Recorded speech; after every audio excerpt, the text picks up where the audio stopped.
fine.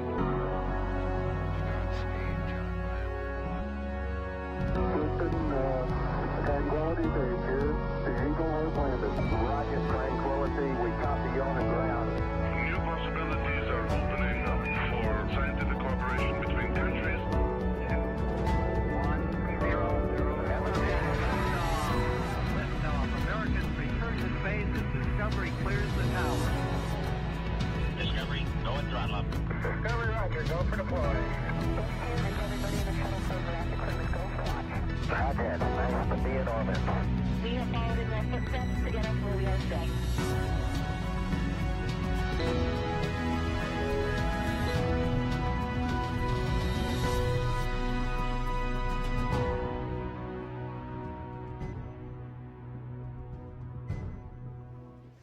You're looking live at the Crew-Dragon spacecraft and Falcon 9 rocket set to carry 3 American astronauts and 1 Japanese astronaut to the International Space Station in just a few hours. Today begins the first full-duration science mission of NASA's Commercial Crew program.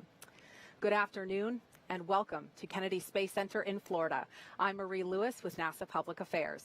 And I'm Kate Tice, Senior Certification Engineer at SpaceX. Joining us today is someone very familiar with historic Launch Pad 39A, retired NASA astronaut Nicole Stott. Welcome, Nicole. Good afternoon, ladies. It is wonderful to be here with you at the Kennedy Space Center. Absolutely one of my favorite places on the planet. And ours too. Absolutely. At 7:27 p.m. Eastern Time this evening, NASA astronauts Mike Hopkins, Victor Glover, Shennon Uokер, and Japan Aerospace Exploration Agency astronaut Soichi Noguchi will lift off from this historic launch complex 39A at NASA's Kennedy Space Center and begin their 6-month journey in orbit. This mission, known as Crew-1, will be the first American-launched mission with astronauts aboard since the Demo 2 test flight this past summer.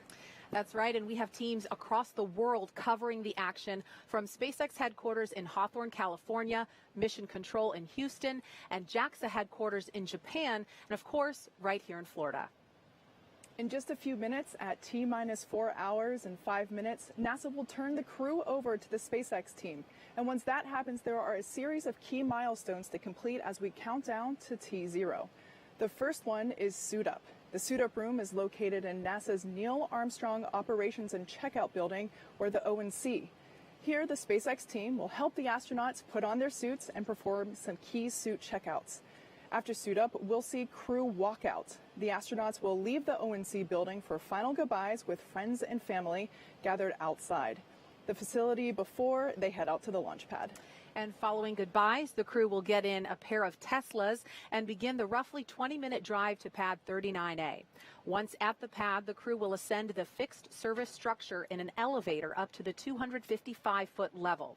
Then they take the stairs for the last 10 feet or so up to the crew access arm and white room. The white room is their last stop before climbing inside the spacecraft, a process called crew ingress.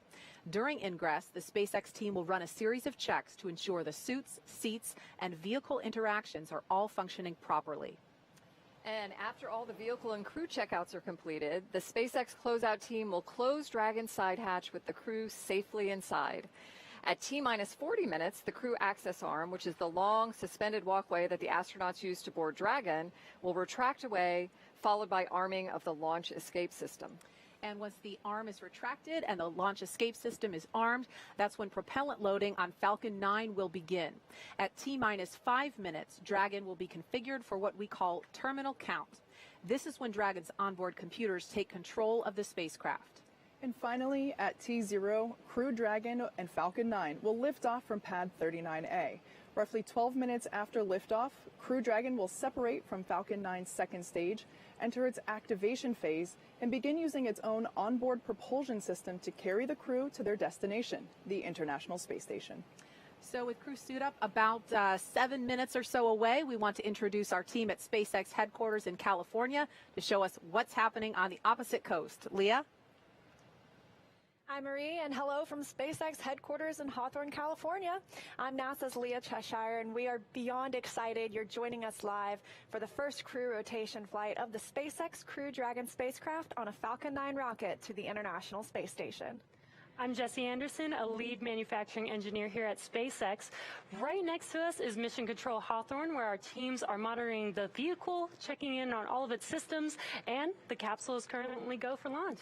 Once the crew lifts off, it will take them about 27.5 hours to reach their destination, the space station, with Dragon flying autonomously the entire way.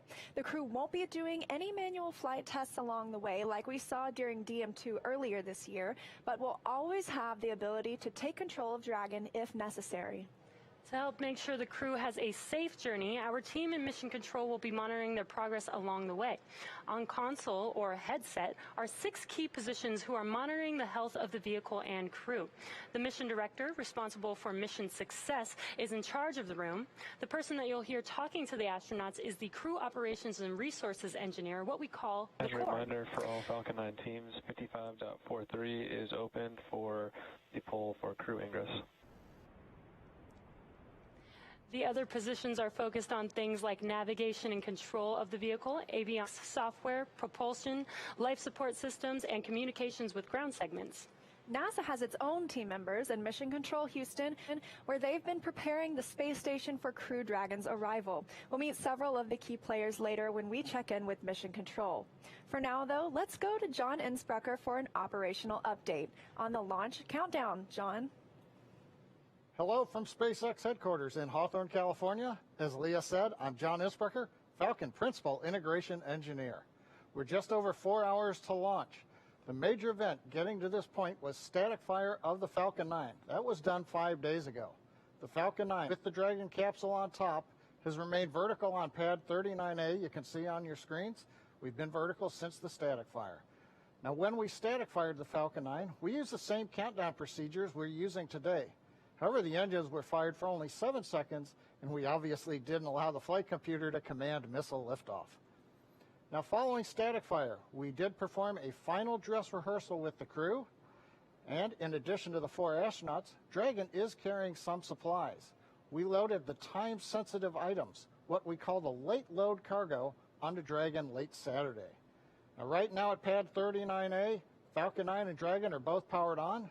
The Falcon 9 launch team will perform final checks starting at T-minus 2 hours. The Dragon team has recently been pressurizing the propulsion system, and they are waiting for arrival of the crew later today. The astronauts did receive a weather briefing at T-minus 4 hours and 20 minutes. Conditions continue to be go at pad 39A. The weather officer predicts a 50% chance that rain in the flight path, thick clouds, possibly static electricity at ground level might be an issue, but they're actually sounding a little optimistic that the weather boundary we've seen coming towards us may not make it and will stay away long enough for a launch today. Also around the world, splashdown locations in case of a contingency are go. Now, in the event of an off-nominal scenario, such as an abort, SpaceX and NASA are coordinating with the U.S. Coast Guard to ensure crew safety upon splashdown. This includes extra ships and air assets to patrol the 10 nautical mile keep-out zone. This is to help mitigate safety concerns for any boaters approaching the landing area. Now, as usual for Dragon flights, we have an instantaneous launch window. That means we can't move the launch time. We have to go right on the planned minute and second. So if we need to delay, there is a backup launch opportunity on Wednesday, a little under 3 days from now. Now, with everything go at pad 39A, let's head over to Houston, where Shaniqua Vereen is standing by. Welcome to the International Space Station Flight Control Room in Houston, Texas at NASA's Johnson Space Center. I'm Shaniqua Vereen. Mission Control Houston is essentially the nerve center for operating the International Space Station, working in tandem with our partner agencies and providers around the globe. Together, we've ensured that station is ready to welcome Crew-1. Leading the team inside the room right now is Flight Director Anthony Varia. There's a noticeably smaller team to see in the room tomorrow. There's noticeably smaller group in the room right now because their crew is currently asleep. Tomorrow we'll see a larger group for docking. A few hours before Dragon arrives at station, NASA's Anthony Varia will again take the flight director's chair to lead the team through Dragon's approach and docking. He'll lead the joint NASA SpaceX go-no-go polls once we're in integrated operations with Mission Control crews here in Houston and at SpaceX in Hawthorne, working in sync to bring Crew Dragon to its new home in space.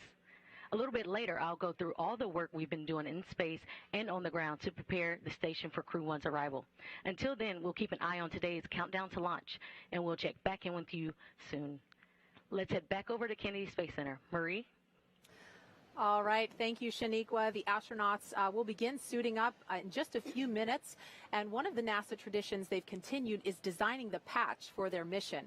So take a look. Crew 1 marks the beginning of sustained government commercial partnership missions to the space station. And this Crew Dragon spacecraft is the focus of the patch here. The spacecraft is flying from the bottom left toward the top right, representing ascent and insertion into orbital flight. And the Crew Dragon is superimposed on a background of stars and completes the outline of a dragon's head. The letter C borders the patch, which together with the number 1 in the foreground represent the mission shadows of the legacy human spaceflight programs are along the border. Of course, that's Shuttle, Apollo, Mercury, and Gemini to honor and recognize their contributions to the Crew Dragon capsule. The outline of the space station is also on the border to acknowledge Crew Dragon's destination and its contribution to maintaining a human presence in low Earth orbit for the United States and our international partners. You might notice that there are no individual names or flags on the border because the patch honors not just the crew members on board, but all of the NASA and SpaceX employees who have worked together to make this sleek and elegant spacecraft. This patch honors their vision, service, and support. The Crew 1 astronauts dedicate this patch to their families. And, you know, I have to tell you, when I saw this patch, it made me smile because of the Blue Dragon. One of the traditions that we have within the astronaut office, and, you know, in addition to designing the patches for our missions, is that the class before you gets to name you, name the new class. And when Shannon's class came on, our class, the Bugs, the class of 2000, got to name Shannon's class the class of 2004. And they originally, though, wanted to name themselves. And they wanted to name themselves the Blue Dragons. We denied that, though. They are the Peacocks. But I thought it was kind of funny. No coincidence, maybe, that Shannon is on this mission and that patch has a nice, beautiful blue dragon on it. Very serendipitous, I think. Yeah. All right. Well, at T-minus 4 hours, we're actually just inside that. So any moment now, we expect to see the crew begin to suit up inside astronaut crew quarters just down the road from us. We'll have a live look inside the suit-up room with the SpaceX team as they begin to help the astronauts put on their spacesuits and perform key checkouts. Now, the crew's scheduled wake-up time, excuse me, was 11:47 this morning. They're probably up a little earlier than that, but that was their scheduled wake-up time to adjust their sleep schedule in preparation for launch. They had lunch at 12:15, and I got to check my phone because I got a text message with what they all ate. Mike Hopkins had New York steak, medium rare, with seasoned fries and dirty rice. Shannon had a juicy medium hamburger with no soggy bun, brioche bun, with sweet potato fries and arugula salad with shaved Parmesan cheese and balsamic vinaigrette. Good choice. Soichi had Japanese curry rice with a panko crusted chicken thigh and curly fries. And Victor had lamb chops medium with sweet potato mashed and same salad as Shannon Walker, but no dressing. I wonder if they had to pre-order, if that was just on the fly. Well, you get pretty much whenever you want in crew quarters, right, Nicole? I'll tell you what, you are so well taken care of in crew quarters, and food, I think, is at the top of their list for taking care of us. And I'm sure that they put in a pre-order for that, but yeah, that was quite the selection. Yeah, all good. I mean, my mouth is watering thinking about all of that. But besides their lunch, obviously, they did some other things this morning, right? They had their routine daily medical checks. Their flight day preparation included reviewing the procedures on their tablets before suit up one final time. And just a few minutes ago, they listened to a weather brief. And so, again, any minute now, we're expecting to see a live view inside the suit up room. 27:17 local time with an instantaneous window. The crew is starting suit donning in preparation to begin ingress activities. Vehicle gases are at MEOP, FTS checkouts are complete, and Dragon prop tanks are pressed in preparation for ingress. F9 is not tracking any issues at this time. Upper level Ground level and pad escape winds remain go at this time. Launch weather will be a watch item this evening with cumulus clouds, flight through precip, and surface electric field rules as the primary concern. In the event of a scrub, the next available launch attempt will be Wednesday, November 18th. As a reminder, the launch escape system will be armed prior to propellant load today. Procedure 52.911 is open in the event of any crew emergency or crew ingress through launch. Firing 4 will go into lockdown at T-minus 45 minutes and last until spacecraft separation or after the launch escape system is disarmed. All personnel requested to stay in their locations until lockdown is complete. CE, any report on Falcon 9 health? Falcon 9 is healthy and good to go. Copy. CE, MD, any comments? Dragon's looking good today. We had a successful vehicle integrity test overnight. Dragon prop press just a bit earlier, as you mentioned, and we're not tracking any issues. We're ready for crew ingress. Copy all. Unless there's any other questions, this will conclude the T-minus 4-hour situational brief.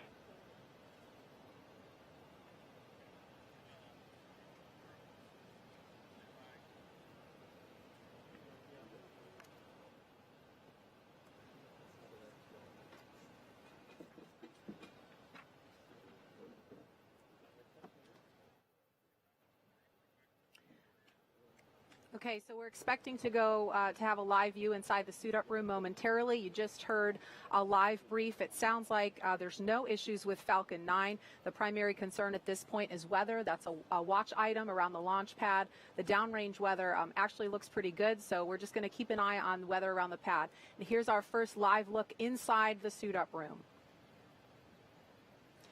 Wow, it is so exciting to see this, isn't it? All four of them. Yeah, it's just, okay, so there's a look at Commander, that looks like Mike Hopkins. Yeah. So, Kate, walk us through what are they doing in these seats? And obviously they're getting some checkouts, making sure the fit is good. Walk us through what is happening, the mechanics of what's going on in the room. Yeah, so each astronaut has an assigned crew team member to make sure they're part of our suit-up team. And that suit-up lead or assigned crew member is essentially responsible for communicating any feedback, making sure that we're getting thumbs up, verbal goes, that everything is fitting well and is comfortable. So these suit techs, like I said, they're all assigned to each astronaut, and it's to make sure that each astronaut is undergoing the same defined, basically checkout list to make sure that we can proceed into the next steps. And they're also doing stuff, this would have happened before the suits came on, but those the suit-up technicians were also doing maybe things that we might consider smaller in detail, but they were also checking to make sure that the astronauts weren't wearing any uncleared personal items, so making sure that they didn't have any jewelry, rings, earrings. The only thing that they're really allowed to wear is the NASA-provided watch, if they choose to wear one. So making sure that those smaller things are off before the suit gets put on. Okay. We can see Shannon in the seat now. And tell us about these seats that they're sitting in. Nicole, they're not like the recliners that you sat in during shuttle. No. But there's a special reason for these chairs. Yeah, so these chairs, these are basically GSE or ground support equipment chairs that are pretty identical to the chairs that they will be sitting in inside of the capsule. So the reason that we're suiting them up here and doing these checkouts is to make sure that the umbilicals, the things that are in the suit that connect directly to the seat, they communicate, they allow the astronauts to communicate, and they also provide environmental systems. So, to make sure that our friends are nice and comfortable during their ride, we are pumping cool air through the suit. So they're basically sitting in these chairs that are duplications of the chairs inside of the capsule to make sure that all of those umbilicals will get hooked up properly. Now, those recliners that Nicole is so fond of, they are in the room. I promise they're still there. You might even be able to see them in the background in some of these shots. But essentially, these chairs allow us to make the essential checkouts prior to exiting the O&C. And Nicole, this must bring back a lot of fond memories for you. You did this twice before. Yeah, it really does. And, I don't know, I'm kind of living vicariously, feeling some level of excitement that they might be at this point. It's just really nice to see all four of them in there, snug in their seats and getting ready to go launch to space today. Absolutely. And this first long-duration crew to fly on a commercial spacecraft has a diverse collection of experiences they bring to this mission today. Crew Dragon Commander Mike Hopkins was born in Lebanon, Missouri, but grew up outside Richland, Missouri. He was selected as an astronaut by NASA in 2009. Hopkins is a colonel in the United States Air Force and holds degrees in aerospace engineering. He flew on the Russian Soyuz to the ISS as a member of the Expedition 3738 crew, logging 166 days in space. And Hopkins performed 2 spacewalks totaling almost 13 hours to change out a degraded pump module on the space station. His military experience includes testing C-17 and C-130 aircraft. Pilot Victor Glover is a native of Pomona, California. He was selected as an astronaut by NASA in 2013. Glover is a commander in the United States Navy and holds degrees in general engineering, flight test engineering, systems engineering, and military operational art and science. While this will be Glover's first space flight, he has extensive military test flight experience. He was a test pilot for the FA-18 Hornet, the Super Hornet, and the EA-18G Growler. He's accumulated 3,000 flight hours in more than 40 aircraft, over 400 carrier-arrested landings, and 24 combat missions. And mission specialist Shannon Uokер is from Houston, Texas. She was selected as an astronaut by NASA in 2004. She is a doctor of philosophy in space physics. Uokер flew on the Russian Soyuz as a flight engineer for expeditions 24-25 on board the ISS in space for 163 days. And during that mission, she was the robotics operator supporting 3 contingency spacewalks. The advanced team has arrived at the crew arm on schedule. To remove and replace a failed pump module on the space station, Shannon is also one of only a few dozen people to be both an astronaut and an aquanaut, having spent 13 days underwater during NASA's Extreme Environments Mission Operations 15, aptly called Nemo 15. And during the mission, she lived inside the world's only underwater research station, Aquarius, which sits 60 feet beneath the ocean surface and just down the road off the coast of Key Largo. And having been blessed with this experience myself, I can attest that the NEMO missions are absolutely the best analog to living and working in space. Mission specialist Soichi Noguchi is from Yokohama, Kanagawa, Japan. He was selected as an astronaut by Japan in 1996. He has degrees in aeronautical engineering and is a doctor of philosophy in advanced interdisciplinary studies. Noguchi has logged a total of 177 days in space, having flown on STS-114 on the Space Shuttle Discovery and on the Russian Soyuz as a member of the Expedition 22-23 crew.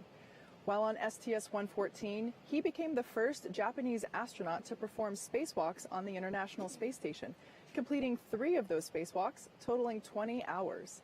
Each of these 4 crew members will serve as flight engineers for Expedition 64 once they arrive at the International Space Station. And we will continue to give you a close look at each of them as we continue to approach our T0 time.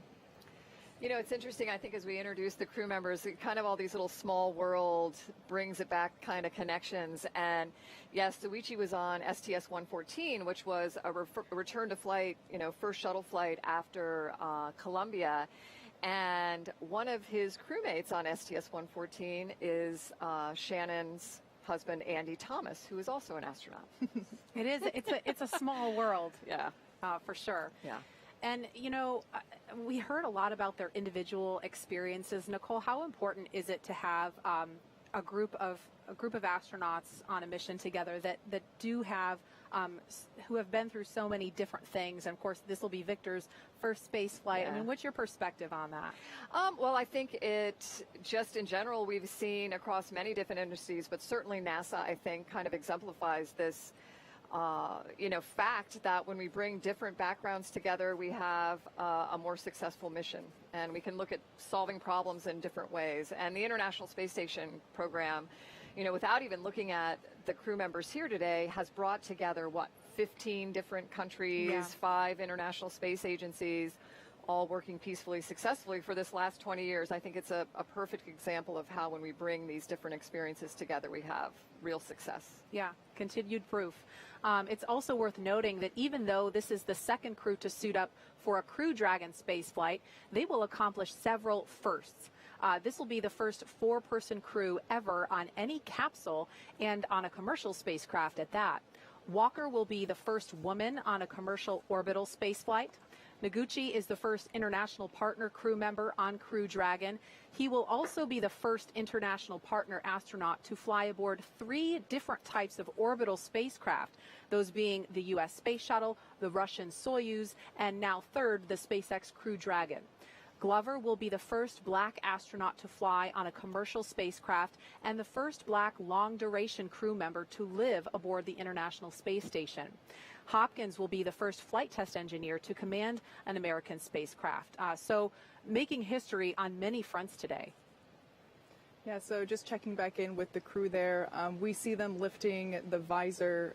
What they were doing just before, they were actually pressurizing the suit to make sure that everything was fitting properly, making sure all the seals were in place, making sure, so the spacesuits are custom fitted for each astronaut. They are specially designed to fit their specific bodies. So there's absolutely no chance that you can put someone else's on and you can't mix them up. The same goes for their seat assignments inside the capsule as well. Those are also assigned. But these suits utilize zippers in certain places to help make sure. And so some of what we saw before was making sure the zippers are fully closed in place and making sure that we can apply pressure within the suit for, again, environmental controls. And it also allows us to maintain environment in the unlikely event of cabin depressurization. So it's safe to say that this mission certainly represents a lot that has been accomplished this year. It's kind of crazy to think that Demo 2 lifted off and splashed down just earlier. Years of cooperation with the cargo program, the cargo resupply program with NASA going to the International Space Station, then developing this crew system that we see here. We had 22 trips to station so far to date, and 9 of those have actually been completed on a reused Dragon. So that's pretty exciting. Like I mentioned, we've had a lot of progress this year. The in-flight abort test was completed in January, and then, like I said, Demo 2 back in May, lifted off in May and splashed down in August. Nicole, were you able to follow along with that? Yeah, absolutely. I think, just because you retire from the astronaut office doesn't mean you completely separate yourself, Sure. And, yeah, I made a point of following along, a lot of living vicariously through Bob and Doug for sure, just like today is watching these 4. And what's interesting to me is Bob and Doug were in my astronaut class, so it was like watching family, and pretty special to see when Megan and Karen, their wives were able to be out there, and both of them are also in our astronaut class. Yeah. Okay, so while there are a lot of firsts that we have accomplished, will be accomplishing on this mission, for Mike and Victor, the most important moment so far was when Soichi and Shannon were assigned to their crew. Mike and Victor had been training with us at SpaceX for a while, along with Bob and Doug, and so when they had their full one assignment, it was a big deal. The 4-member crew starting training together as a unit earlier this year. Yeah, I remember Shannon saying it was Friday she was a management astronaut, and on Monday she was training for this flight. So it was a really exciting time for her, I know. And while training to fly aboard Dragon is serious business, the crew was able to have a little fun along the way and get to know each other better. Shannon told us that in some ways the pandemic actually made it easier for them all to bond. Once COVID hit, NASA and SpaceX had to find ways to make it safe for the crew to travel. And you can hear the helo flying above us as they get ready to depart the building and ride out to the pad. The crew ended up traveling as a unit and even lived together in a house while they were in Hawthorne instead of staying in a hotel. And at the end of each day, they'd all have dinner together. So spending so much time in each other's company, as you can imagine, allowed them to warm up to each other much faster and obviously get to know each other better than if it were under normal circumstances. The crew also told us that the emergency trainings that they underwent also brought them closer together. Training for emergency scenarios is typically very stressful, and the crew has to approach each exercise with an exceptional amount of teamwork. At the end of these training days, everyone was always a bit sweaty, but mostly smiles as they ate and debriefed around a conference room table. For Mike, he said that those were some of his favorite moments, sitting around the table, sharing stories and laughs with each other. Yeah, and I know they've each talked about how it doesn't feel like work. It's like fun, and you know, I don't want to call it play because it's serious business, but they're having a blast with this. It's clear that this crew has enjoyed the journey with each other so far, and it's going to be so exciting to see them lift off from Launch Pad 39A in just under 4 hours. We are at T-minus 3 hours, 41 minutes and counting. And Nicole, as you see the four of them there, it looks like they're nearing the end of the suit-up process, not ready to leave the room quite yet, but what's their headspace like right now?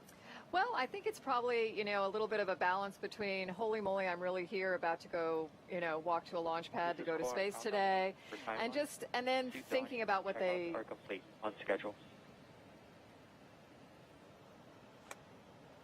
And then thinking about what they, you know, need to do as they get strapped into the spacecraft. But you know, Victor with his first flight, I imagine, you know, there's a little bit of a hypersensitivity too. You know, you coming into this room. This is a historic room itself, the suit-up room. Mm-hmm. There's like an aura. There's this awe about it, and you know, I imagine he's, you know, trying to take everything he possibly can in, and you know, to remember it. He'll be thankful for the pictures and videos, like we all are. Oh, for sure. But yeah, and the people that they're there with, you know, like Kate mentioned, this suit-up team, you get to know these people. I mean, they're along with you for, you know, for the journey in general, you know, training, and then all the way out to the pad, and so you feel like you're there with family as well, and you want them to feel like they're part of the experience, the excitement that you're having too about it. Sure. Thanks, Nicole. We've got about 15 minutes approximately until the crew leaves this suit-up room. So let's check in with John Innsbrucker for another operation update. John? Thanks, Marie. We're coming up on T-minus 3 hours and 40 minutes, and all continues to go well for tonight's launch as we wait for the crew to walk out of the building. Now, the area around Pad 39A was cleared of personnel at T-minus 8 hours. The only people remaining on the pad right now are the ones needed for ingress of the astronauts. Now, we'll be covering crew arrival at the pad and entry into the spacecraft. Now, on the launch pad, as you can see, Falcon 9 is powered on. Engine and stage checkouts were performed several hours ago. We're currently monitoring telemetry and pressurizing gas storage vessels. The good news is the launch director and the chief engineer reported in the T-minus 4 hour briefing there's nothing significant to report on the rocket. Now, on top of the Falcon 9 in your picture, at the very top, the Dragon spacecraft. That capsule is ready for the crew. Functional checkouts were performed in preparation for the crew's arrival. Most recently, the Dragon propellant system was pressurized to final flight pressure about 40 minutes ago. And also, as the mission director reported, all spacecraft systems are go. Good news is the launch range is ready to support. They're green and go, working no issues at this time. And finally, on the weather, we're getting ready to release the first of several weather balloons in the last 3.5 hours of the countdown. So while we're waiting for those results to give us a better idea on the upper altitude winds, we are still anticipating acceptable weather for launch. So things are looking good with both Falcon and Dragon, and the weather is cooperating right now as we count down to liftoff.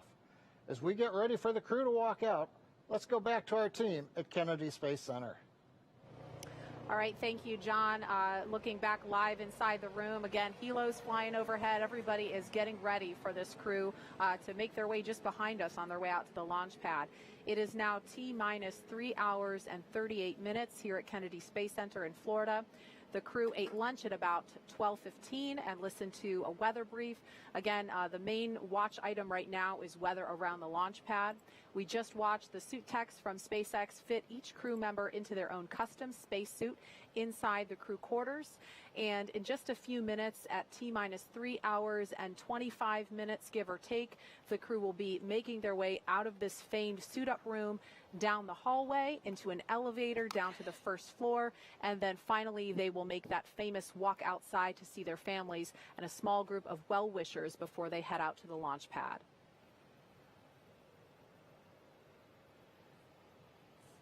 And there are 3 Teslas waiting to drive the crew out to Launch Complex 39A.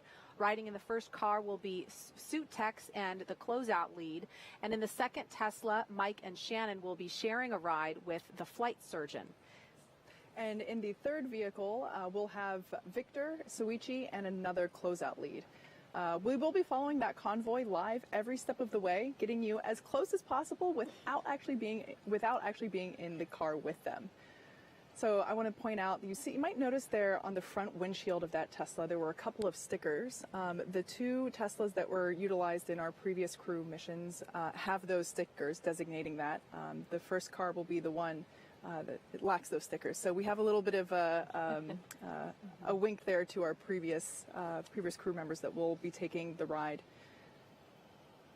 Very cool. And one other thing that I think is really interesting, we'll only get a quick glance of it when the crew is getting into the elevator before they go downstairs. But if you look closely, you'll see when they get into the elevator, there will be a poster there with a bunch of signatures on it. And those are signatures of individual people in the NASA and SpaceX teams that have worked to make this ride as safe as possible.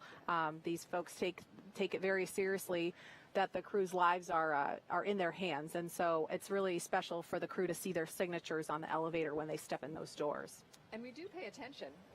There was something similar to that for shuttle, and I hope everyone that signs those, those murals understands that the crew really takes that seriously and is looking for it as well. That's really special. We also happen to be celebrating 20 years of continuous human presence on the International Space Station. The very first expedition mission launched in October 2000, delivering American astronaut Bill Shepard and Russian cosmonauts Sergei Krikalev and Yuri Gidzenko to the International Space Station 20 Novembers ago. A NASA contingent was at the launch site in Baikonur and at the Russian Mission Control Center in Korolev, just outside Moscow, including one of our own broadcasting the launch on that historic day. Ignition. T-minus 10 seconds. 9, 8, 7, 6. We have engine start. 4, 3, 2, 1. We have ignition. We have ignition and liftoff. Liftoff of the Soyuz rocket, beginning the first expedition to the International Space Station and setting the stage for permanent human presence in space. We want to introduce you now to Kyle Herring, the NASA Public Affairs Officer whose voice you just heard. Kyle, there you are. You called the launch that day. It was October 31st, 2000. And I know you've been involved in human spaceflight and missions way before that and ever since. Now, as we're about to launch long-duration human missions to the space station from U.S. soil on a commercial spacecraft this time, what do you remember about the day it all began? 20 years ago. It's hard to believe, actually. I remember almost everything about that day. And then again, it was almost in real time, like a blur. It was such a huge team that put that launch, not only the broadcast, but obviously the mission together. I was tied to Houston with just a phone line, and that broadcast still serves as kind of the template that we use for Soyuz crewed launches to this day. I was tucked behind the Russian Mission Control Center, the floor where the Russian flight control team that monitors the International Space Station, the Russian segment. I was adjacent to a NASA support team called the Houston Support Group, which is a team of NASA Houston flight controllers with a flight director at the helm of that team as well. Above us was a balcony that overlooked that flight control room floor, and I remember that the adrenaline kind of built as the hour passed by for the broadcast, but everybody's kind of doing a job, and it was a pretty amazing day. And after liftoff, you know, there's really no script at that point. You just follow the milestones. And Kyle, how does the accomplishment of Expedition 1 compare to what we're watching right now? You know, it's similar and different at the same time. Expedition 1 was the Pathfinder increment. Even before launch, there was years of work that was done to ensure that they would have a safe and home work environment, if you will, on the station in which to live and operate. After 136 days on the station, Expedition 1 handed to Expedition 2, which had arrived via a space shuttle flight, and that kind of established the template for all of the crew rotations and the augmentations that we've done for ISS increments, and it's been pretty much seamless ever since.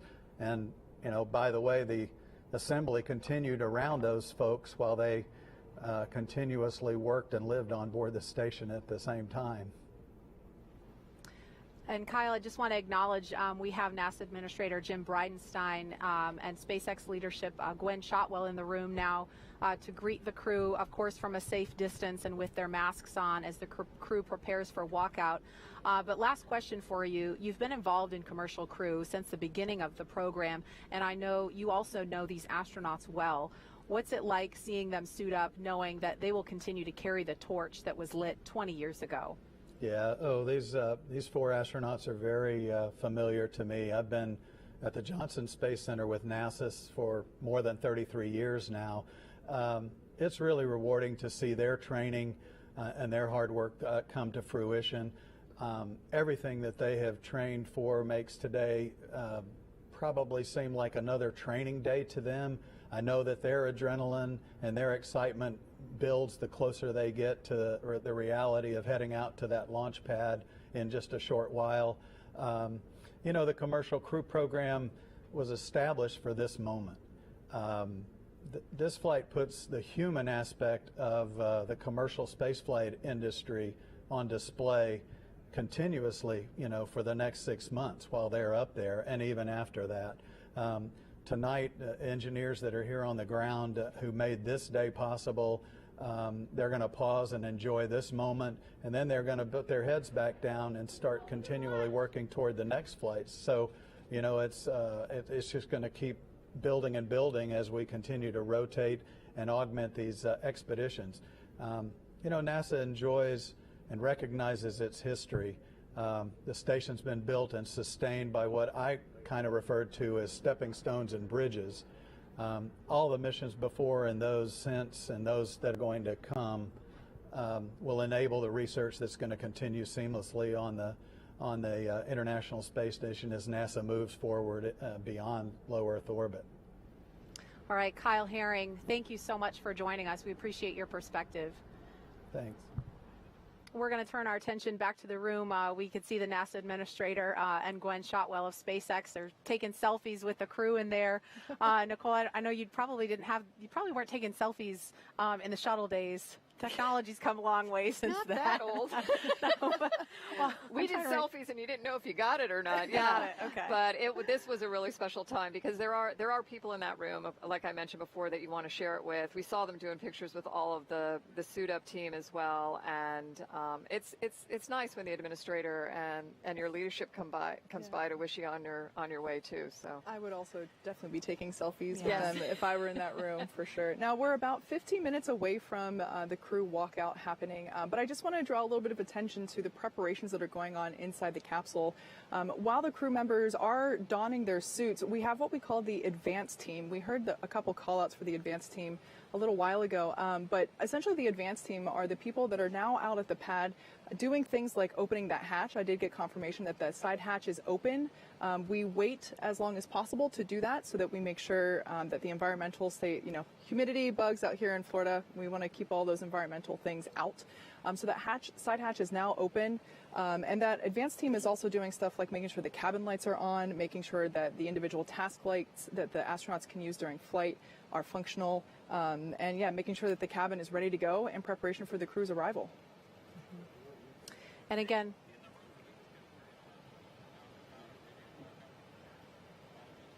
So like I mentioned, yeah, there's a shot of Falcon 9 live from the pad at 39A now. Like I said, that side hatch is open. The advanced team is making the final preparations inside the cabin, getting ready for the crew to begin their journey out to the pad. And launch weather today is 50% go. That was the weather at last check. It's actually looking really good downrange, so things look a little iffy around the pad as we get closer to T0 of 727 this evening. But if we can make it past the immediate area, it looks very good for abort conditions. Yeah. And I heard earlier that the forecast for Wednesday, which is obviously the backup day, if we don't make it today, the weather in the immediate area looks really good, but the downrange weather is problematic. So we had 50-50 odds, I think, on Demo 2 launch day. So hopefully the odds will tip in our favor at just the right moment, because this is an instantaneous launch window. I just received the most recent weather briefing a few minutes ago. We're still at 50-50, so not better, but not worse. Okay. And again, it should be just a couple of minutes before the crew departs that room, and I think we're going to get another look inside there. Again, we do have, I don't know if we could take a look outside of the operations and checkout building, but we have a convoy stationed out there ready to take the crew. There's a look. And again, there are 3 Teslas. The crew will be split up 2 and 2 in the second and third Tesla. Is that right, Kate? Exactly. Yeah, that first Tesla will have one of our closeout leads as well as 2 suit technicians. So we ensure that the whole suit up crew also transports out to the pad along with our astronauts. Car 2 will have Commander Mike Hopkins as well as Mission Specialist Shennon Uokер, as well as our flight surgeon. And then Car 3 will have pilot Victor Glover and Mission Specialist Soichi Noguchi, as well as the second closeout lead. So yeah, quite the cohort that'll be making the ride out to the pad. There's also something else special that we want to mention. There's a mural. You might have caught a glimpse of it in that earlier shot. But there is a special mural that was commissioned in honor of the Crew-1 astronauts. I'm not sure if we could get a look at that again. There it is. The mural is titled Aspirants. The kids represent the range of ethnicities across the United States and the world, and that they look toward the future that the Crew-1 mission might bring. The artist, Brent DeHono, hinted that the dragon represents an immense prehistoric animal that evokes awe and wonder. Shannon will be happy. Yeah, Nicole, I know you've got a special appreciation for art. Yeah, when I look at something like this, I think it's so special because it allows us to communicate with other audiences, right? To bring a little more of that awe and wonder into the whole space exploration thing through something like a mural where we're looking out to space and towards our future.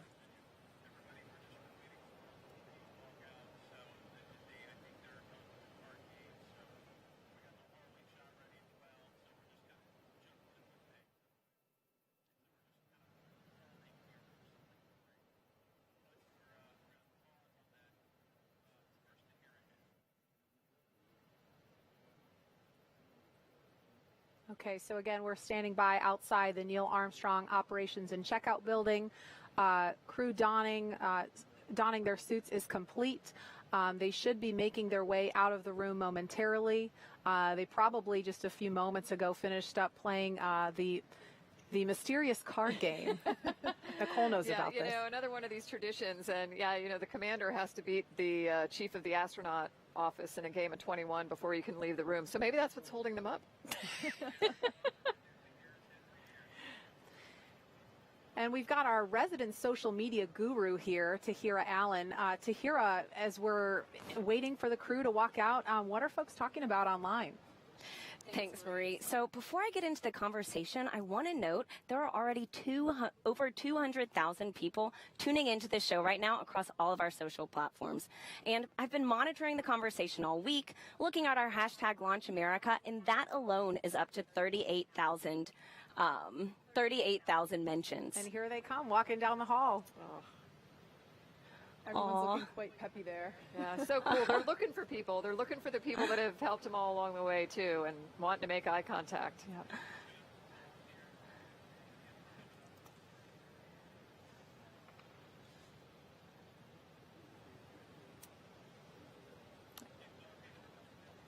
And behind them is that the banner that I talked about. That you couldn't really see it that well, but that banner behind them in the elevator holds the signatures of many of the team members who worked so hard to make sure that this spacecraft and rocket is as safe as possible for this crew. Okay, so we are just moments away from seeing the first multinational Crew Dragon crew exit the operations and checkout building outside here. But before we do, we will pause for America's national anthem performed by country music singer Travis Tritt. Oh, say, can you see by the dawn's early light what so proudly we hailed at the twilight's last gleaming, whose broad stripes and bright stars through the perilous fight o'er the ramparts we watched were so gallantly streaming, and the rocket's ragged glare, the bombs bursting in air, gave proof through the night that our flag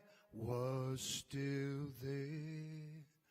Oh, say, does that star-spangled banner yet wave o'er the land of the free and the home of the brave?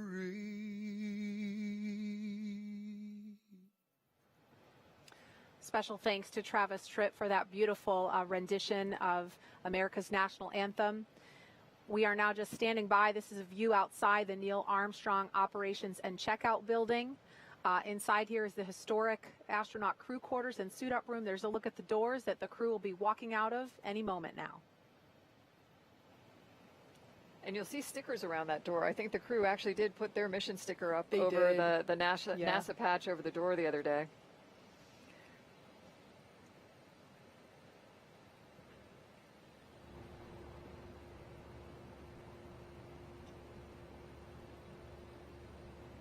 As we zoom in there, you can see along the door frame even more stickers. I believe there's one sticker from every mission, but I did notice that there was just enough room to put the Crew-1 sticker up on.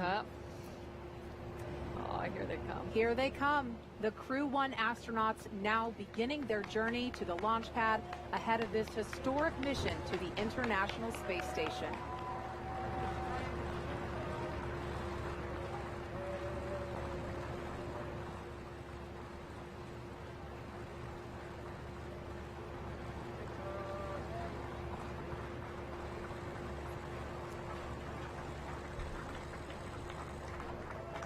Outside the ONC building, we have friends and family gathered there for final goodbyes prior to liftoff with our astronauts. And that's a very different thing to the shuttle days. The last time we saw our families would have been at what we call the wave across the ditch, you know, the day before launch. And typically for shuttle launches, you would have employees and, you know, people that would come out to wish us well. I think it's a very special thing that the crew's families get that up close and personal right before they get into the crew transport vehicles to the pad. You notice everyone keeping as a safe distance here, but that distance would be enforced regardless of whether COVID-19 was a factor in what's going on. That would, you know, that distance is maintained regardless. Like I mentioned before, there are 3 Teslas that will be taking our crew out. In the first car, we will have a closeout lead as well as a couple of suit technicians. The second car will be Mike Hopkins and Shennon Uokер, as well as our flight surgeon.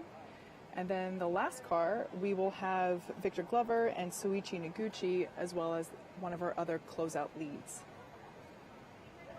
So like I mentioned before, the suits are assigned, the seats in the capsule are assigned, as well as the seats in the Teslas. There's no fire drills happening here today.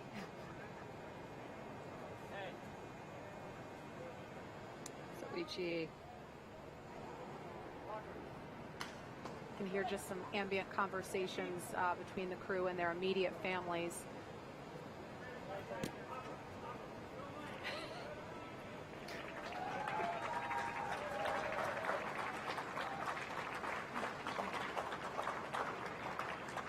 Such a special moment for them to have. Very. This crew has said a couple of times that Soichi is the funniest one of them all, and that comes out here. Yeah, you can definitely see that. Absolutely.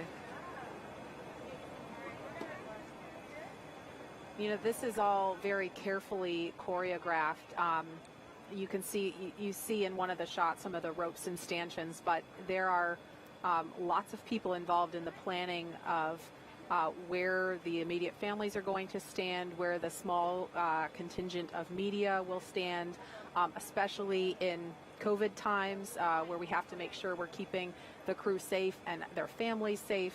They were able to have a little extra time with their families yesterday because we moved off of yesterday as the launch day, so they had a little extra downtime that I imagine was nice for them. Yeah, you mentioned that everything is very well choreographed.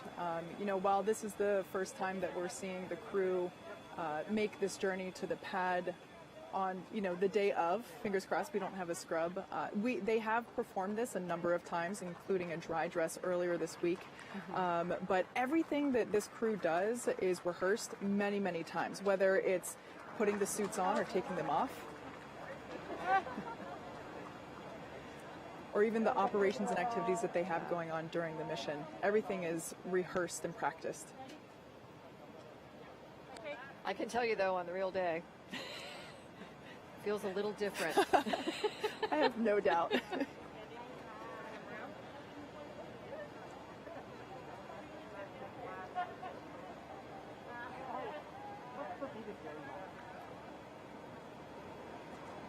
Immediate family members getting a chance to have another moment with the crew before they leave. And then you'll see some of the folks there in the blue flight suits. Those are astronauts from the astronaut office active that are working as crew support astronauts for the families and the crew members.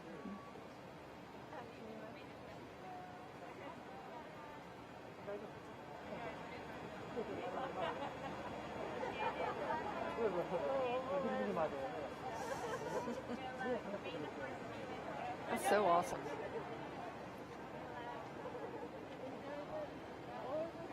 So I mentioned earlier that the Teslas that we utilized in our last crew mission, Demo 2, you can tell which Teslas those are because of the sticker in the lower passenger side front window.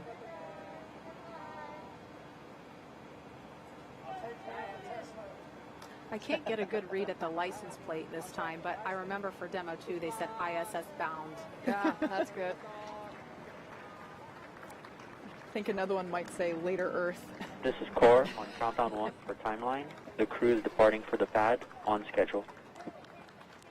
All right, so we just heard the call out from the Corps that the crew is departing for the pad, and they are right on schedule. Again, they are leaving the Neil Armstrong Operations and Checkout Building, now beginning a 20-minute ride, 20 minutes or so across NASA's Kennedy Space Center. They're going to drive right behind where we're sitting. We can't wait for that. And out to Launch Pad 39A. Now, there are scores of people around the world watching and cheering on these four souls, including many team members who helped get the crew here today. Take a look.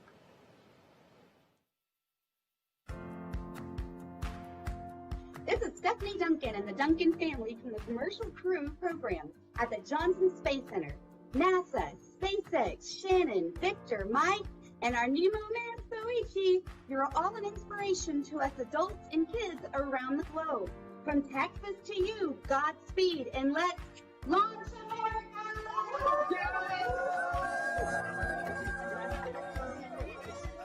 Aloha, I'm Gabriella from SpaceX in Boca Chica, Texas. On behalf of the entire Starship production facility and launch site, congratulations to our Crew-1 astronauts as well as the SpaceX and NASA teams. Shannon, Victor, Mike, and Soichi, safe travels and best of luck. We hope you enjoy the journey to the International Space Station. Godspeed, Falcon 9, go Dragon, go NASA, and thank you for riding with SpaceX.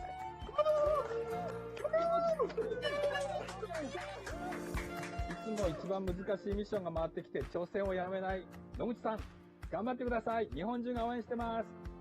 JAXA フライトディレクターの島村です。日本人初民間有人宇宙船に搭乗ということで、全国民が熱い思いで打ち上げの瞬間を待っています。野口さん、頑張ってください。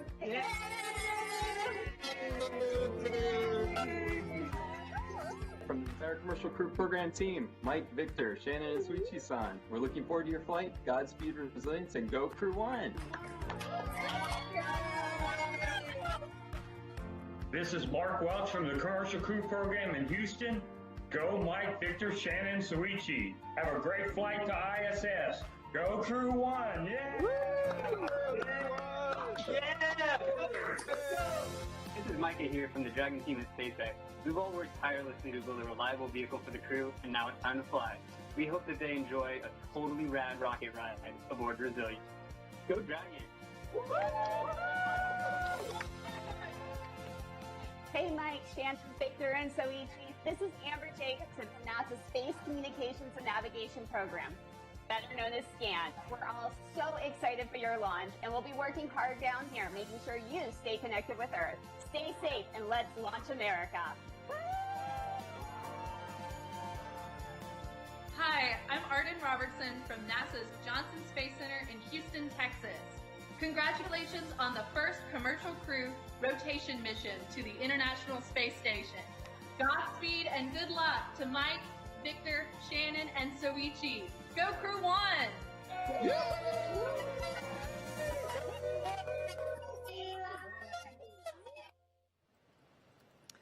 We love hearing from those team members. It was really great to get the JAXA team included in those messages. Again, we are following the convoy out to launch pad 39A. And we understand that the crew has a ride-out playlist. We tried and tried, could not find out what that playlist was, so I think that's top secret. But we had some conversation amongst ourselves about what they might be listening to. My personal pick would be something from Queen. And I told you I'm going to steal that because we need to have Don't Stop Me Now going right here. That is the perfect going to space song. Mine would definitely be something by Daft Punk, you know, with the spacesuits looking like futuristic robot aliens. Yeah, I just have to go with Daft Punk for sure. And as we're watching the crew, this is from we're calling it our chase car. The road is shut down in either direction for the convoy, so we are on the opposite side of the road with a camera, literally, so you can be along with the crew every step of the way. Tahira, I know we had to cut things short earlier, but I imagine there's been a lot of reaction to the things folks are seeing, and I'm sure you've got some thoughts on a playlist as well. Yeah, oh my goodness. So, I mean, the top sentiments that we're seeing online are just a lot of patriotism and well wishes for the crew. And that ride-out playlist question is so fun. I think if I'm awesome enough to be an astronaut, I would definitely be playing Feeling Myself. But I think that's something that we should even pose to the public. So for those of you watching right now, head on over to NASA's Twitter, and we're going to get a question out to ask, what's one song you would absolutely have to have on your ride-out playlist to the launch pad? Ladies, I'm very excited to see what comes in, so I'll keep you updated. So just real quick on that note, I just got notification of the playlist. Okay, we're all dying to know. What are they listening to right now? Has great music. So like we mentioned before, they are in two different vehicles. They're on one playlist. We have songs like Alicia Keys, How It Feels to Fly, Phil Collins, In the Air Tonight, Eminem, Till I Collapse, Van Halen, Right Now. So like a pretty big that's mix. One of my favorites. Yes. And then in the other vehicle, Fly Away by Lenny Kravitz, Jump also by Van Halen, Uptown Funk from Bruno Mars. That's a good one. That's a good one. Yes. Those are all really good ones. I feel like folks are going to, I don't know, can we make those the choices, Tahira? I'll let y'all know what comes in.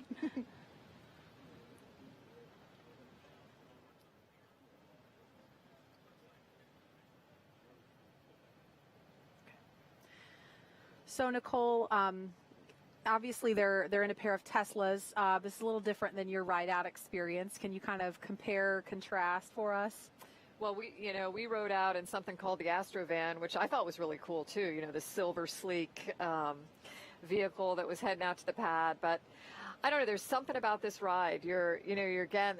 The word surreal comes to mind a lot. You know, you're thinking like, I'm in a vehicle that's driving to a launch pad to take me to space, and it's difficult to believe that could be happening. So I wonder, how did it feel any different the first time versus the second time? Because Victor is the first timer here, and the others, it's their second or even third. And there goes the helo that's leading the way. So that's our cue that the convoy is going to be passing by us pretty shortly. Looks like they're turning right now on NASA Causeway. Yep.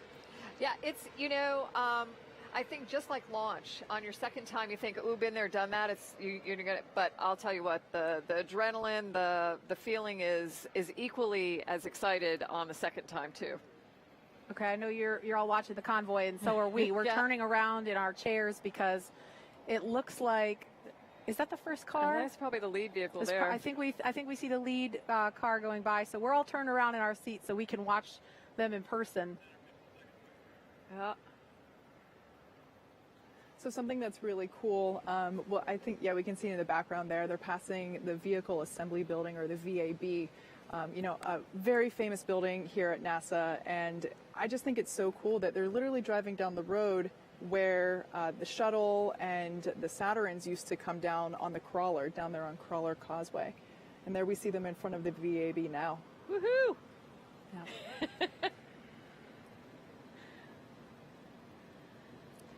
So awesome.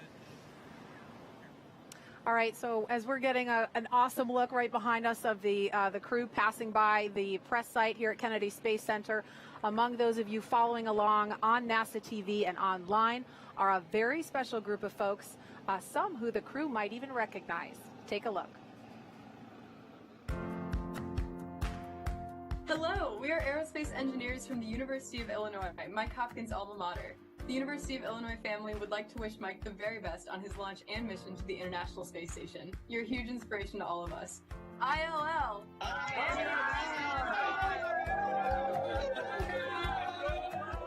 What's up, everyone? My name is Aman Asfal from Cal Poly San Luis Obispo, Victor Glover's alma mater. I and my fellow students from Cal Poly want to wish Victor and all of Crew-1 a safe launch and wonderful mission to the International Space Station. You're an inspiration to us all, and thank you for representing Cal Poly well. Hi, I'm Ryan Udell from Rice University Students for the Exploration and Development of Space. And I am Fanny Pandiao with Rice's Society of Women in Space Exploration. All Rice Owls wish Shannon Walker and her crewmates a safe launch. And a successful mission to the International Space Station. Fly high, Shannon! Hi, this is Ryuki Matsubara from the University of Tokyo School of Engineering. So Ichi, you are a huge inspiration to us all. We are wishing you and your crewmates safe flight and can't wait to see you in space. どうかお気をつけていってらっしゃいませ。Hey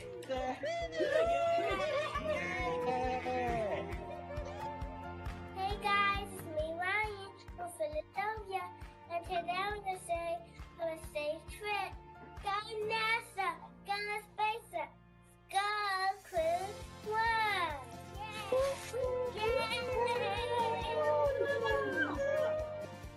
Hi, this is Rob Blevins at the Discovery Center in Springfield, Missouri. We want to thank Mike, Shannon, Victor, and Soichi for helping inspire the next generation of scientists and astronauts to go make history like you're going to do today. Go NASA, go SpaceX, go make history!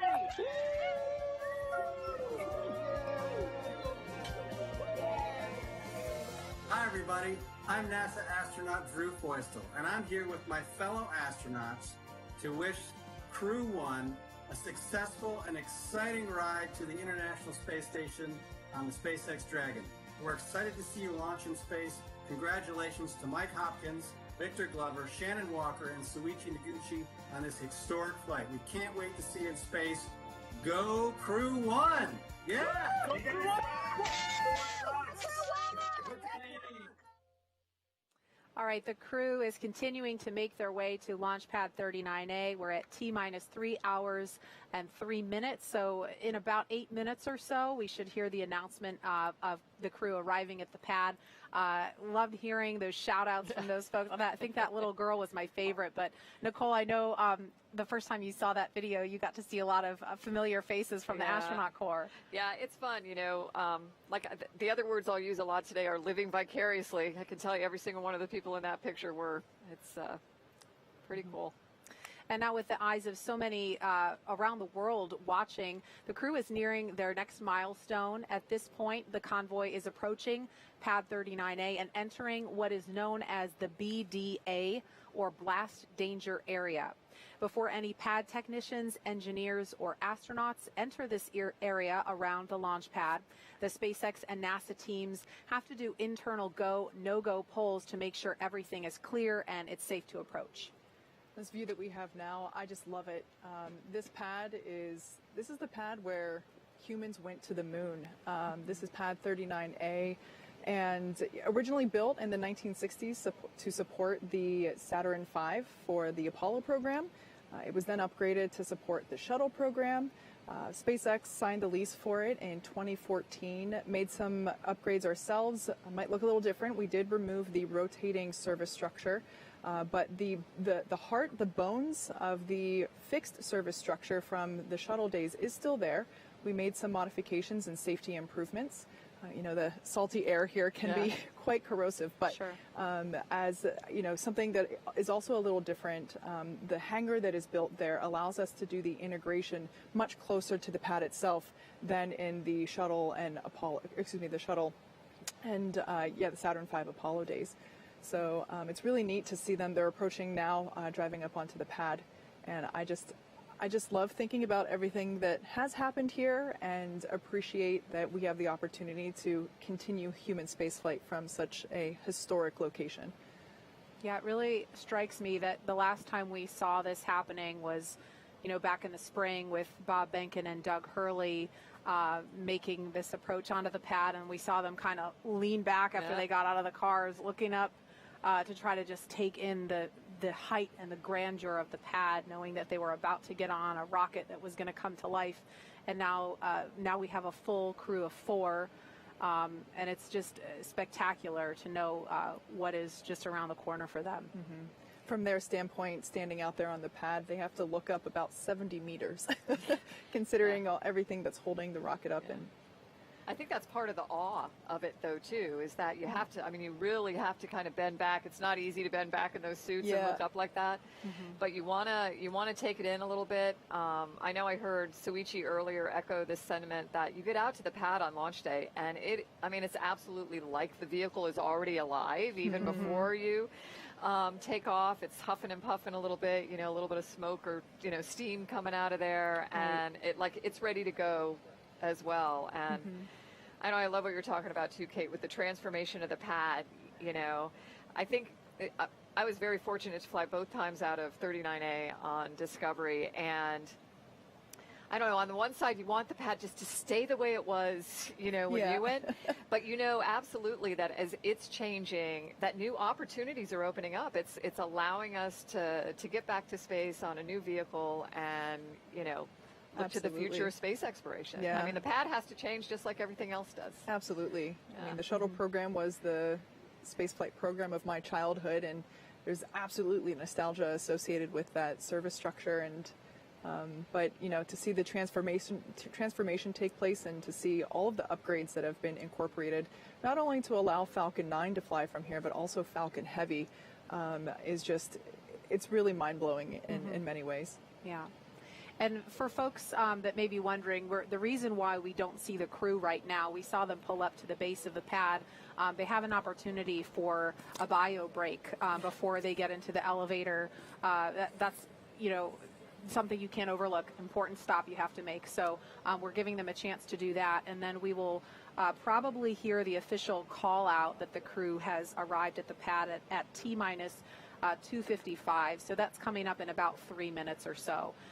And one other thing, Kate, for folks that maybe aren't familiar with the operational timeline for Falcon 9. There's no fuel in the rocket yet, right? That process hasn't started yet. For Crew Dragon, it's a little bit different, but can you explain that process for folks who might not be familiar with it? Yeah, absolutely. So in order to make sure that the 9 Merlin engines have the best performance possible, we wait as long as we can to begin. This is on Countdown 1 for timeline. All personnel have arrived at the pad on schedule. All right, good call there, confirming that we are on schedule.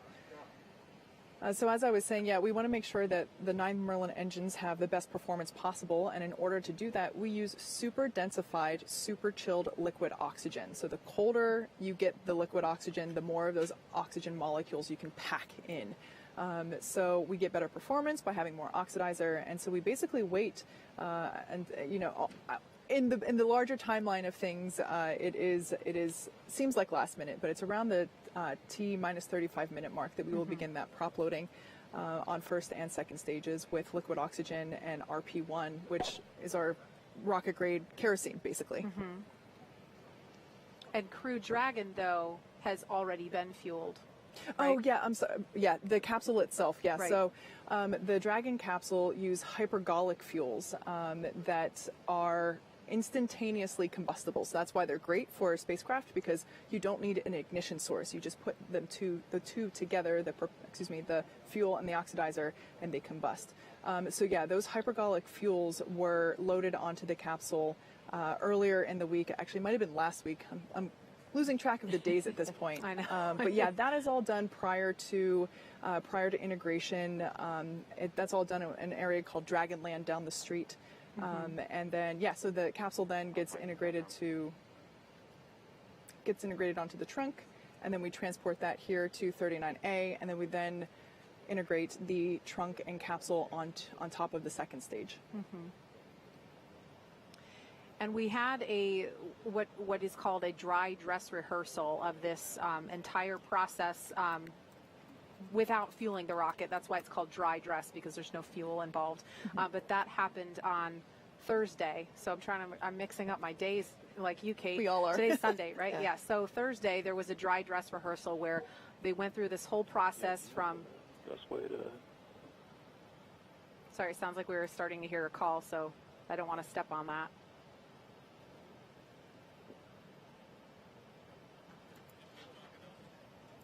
Okay, so to recap, we had a dry dress rehearsal on Thursday where the teams went through the entire process, starting in the suit-up room of suit up right up to the pad. They ingressed Dragon, closed the hatch, and then they simulated a scrub up an hour or so before the simulated launch time. So that is the last opportunity. I think, Nicole, during the shuttle days, they called it the TCDT. Yep. And I can't remember what that stands for. Terminal countdown test. Yeah. There you go. Dry run.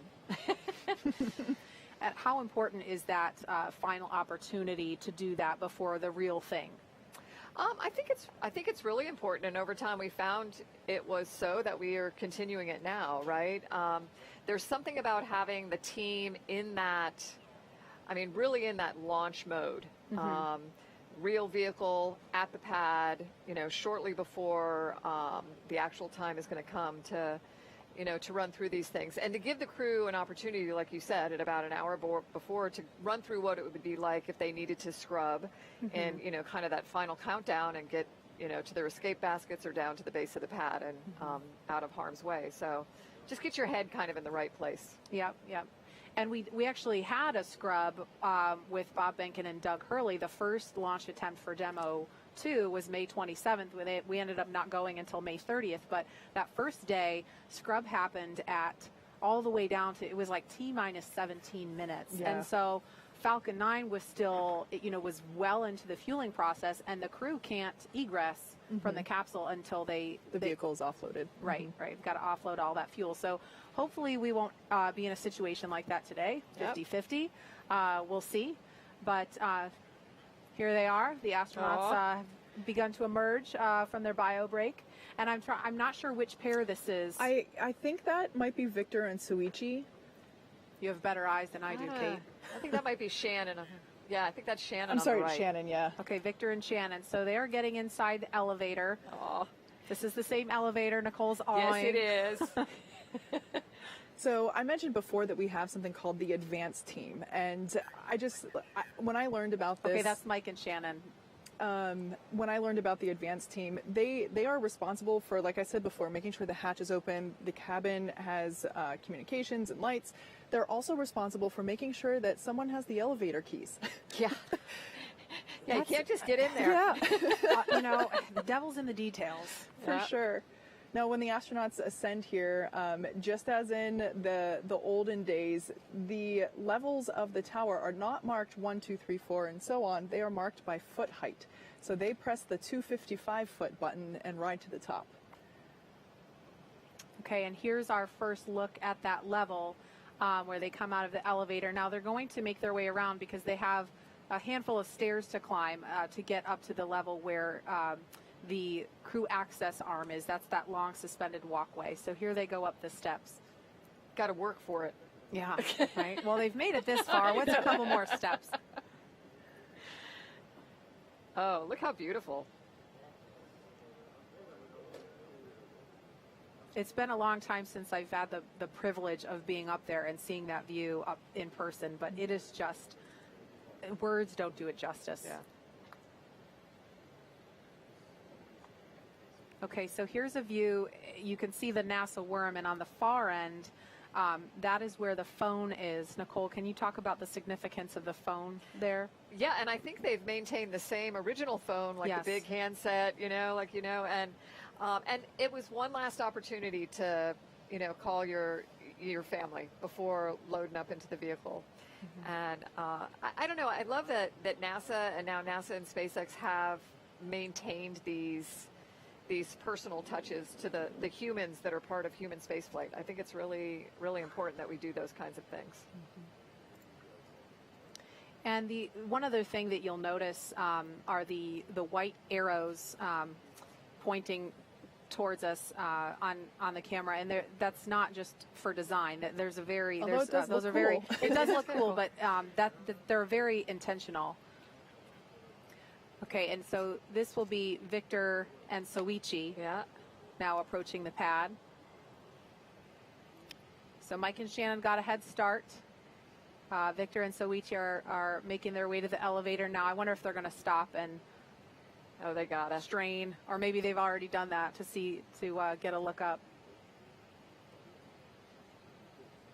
Here they go. It's kind of like the pre-flight, right? The walk around your vehicle before you get in and fly.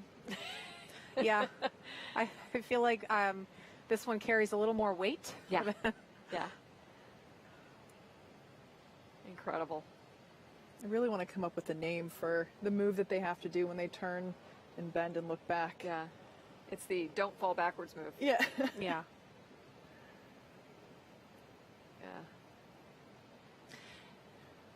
And we're having a lot of fun here. We know the crew is having a blast. There they are. I knew they were going to do it.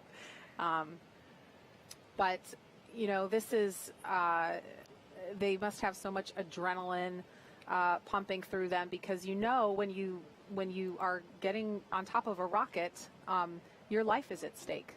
And that's not something that any of the people involved in this mission from start to finish take for granted or take lightly. The folks who work on this program take that responsibility to heart. And like you said, Nicole, I mean, when you're talking about the relationships with the people in the suit-up room, they have those relationships with people across the NASA and SpaceX teams. They walk the factory floor in Hawthorne, and the people that work this mission, they know the astronauts, and they see them as their own family. Here's a look inside the crew access arm from the inside.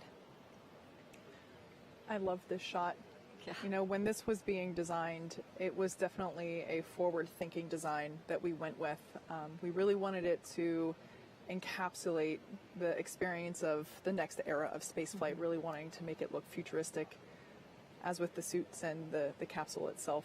Very sleek and elegant. Okay, so here's Victor and Soichi. The last shot inside the access arm was Mike and Shannon. So they're standing now inside the white room. We're going to explain a little bit more about that in a minute, but you can see the side hatch of Dragon open, and that is where they are going to ingress or climb inside in about 13 minutes if things are on schedule. Yeah. They're signing the wall there. Kate, can you explain what they're doing there with the signatures? So we just saw Mike's. The crew has arrived at the White Room on schedule. All right, good core call there, just notifying everyone that the crew has arrived on time. We now see Shannon adding her signature to the wall. So in keeping with tradition, we painted this room white, and the advanced team, once again, I'll talk about them. Part of their responsibility, also making sure that there's a Sharpie on hand so that crew members can add their names to our signature wall. Bob and Doug did this prior to their flight, and I love that this is really the last thing you do before you get in our spaceship. I just love that there's an opportunity, and I'm really looking forward to seeing the list of names grow over time. It's going to be spectacular to see. Well, you know, if everything goes as planned, we'll have the next group of 4 signing their names there in the spring with Crew 2. Mm-hmm. And on Crew 2, one of your crew members will be, you know, Megan MacArthur-Bankin, wife of Bob, who flew DM2. You know, they are my definition of a power couple, and I'm here for it. I love it. I'm really excited to see what the seat assignments will be, because it'd be really cool if she was sitting in the same position as he was inside the capsule for her mission. Oh, there's a wave. Yeah.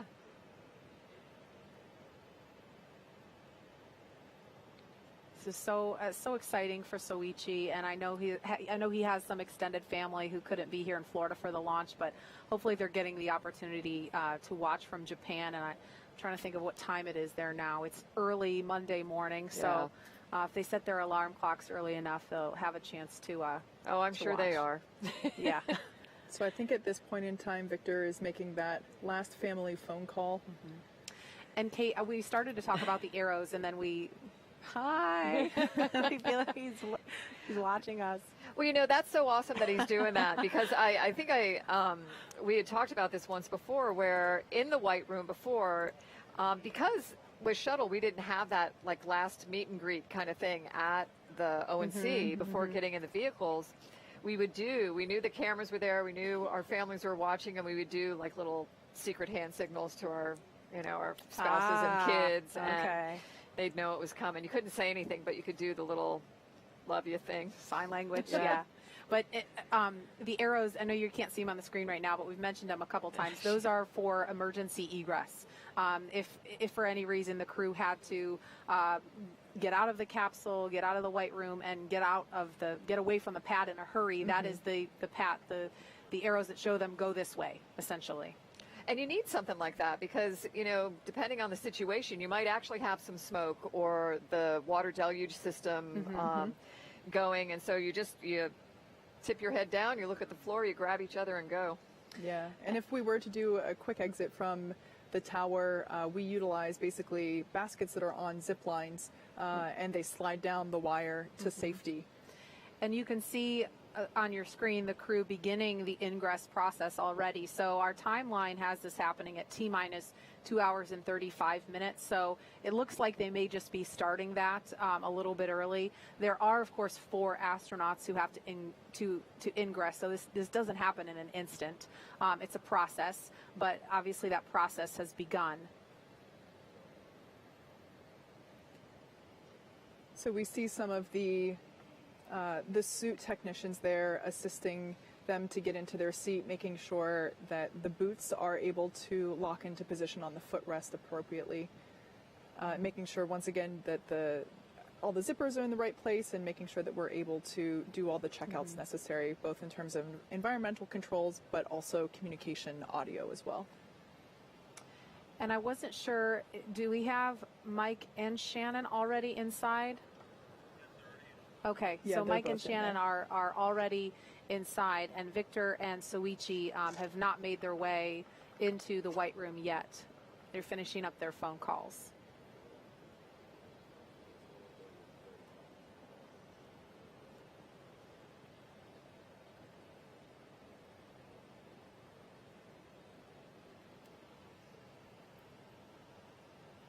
And so again, crew ingress is just a space flight term for getting inside the spacecraft. So Mike Hopkins and Shannon Uokер have ingressed Crew Dragon. You can see the bottom of one of their legs inside the open hatch there. And Victor Glover and Soichi Noguchi looks like are now making their way. They're starting to move. They will be walking down the crew access arm. There's the outside of it. So they're making their way down that hallway as we speak. And they'll be stopping in the White Room in just a moment.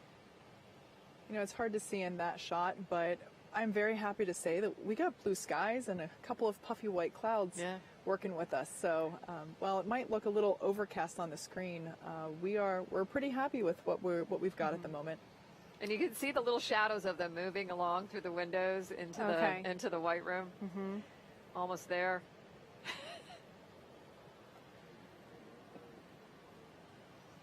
Okay, there they are. So this is, again, a look inside the White Room. It's not a very big space. It's pretty tight, but that's by design.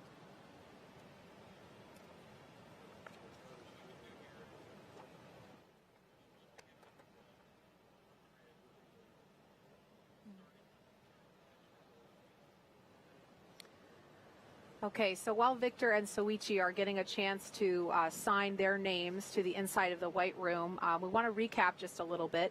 If you're just joining us, you're watching live coverage of NASA's SpaceX Crew-1 mission, today sending 4 astronauts into orbit on a mission to the International Space Station.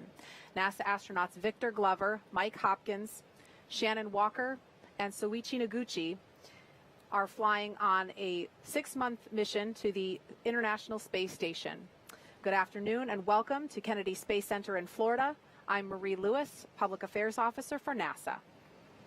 And I'm Kate Tice, Senior Certification Engineer at SpaceX. Happy to be bringing you live coverage of the Crew-1 mission from Kennedy Space Center. Joining us is retired NASA astronaut Nicole Stott, who has flown twice on the shuttle, so pretty exciting to have you here with us. Thank you. Yeah, absolutely. Very nice to be here today with you ladies. And again, the crew has already arrived at Pad 39A, where a Falcon 9 will lift off from 7:27 p.m. Eastern, and Victor Glover and Soichi Noguchi are standing inside the White Room. Mike Hopkins and Shannon Uoker are already inside Crew Dragon. Yeah, so it looks like we're fitting up the earpieces now and just doing a couple final checks. They have ascended the tall structure next to the rocket, known as the fixed service structure, and they've walked down that futuristic-looking corridor known as the crew access arm. And so now they are about halfway through the process of boarding Dragon, so it looks like possibly a little bit ahead of schedule. Our crew members, they're making their final stop. Again, this is the White Room, and the White Room is this small space at the end of the crew access arm that provides entry into Crew Dragon. And as Kate mentioned earlier, this is the last place the crew will be on Earth before stepping into the spacecraft for their ride to the International Space Station. Yeah, like I mentioned before, the term White Room it has a little bit of history. It was first used during the NASA Gemini missions, where the room right before entering into the spacecraft was painted white. So we love traditions when we've continued this one by painting ours white as well. Like Marie said, it is a pretty small area, and it has just enough room for the crew and a couple of ground support members to allow them to complete late cargo load at T-minus 24 hours. And then, of course, what we were just witnessing, crew ingress, running a little bit ahead of schedule at T-minus 39 minutes, 2 hours and 39 minutes. And ingress is how we refer to boarding on top of Crew Dragon. Now, inside the White Room where we're looking, there is a movable platform that gets extended out to the capsule, and that helps bridge the gap between the crew access arm and the Dragon side hatch. And this allows for easy entry into the spacecraft. As you might expect, it's environmentally controlled so that the Dragon side hatch can be opened while at the same time keeping dust, dirt, that nasty Florida humidity out of the capsule to make sure it is just in pristine condition for the crew. There is also a large seal that gets inflated and compressed against the capsule to make sure that we can maintain these clean environments. Yeah, so this is all really exciting to watch. Like I mentioned, you saw them take part in that tradition that we've mentioned a couple of times and it began with our Demo 2 crew of NASA astronauts Bob Behnken and Doug Hurley. They signed the wall of the room to mark that they are now part of the select few who will have launched after leaving this room. So the White Room also has lots of other tools that are utilized in order to open the side hatch and complete crew ingress, as well as allowing them to prepare for any contingency or emergency that might be encountered. So, as we're waiting for our last crew member to hop inside Crew Dragon, let's check back in with Jesse and Leah back at SpaceX headquarters in Hawthorne, California. How's it going over there, Jesse?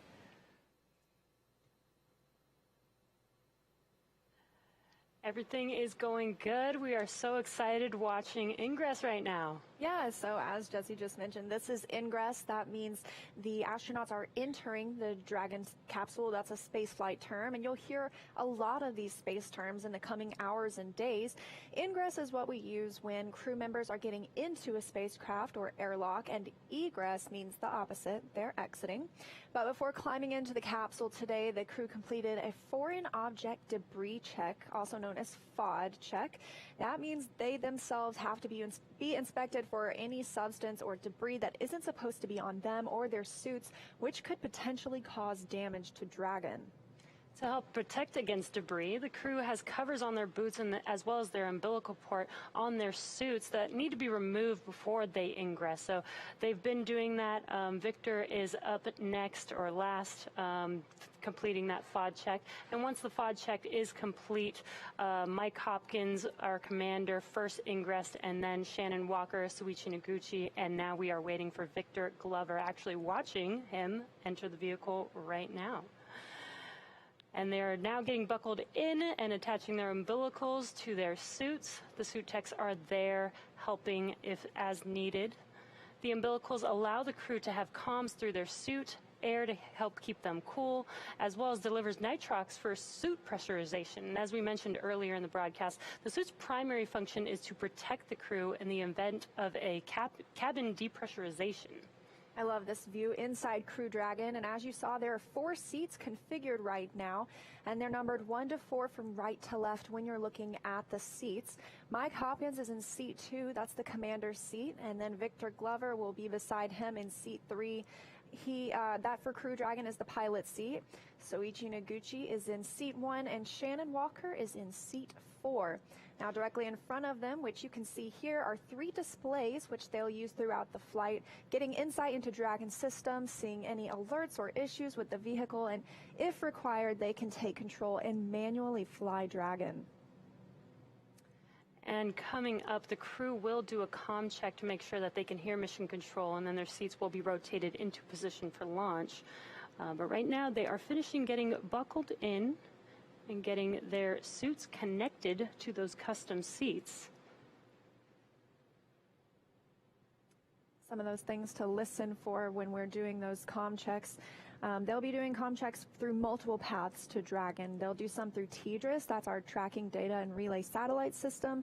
We also use that for communications with the International Space Station. And then you'll hear ground. That refers to several ground stations around the globe that SpaceX had. And upon liftoff, those ground stations will be able to provide telemetry from Falcon 9 and Crew Dragon. There's also about a half a dozen checks to ensure everybody's ready in here. You can see those suit-up crew. I've heard people call them the ninjas before. I think it's a pretty apt name. But they are checking to make sure the suits are ready. They're helping them connect the umbilicals. They're buckling them in.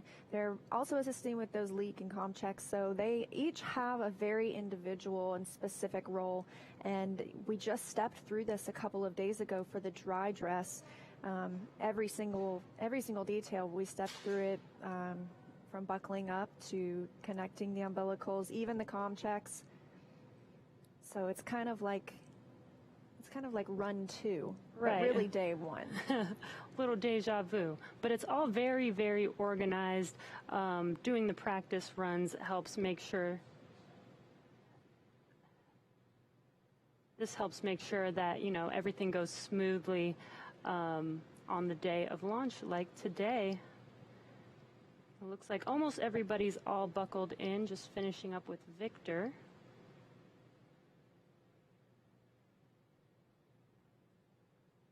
Comm check should occur once everybody's already buckled in, so. A lot of excitement. Really cool to see 4 crew members. Just saw a wave from Shannon there in that far left seat.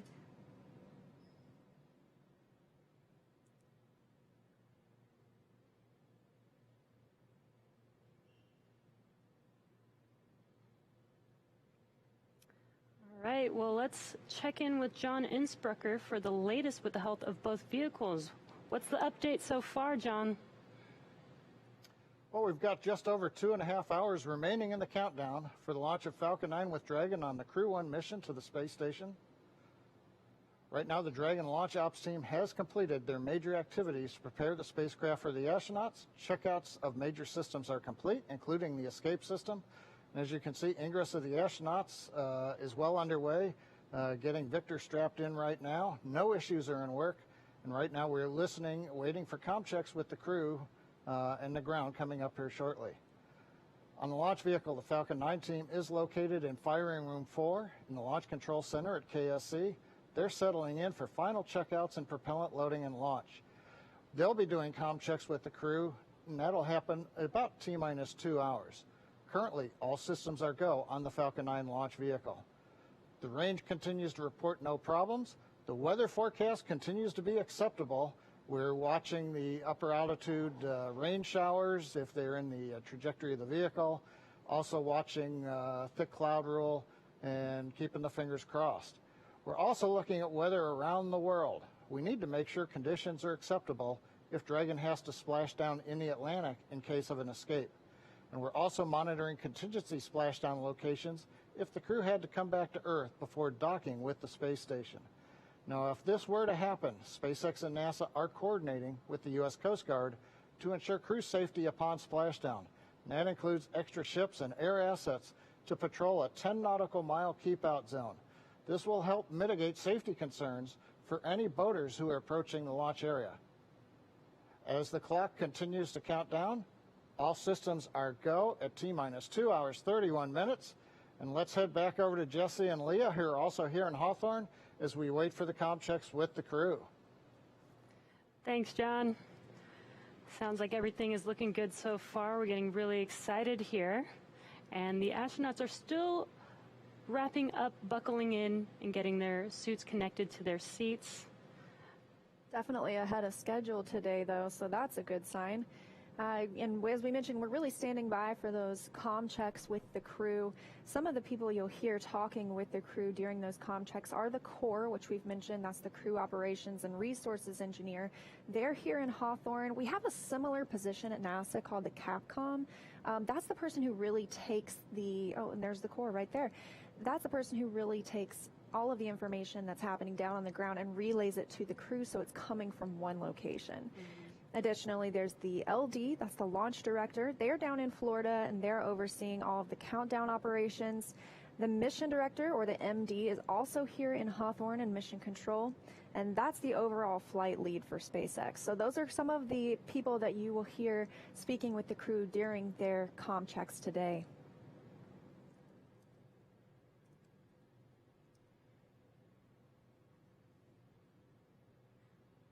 Once they're all finished getting buckled in, those seats will also rotate into launch position. Right now, it does look like they're a little further away from those display panels, but once they rotate backwards, those display panels will be right in front of them and easy to access. Just under 2.5 hours now, too, before we launch today. As John and I mentioned, weather's still looking good. Just a little bit about the vehicle they're on itself. Crew Dragon and its trunk are about 27 feet tall. That's from the tip of the nose cone to the base of the trunk. Under that nose cone, we have bulkhead thrusters. Those will be used for some of the burns after the crew are already on orbit. And once they launch today, as we mentioned, it's going to take about 27.5 hours. until they arrive at their destination on the space station, that allows them to get a little bit of a sleep period, because at some point, obviously, you get a little too tired. We want to make sure our astronauts are cognizant and fully focused on the mission. And so after a really long day today, they're going to get to sleep for about 8 hours tonight before waking up tomorrow, continuing on with the mission, and then docking with the International Space Station.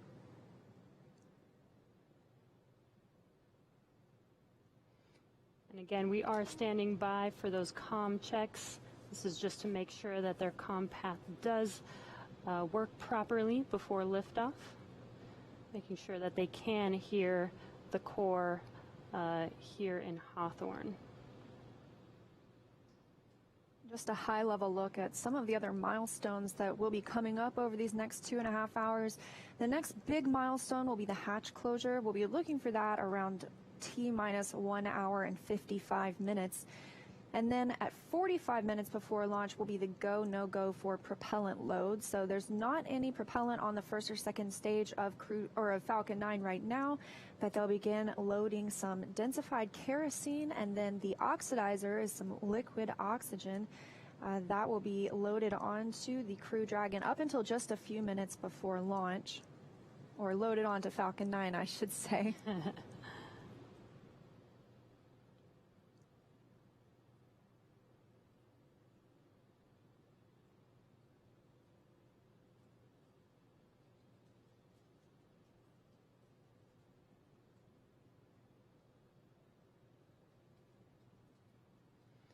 Again, we are still waiting for those comm checks.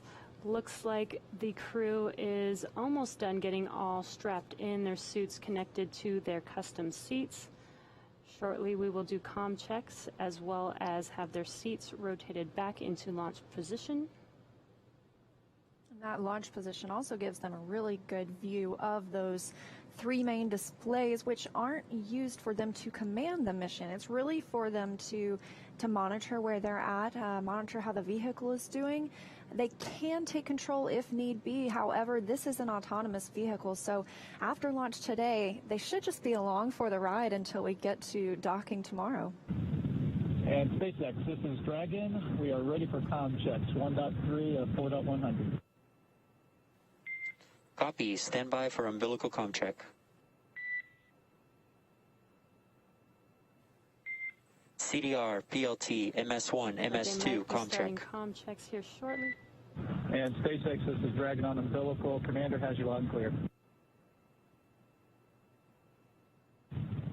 PLT, umbilical, loud and clear. MS1, umbilical, loud and clear. MS2, umbilical, loud and clear. And core, copy. 4 good comm checks, loud and clear. Umbilical comm check complete. Stand by for ground station comm check.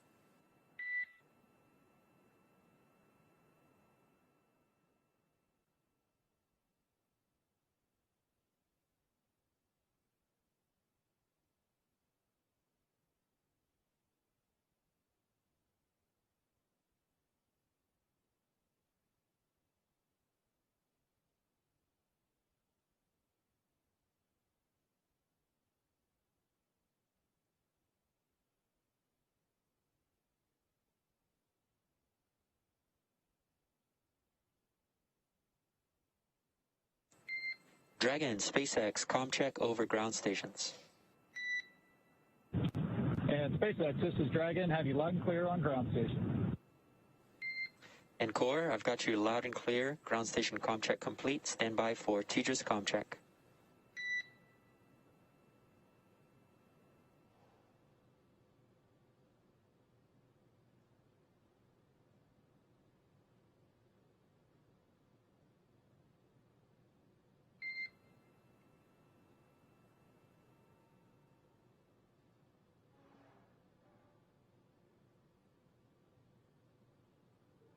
Dragon, SpaceX, comm check over TDRS. And SpaceX, this is Dragon. Have you loud and clear over TDRS. Copy, have you loud and clear as well. TDRS comm check complete. Stand by for comm checks with MD and LD in the launch configuration.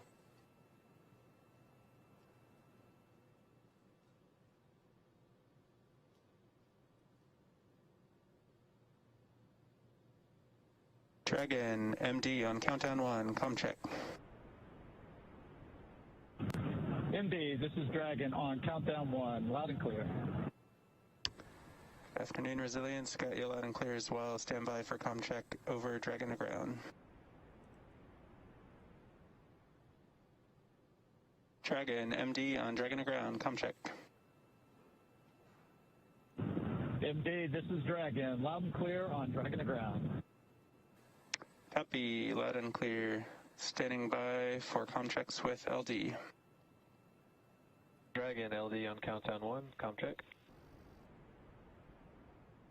LD, this is Dragon on countdown 1, have you loud and clear. LD, loud and clear. Stand by for com checks over Dragon to ground. LD on Dragon to ground, com check. And LD, this is Dragon, have you loud and clear on Dragon to ground. LD, loud and clear. Good luck, Resilience crew. Copy and thank you. Okay, Resilience, that concludes our launch configuration com checks. Please report when you are ready for seat rotation per section 2 of 4.100. Dragon copies and inward.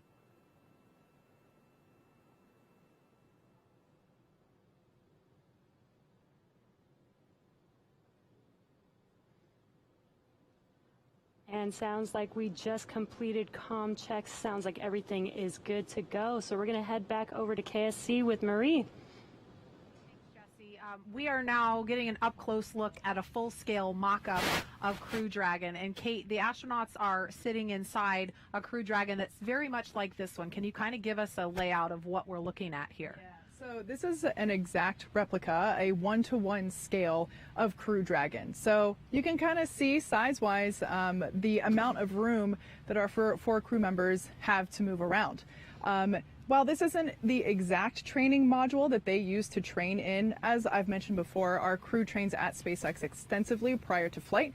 They use a mock-up similar to this one for things very detailed, such as running procedures inside the capsule, but also something as simple as practicing getting in and out, going through the side hatch, especially in a spacesuit. That could be a little clunky.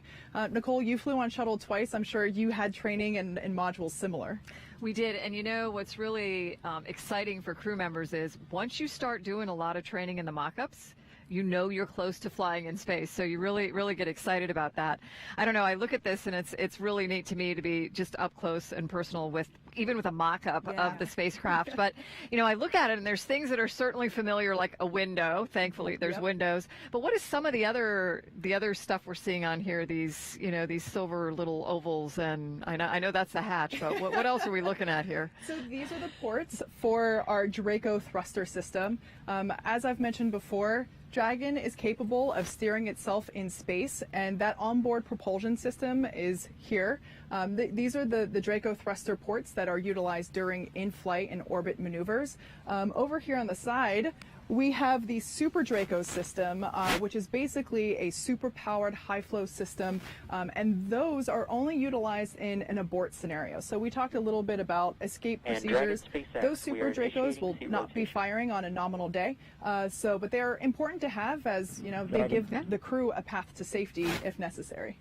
And we just heard the call for seat rotation. So that means that the crew, their seats are being rotated into position for launch. So we are going to send it over to NASA's Daryl Nail. He is at the OSB-2 viewing location with Kennedy Center Director Bob Cabana. Daryl? Right, thank you, Marie, and thank you for the tour of the Dragon space capsule. And I am here with Bob Cabana, director of the Kennedy Space Center. Thanks for being here, Bob. And this is the Kennedy interview desk, and we are in the shadow of a little bit of cool hardware ourselves, the vehicle assembly building, which looks outstanding. Doesn't it? It's got a new, we touched it up a little. We repainted the flag and the NASA meatball and the sides of it. We got it all spiffed up for this history-making day. Excellent. You know, it's another great day at Kennedy Space Center, America's premier multi-user spaceport. We're making history. You'd like to talk about that.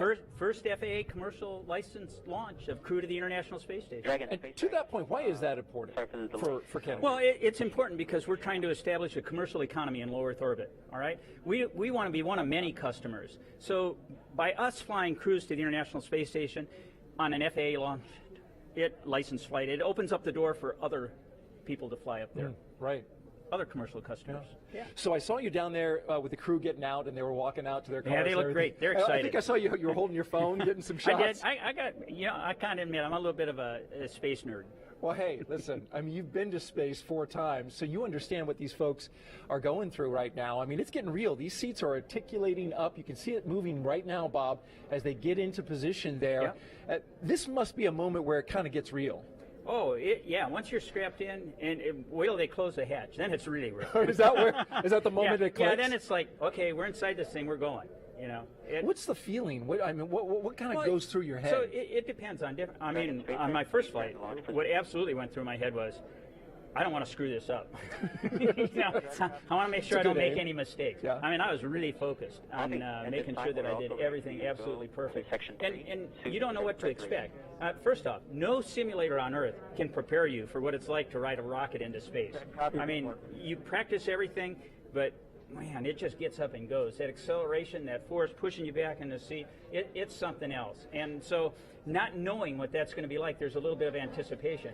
You know, when you go a second and third time, then you got a little more idea of what to expect, and you can relax a little bit more. But so there's anticipation of what is this going to be like? What is this going to feel like? And you would think there's some nerves there, right, just naturally in this moment. But these 4 astronauts, they also ate extremely well. So I hope that the nerves don't get them too much. They ate well because they were at the astronaut crew quarters. You've been hosting them for the past week. Sure. And tell me about what they got to eat. Like anything they wanted. That's great. On the menu, whatever you want. I heard like New York strip steak, basmati rice. Yeah, whatever. There was some dressing thrown in. Yeah. No, life in crew quarters is good. Yeah. With there's one crew. We used to have a motto in crew quarters: eat till you're sleepy and sleep till it's time you're hungry. That's a good way to leave. I'm surprised you can get them out there to get on the rocket with that kind of living. So that's why you don't want to spend too much time in crew quarters. No, but we do a great job protecting our astronauts from keeping them healthy. But it's not about it's just amazing what we do. I would trade places with any one of them in a heartbeat. I'm really proud of these guys, and I'm proud of what we've accomplished as a nation to have this commercial crew program. Kathy Leaders and her team have just done an outstanding job getting Bob and Doug Hurley up there and home safely, paving the way for this first flight under contract with SpaceX. This is the future, and we want to get Boeing flying too. They're right over here building the CST-100. We got to have them have a successful flight so that we have dissimilar redundancy so that we can get crews to and from the International Space Station. Their test launch right around the corner next year in 2021. Bob Cabana, thanks so much for being here. Appreciate your insight as always. Bob Thanks Cabana for having me, Daryl. Flew into space 4 times, folks. So between me and him, we have 4 flights into space. There you go. We'll send it back to you guys. Tahira. Hey, Daryl, thank you so much. So right now we've got about 300,000 people tuning in across all of our social channels. That's about 100,000 more from when we last checked in. And ladies, I am seeing some great comments coming in online, and I've got a few I want to show you.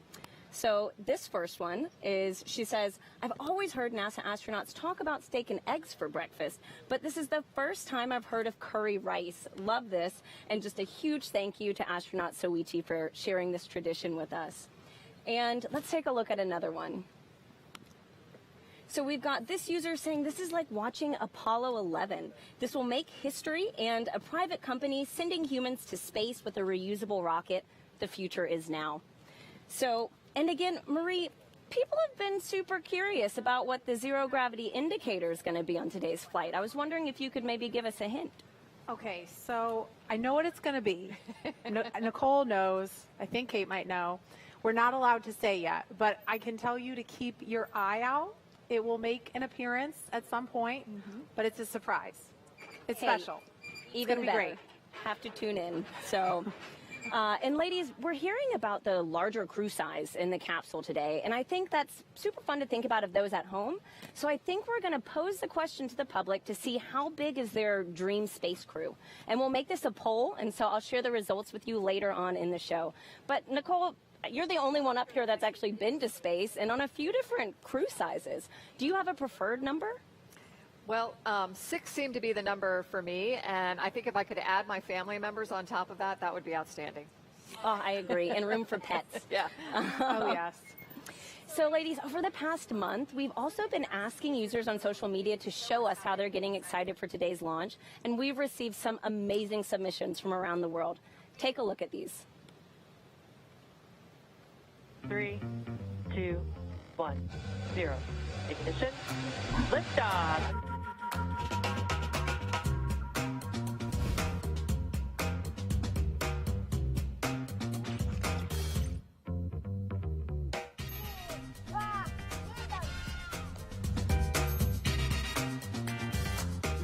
And SpaceX Sister Dragon, you show a nominal check.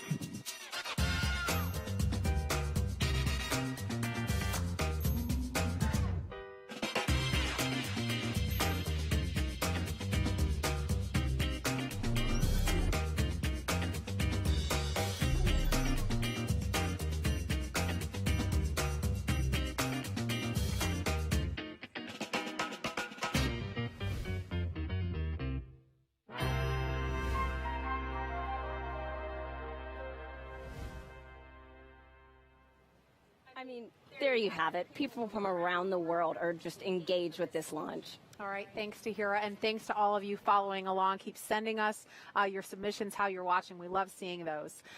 So we had seat rotation and comm checks, and we want to learn a little bit more about the crew before we get into hatch closure. This will be the second space flight. 5.2 of 4.100. We are ready for Dragon hatch closure.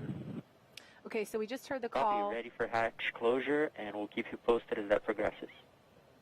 Okay, so we heard the call that they're ready for hatch closure. So we're going to pause for just a moment.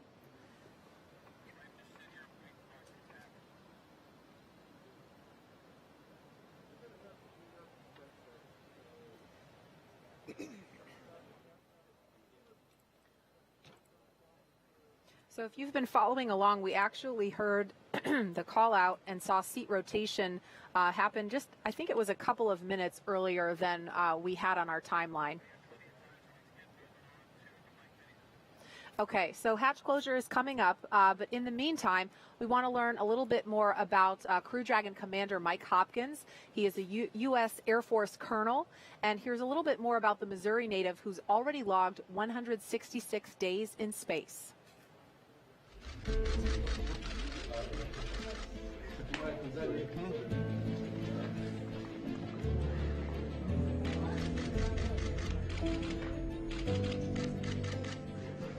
Sitting on the launch pad is definitely a moment that you're always thinking about, right? That's one of the more critical phases of the flight, as you can imagine. You're very focused in, right? It can be a very emotional time. You're kind of pinching yourself because it's hard to believe that you're finally there. Born in Lebanon, Missouri, he is an Air Force colonel and a flight test engineer. He was selected as an astronaut in 2009. He spent 166 days on the International Space Station, introducing NASA astronaut Mike Hopkins.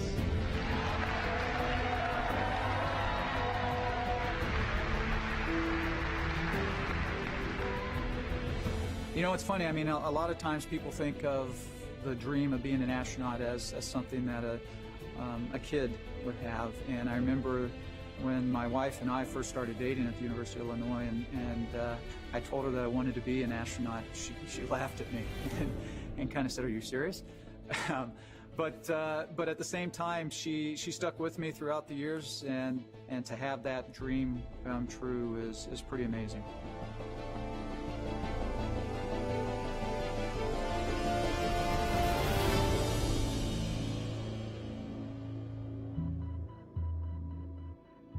My role on the Crew Dragon itself as part of Crew-1 is the commander of the vehicle. We'll be launching to the International Space Station, and we're going to be doing a long-duration mission, a standard long-duration mission. One of the nice things about being on board the International Space Station is you have a lot of connectivity, believe it or not, with your family. And so I was able to call just about every day. My family means everything to me. It is the most important part of my life. My wife Julie, my son Ryan, my son Lucas, they are just such a huge part of this whole endeavor. You know, without family, it just wouldn't be as meaningful. The partnership that we have right now with SpaceX, it's pretty powerful. They bring a lot to the table. NASA brings a lot to the table. We've got a ton of experience in human spaceflight. When you're out there on a day-to-day basis and you're interacting with their engineers and you're interacting with their trainers and you're interacting with the people that are actually building the rockets and building the capsule itself, you really get to establish the relationships, the personal relationships. It's not just about the astronauts that are on board, but it's about the entire team at NASA and SpaceX that it's taken to launch this Crew-1 vehicle, and we couldn't do our job without them.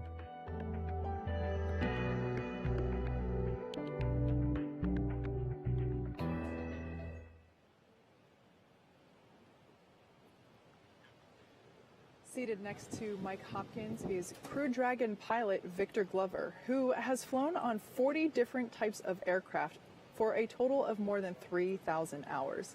Helping prepare him for this, piloting his first test flight to space. Here's more about the U.S. Navy commander and California native. I saw a shuttle launch when I was in elementary school, and I thought I really want to fly that. And that's where it began. He is a Navy commander, a naval aviator, and a test pilot. He was selected as an astronaut in 2013. This is his first space flight. Introducing NASA astronaut Victor Glover.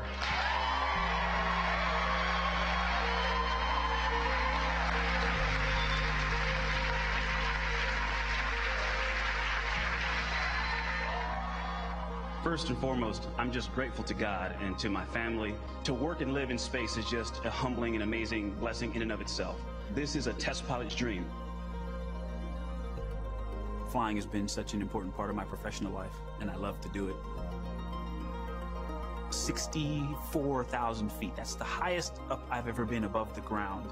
And so to get to a point beyond that, that'll be a little special moment. I'm a rookie astronaut. I'm the pilot and going to be learning the ropes from a very experienced crew. Trying to balance that, enjoying and living in the moment, but also managing the responsibilities to make sure that we get to space safely. I'm looking forward to that juxtaposition of emotion, I think. Tell me about how you ended up here. I think for every astronaut, that's kind of a different story. Ooh, wow, that goes way back. So high school athlete, loved being a part of a small high-performing team, wrestling and football. Was fortunate to wrestle in college while pursuing my engineering education. I actually originally wanted to be a Navy SEAL. That's what started my journey in the Navy, and I wound up deciding to go into aviation and learn to fly. The love of flying and being a part of a small, very specialized, high-performing team that gets to do things in really interesting and challenging environments. The astronaut corps is the epitome of that. This is truly an exciting time for human spaceflight in our nation, and believe me, it's only going to get better as we charge off into the future. We've been working with our partner SpaceX for years. It's just been amazing to learn about the vehicle and to just spend time getting to know their flight control team and their trainers. It's creating sort of a new culture that is some kind of a balance between the two. The fact that it takes thousands of people all over the world to get us ready, it's humbling and overwhelming, and I want to do my best because I represent them. So thank you for your support and for your love, and know that you're flying with us on Crew-1.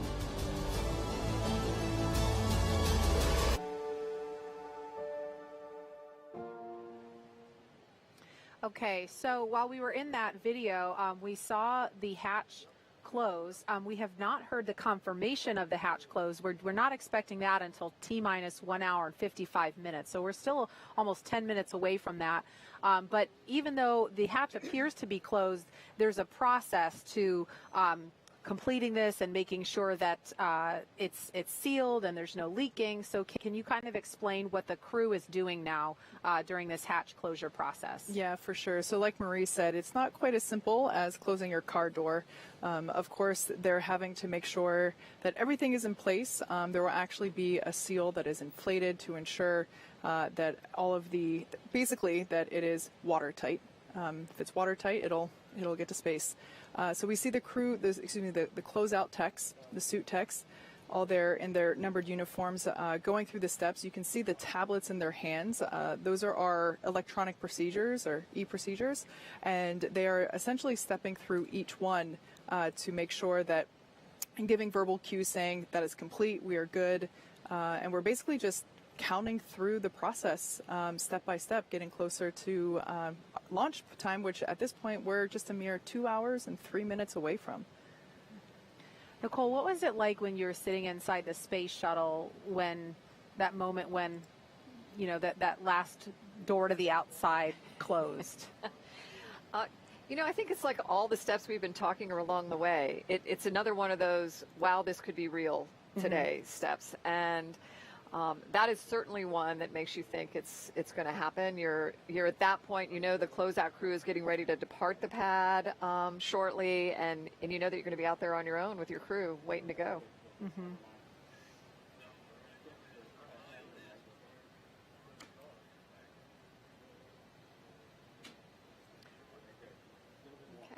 All right, and in seat number 1 today is Crew-1 mission specialist Shennon Uokер, who flew previously on the Russian Soyuz to the International Space Station, spending 163 days in space. Here's more on Dr. Uokер, who will be the first woman to fly on a commercial orbital spacecraft. I always wanted to be an astronaut. I just turned 4 when we first landed on the moon. And I have very distinct memory of my parents taking me and my older sister out into the backyard, and the moon was rising over our house, and they pointed up there and said, "We have people there."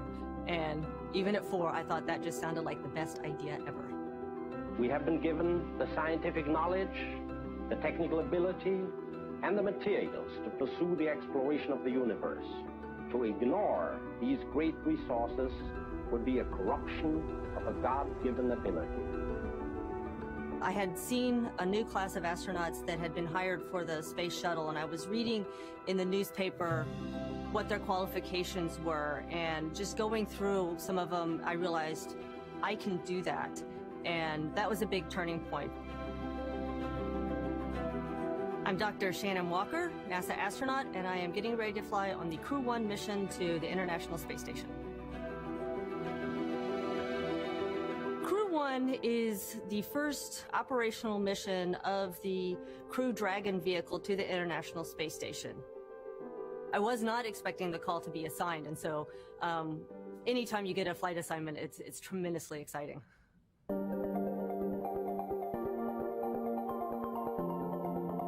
I spent 6 months on the station previously in 2010, and I am so looking forward to getting back there and having another 6 months on the space station. There are so many things that you could do on station. What I like about it is every day really is different. You get up and you may be doing a biological experiment one day, you may be doing maintenance on equipment the next day, and then the day following that you'll be doing some sort of experiment in chemistry. What I have found being part of the International Space Station program, and not just Russia, but our colleagues in Japan and Europe and Canada, is that underneath it all, we all have the same goals and we all have the same passions. The Dragon spacecraft represents to me is just a continuing evolution of better computing power that's, evolved over the years, and different ways that the crew can interact with the spacecraft. SpaceX is a very interesting company. There are so many young people. I always imagine it to be like it was in the early Apollo days at NASA, with so many young engineers so passionate about what they are doing.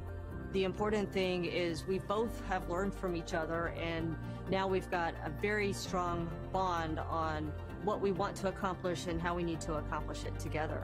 I do believe that human spaceflight is an imperative for our planet, and to be a part of that, to keep the progress growing, I find very inspiring.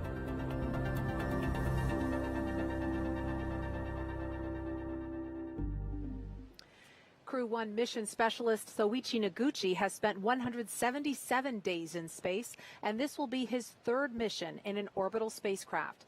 Here's more on the first international partner to fly aboard Crew Dragon. Soichi appears to be a very quiet person, and yet he comes out with some fantastic one-liners. Soichi is probably the quietest, but he is probably the funniest as well. Earlier, I used the word dignified to describe him, but his humor is very dry and subtle, but it is extremely witty, and it just makes it that much more funny. Konnichiwa. My name is Soichi Nogучі. I am Mission Specialist 1 on Crew-1 mission to International Space Station. Well, my mission will be help support commander and the pilot on Crew Dragon. And of course, once I arrive on the space station, I'll be a border engineer and do lots of science and maintenance and spacewalks, robotics, all kinds of work.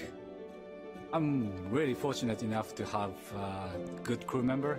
And obviously, we have a lot of a different background, and the diversity definitely gives us a great rigidity to our crew.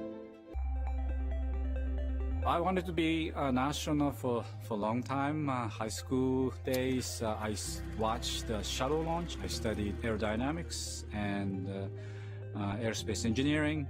When I turned 30, Japanese Space Agency started recruiting another astronaut class.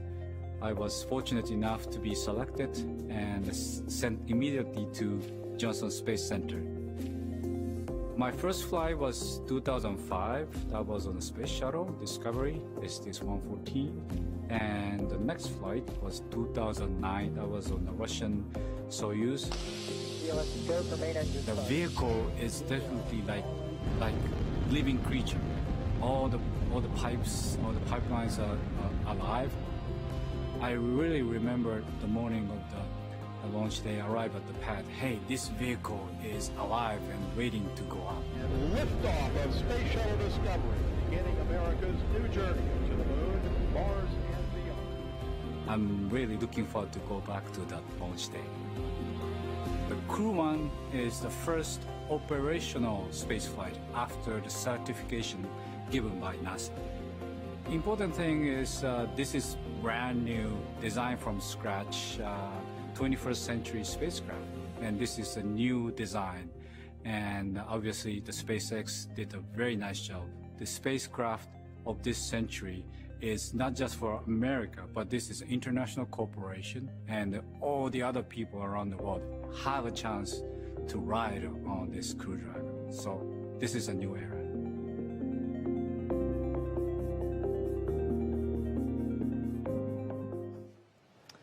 Okay, we're looking live now inside the White Room. You can see... We're discussing that. Negative. We're going to go to pad hatch reopen temporarily. Okay, so it sounds like they may be reopening the hatch. We're going to listen in to see if we can hear any more chatter about that.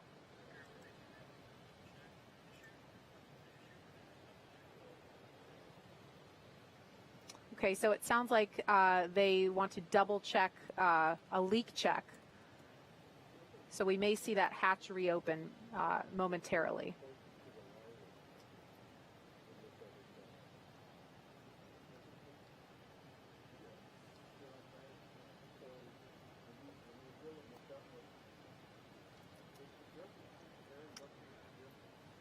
Nominally, we would expect right about now to hear a call out for hatch close right at T-minus 1 hour and 55 minutes. So we haven't heard that just yet, but we did hear that the teams are looking at reopening the hatch to double check some leaks.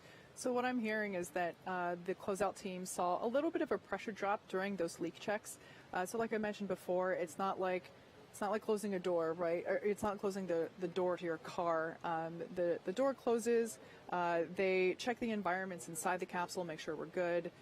Then they perform a leak check again, essentially making sure that the cabin and the door are able to maintain pressure and environments. So something like this, if they have to reopen it, it might just be they have to reposition a seal. So we're considered a minor issue at the moment, but it might be as simple as allowing us to open the hatch, check the seals and the latch mechanism, and then able to reclose it.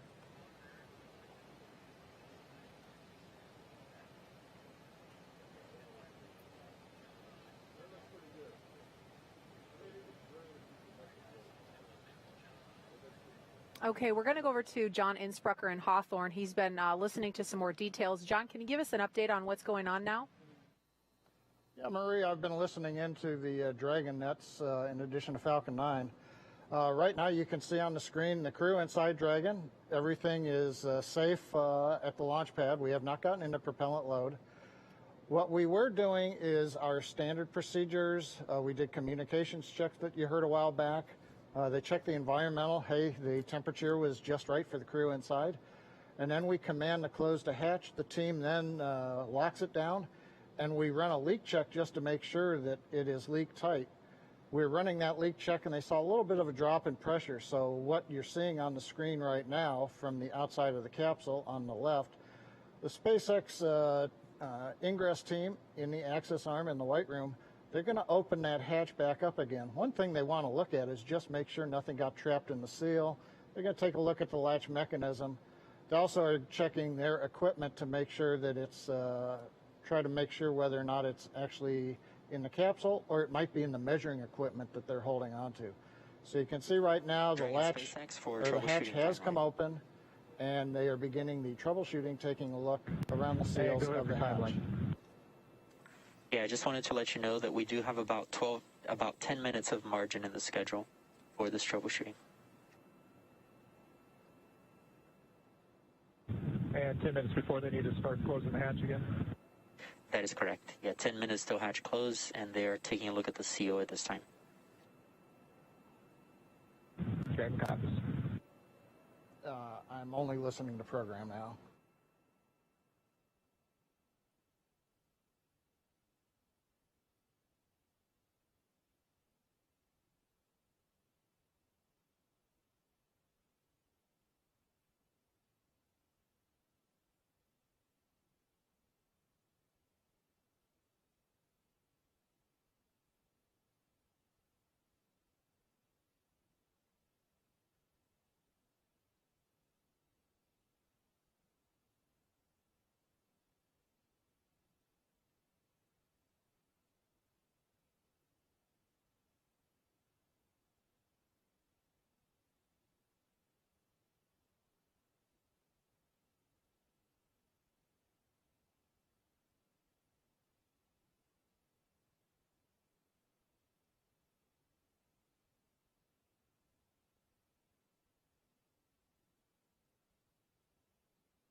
Hey, Marie, this is John. Did you ask me a question? I didn't pick it up. Yeah, I wanted to first just acknowledge that we heard on the call-outs that they said that they had about 10 minutes of margin in the schedule, so not necessarily going to throw the timeline off track. But is this something, I know that people that are watching this live have got to be wondering, is this something that can cause a scrub, or how significant is this issue right now? Well, I'd say from a crew safety standpoint, which is what we're always looking out for, if we could not resolve the issue, if we thought we were actually measuring a leak, then that would be a probable scrub issue for today. However, it's premature to say that. They're doing the first round of troubleshooting. And yeah, I also heard the comment we've got about 10 minutes, but as a reminder, the SpaceX team doesn't actually leave the crew access arm until T-minus 60 minutes. So while we've got standard margin, they may be able to compress other activities since there's still 50 minutes before the crew that you see there in the black pad access uniforms actually has to get out of the area. Sure. And, when we put out the mission timeline ahead of time so folks can follow along, but we understand and we try to impress upon others that these are the kinds of things that can come up. And so this timeline, while it's a guide, it is fluid. Thinking back to Demo 2, if I remember correctly, they were also running ahead of schedule in terms of when Bob and Doug got in their seats and strapped in and closed the hatch. So obviously, given an instantaneous launch window for the space station launches, if we didn't have margin, that would be a potential scrub scenario. But like we heard at the call out earlier, we're about 10 minutes ahead of schedule. So glad to have that flexibility. Yeah, and just to add on to what Kate was saying, looking back over my notes, when we did the first Demo 2 launch, it wasn't until about right now in the countdown that the first hatch leak check completed. So by that schedule, which we were ready to support launch right on time until the weather got us, we're still looking good, I think, in the countdown. Something I want to point out, you heard me mention earlier that the team is working off of tablets following along with the procedures. This is considered the kind of contingency procedure that is written into the procedures. So what we're seeing them go through on screen now, they're not, while they are troubleshooting live, we do have a procedure written for this type of contingency. So it's a matter of working through those side steps, essentially. Nicole, I wonder, did you have any issues that had to be worked through real time on either of your shuttle missions that might have been similar to something like this?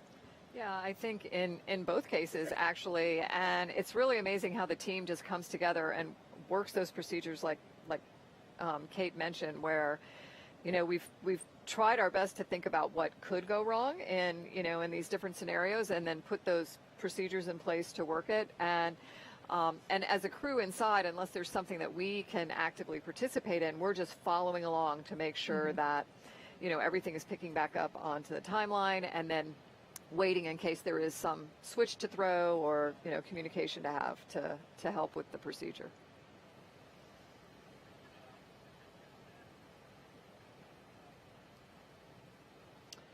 Okay, so again, if you're just joining us, we're at T-minus 1 hour and 47 minutes.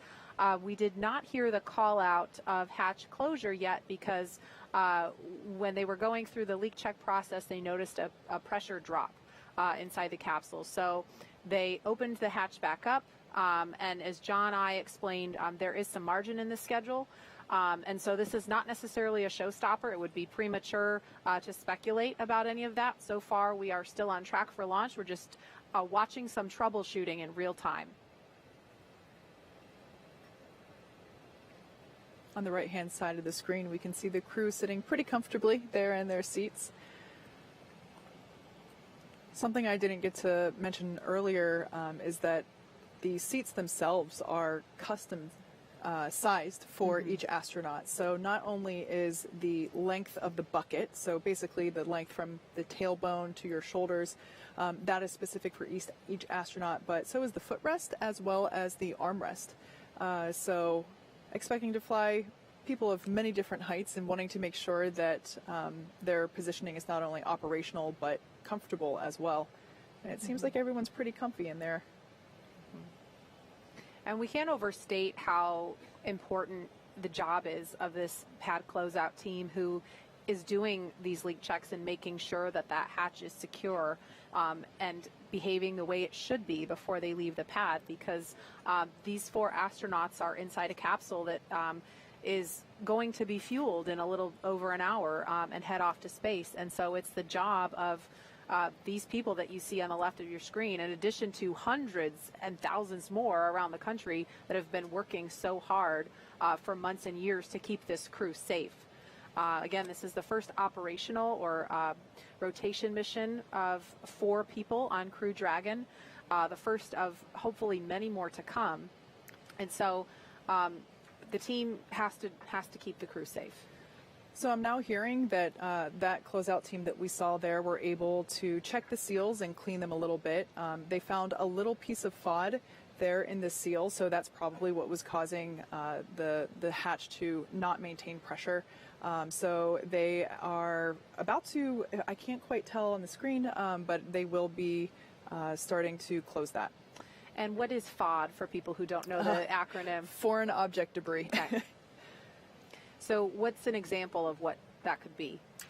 You know, it's hard to tell because it depends on the environment, but something as small as a piece of lint to, you know, something like our cell phone or an earring. So that's part of the reason why earlier in the webcast I mentioned that the the suit technician team are checking to make sure nobody's wearing unapproved earrings or jewelry. Those are all considered FOD or foreign object debris. But it looks like we're going to be closing that hatch again if it's not already, and reperforming that leak check Like I mentioned before, we do have contingencies built into our procedures. We are running ahead of schedule, so nothing to speculate causing an abort at this time. But that being said, we will be repressurizing that hatch. And I should say that it's not like we bring it to pressure and check it and it's good. You want to bring it to pressure, allow it to sit there for a couple of minutes and watch whatever the decay is, if any. Dragon SpaceX for status.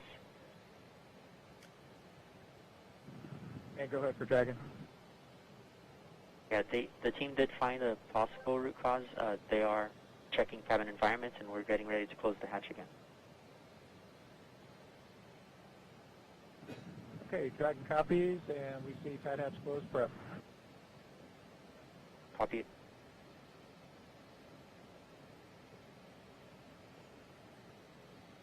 So just the ground crew, core communicating to the crew inside Dragon, giving them a status update, letting them know that potential root cause has been found and that they will be closing that hatch and beginning the leak check once again.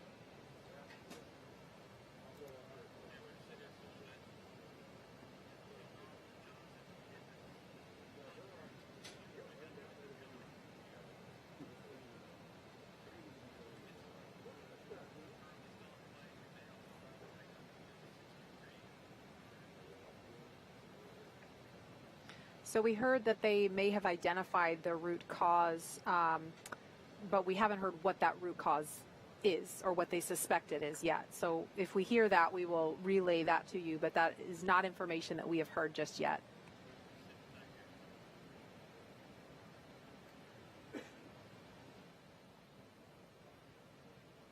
And Dragon SpaceX hatch is closed.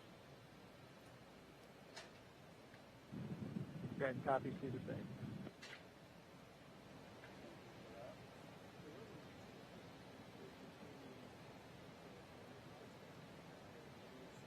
Okay, so we heard hatch is closed, and so we expect a leak check to be forthcoming.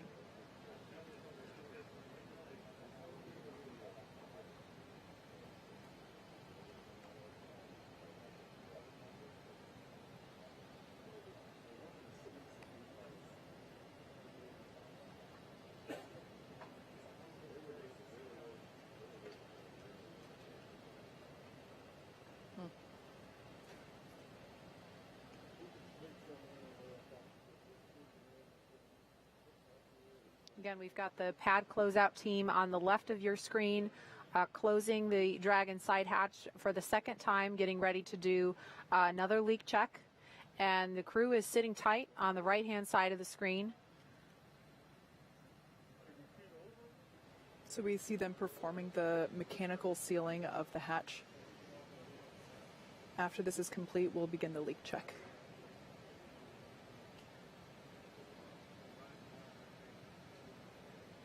We are at T-minus 1 hour and 40 minutes, so with still some margin in the schedule, so this is not necessarily going to throw the rest of the launch timeline off track, but we're just standing by to see if the teams can get this issue resolved.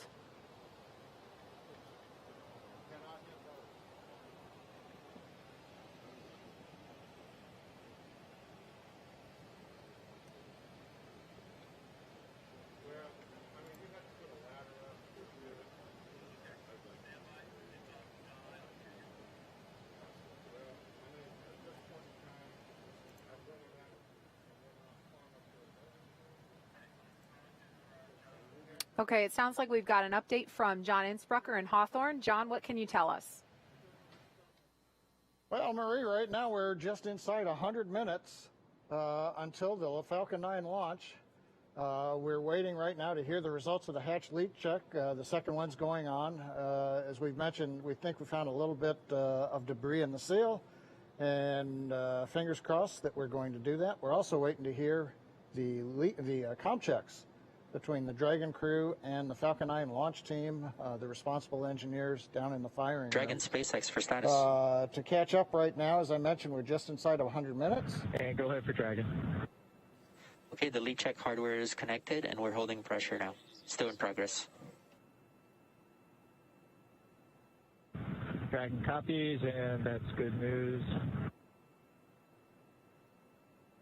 Yeah, and I will provide some more words on what they identified during my post-ingress brief. Okay, Dragon copies, and I assume we still have some more time on the leak check. That's affirmed. Yeah, they're still performing it. Dragon.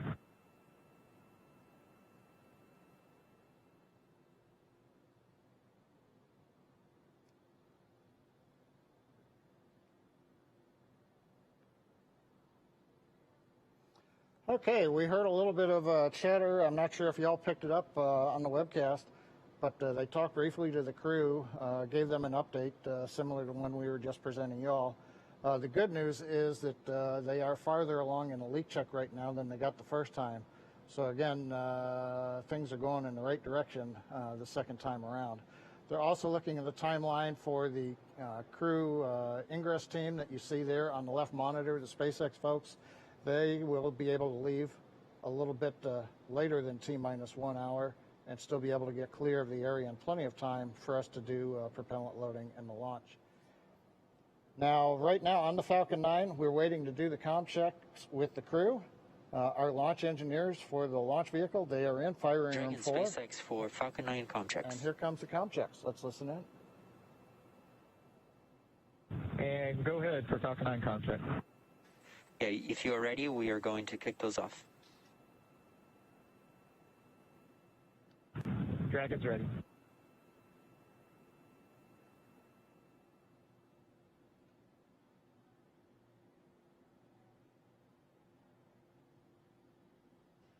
Dragon GNC on countdown 1, comm check.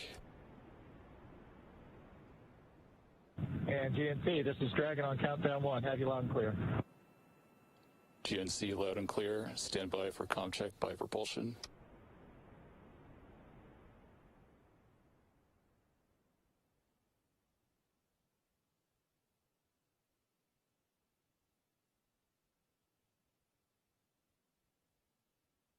Dragon prop on countdown 1, comm check.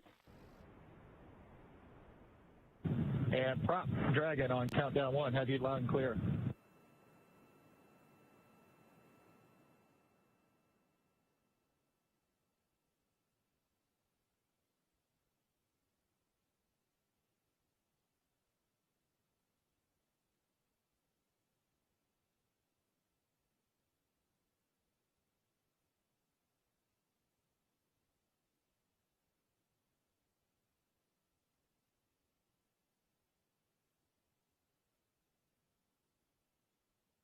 Prop loud and clear. Stand by for comm check with avionics engineer. Dragon, avionics on countdown 1, comm check. Avionics, this is Dragon on countdown 1. I have you loud and clear. Avionics loud and clear. Stand by for comm check by the ground segment engineer. Dragon, ground segment on countdown 1, comm check. Ground segment, this is Dragon on countdown 1. We have you loud and clear. Ground segment loud and clear. Stand by for comm check by launch control. Dragon, launch control on countdown 1, comm check. Launch control, this is Dragon on countdown 1. Loud and clear. Launch control, loud and clear. Stand by for comm check by the chief engineer. Dragon, see you on countdown, comm check. CE, this is Dragon. Hans, we have you loud and clear on countdown. CE, loud and clear. This completes the Falcon 9 responsible engineer comm checks. Safe flight. Correct.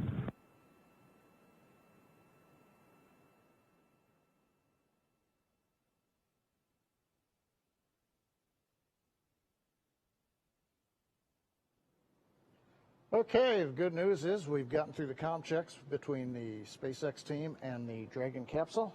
We're at T-minus 1 hour and 34 minutes. On the Falcon 9, everything continues to look SpaceX good. Big event really coming out. Launch escape checks. Propellant loading as we get inside T-minus 35 minutes. And on go the ahead Dragon for side. TADAT's closed checklist. Okay, resilience. At this time, we're going to commence health check for the launch escape system. You can expect a momentary flight computer state change followed by a transition back to pad hatch closed. Dragon copies, and we're monitoring.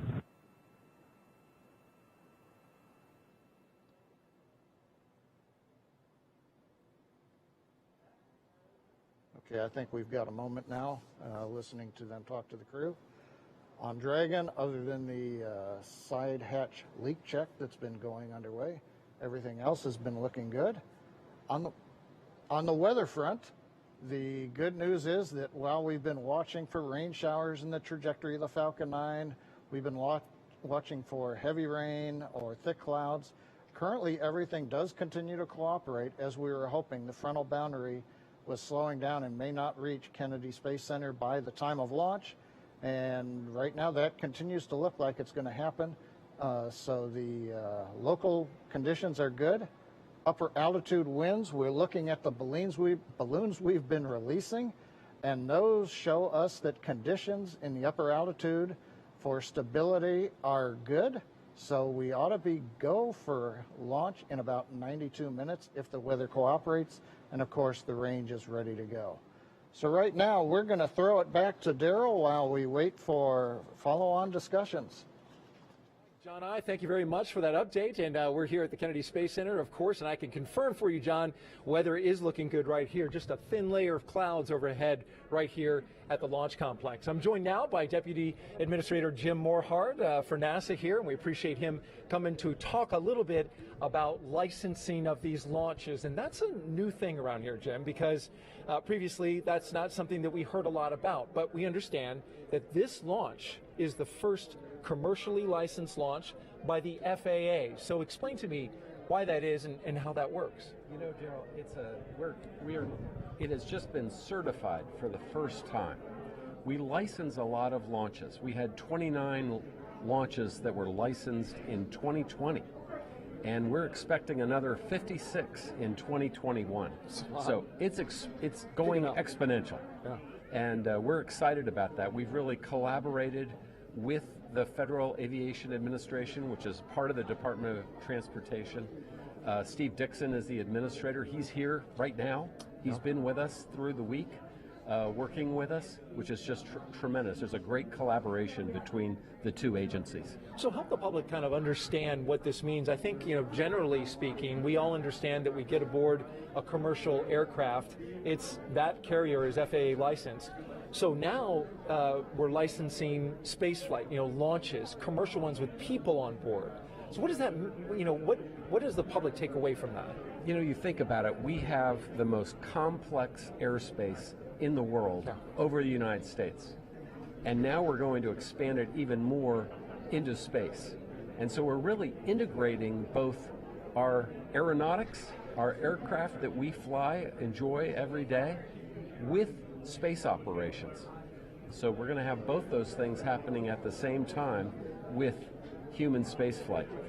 And that's what we're doing here today at the Kennedy Space Center. That's impressive. And just when you mentioned the airspace in flight, right? Very crowded place. Space just getting started, and as you mentioned, growing. Where do you see this, when you just kind of dream a little bit, where do you see this going one day? Daryl, you think about it. First off, it's both Federal Aviation Administration, but at NASA also, our number one priority is safety. That's what we're focused on. But in the meantime, we're commercializing low Earth orbit. Right now we have a $350 billion space economy in low Earth orbit. That's true. That's a big number. It is a big number. 350 billion. And people are talking in the future at going to over $1 trillion. And so it is just, we're starting the dawn of a new space age. And quickly, I think you were telling me that this also increases our ability to do science on the International Space Station, right? With these 4 great astronauts, and Jim Bridenstine and I met with them yesterday, and they want to fly, and we want to make sure they fly safely. But with that, when they get to the space station, we've got 1 astronaut there right now. It's going to increase our research efforts up there by 300%. And we really believe that that's that demand is going to grow. And the hope is ultimately that we'll have commercial space stations that are built by our space industry in the United States. And so, because there's so much research to be done. All right. Well, very good. Illuminating information about the licensing of spaceports. Appreciate your efforts and all your work in getting these government agencies to work together and talk to each other and come together with some consensus there. That's good stuff. It's my honor, but this is about safety, and we're going to keep doing it. Excellent. Keep up the good work. Thank you, Jim. Jim Morehart, Deputy Administrator with NASA. And we are now at T-minus 1 hour and 28 minutes. We'll toss it back to John I. in Hawthorne, California. John? Well, maybe not John. We'll go to Marie, right here across the way at KSC. All right, thanks, Daryl. I've got a brother named John, so I'll answer to either. We are standing by for a post-ingress briefing to the crew. Dragon SpaceX or side hatch leak check. And go ahead for the side hatch leak check. Okay, good news. The leak check has passed, and we saw consistent readings to what we saw on dry dress. So it looks good. That's great news, SpaceX.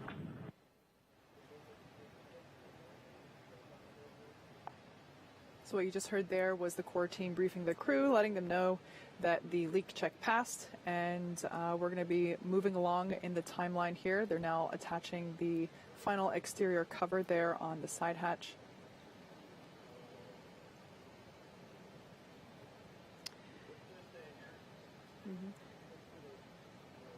And they mentioned that the levels that they checked were consistent with dry dress. They were referring to the rehearsal that was conducted Thursday. So just a couple of days ago, they went through this process. It's called the dry dress rehearsal because they do everything except fuel up the rocket and, of course, launch. So when they did the checks that day, obviously things were nominal. The first time they closed the side hatch, they noticed a drop in pressure when they did the leak check. So they opened the hatch back up, discovered some foreign object debris, or what we call FOD, cleared that out. We don't know what exactly it was yet. We might hear about that in the post-ingress briefing. But they closed the hatch back up, did another leak check. Everything looks nominal, and that's what we just heard confirmation of. So that they said that was great news. So it sounds like we're getting back on track now. So it looked like that closeout team member just took the final closeout photo there, or one of final, and we are moving along. If you look closely on the right-hand side, you might be able to make out some signatures there on the wall of our white room.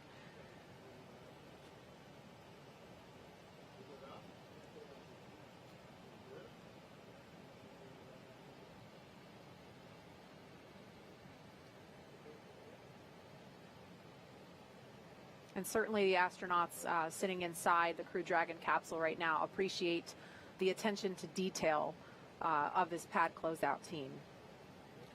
Yeah, I'll tell you, Marie, it's interesting. I think one of the things we definitely appreciate is that the team that works here with us on these spacecraft absolutely believe that the care and feeding of those spacecraft is their responsibility. And we know that. You can tell as they're working with you and hear them outside the hatch and on the radio as well. Now, Kate, can you explain what we're seeing now? It's a little difficult for me to see on the screen. I'm sorry, I can't tell what they're doing. It is a little off, you know, it's above the frame of the camera view that we can see. Are there things they have to remove before the seal with the hatch can pull back? No, there's nothing necessarily attached to the capsule, but I would like to point out, again, we're not only taking into consideration the safety of the crew, but the safety of our team members as well. You can see the straps there. I believe what they're doing is they're basically allowing, so there's a mechanism there on the crew access arm. There's kind of like an airplane door. It doesn't, you know, the metallic pieces don't go anywhere near close to the airplane, but there's a little bit of a seal there to try and control the environment. Again, dealing with humidity and rain and bugs here in Florida, trying to keep all of that out and keep the environment stable and under control there. But yeah, so they are now preparing to move all of that fixturing away, and they are leaning out over towards essentially the side of the rocket. So we have those wires in place for fall protection. Mm-hmm. So we should be hearing any time now a post-ingress briefing. That's what we're expecting for the crew inside to kind of get a recap.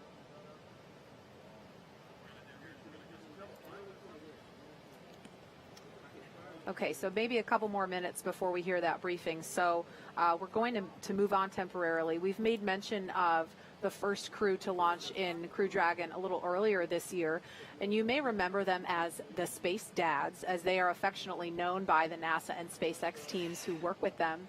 We watched them lift off from this very spot back in May, ending a 9-year gap in human spaceflight from American soil. And we want to honor the courage of NASA astronauts Bob Behnken and Doug Hurley with a look at their historic Demo 2 test flight.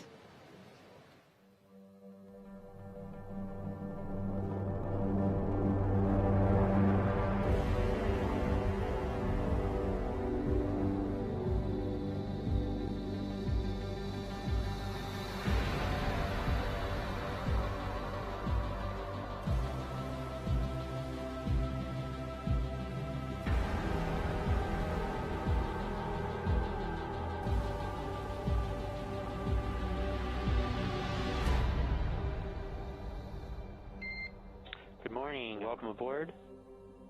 Dragon, SpaceX, ComCheck, ground stations. SpaceX Dragon, we're go for launch. Let's light this candle. 3, 2, 1. Ignition. Liftoff of the Falcon 9 and Crew Dragon. Go NASA, go SpaceX, Godspeed, Bob and Doug.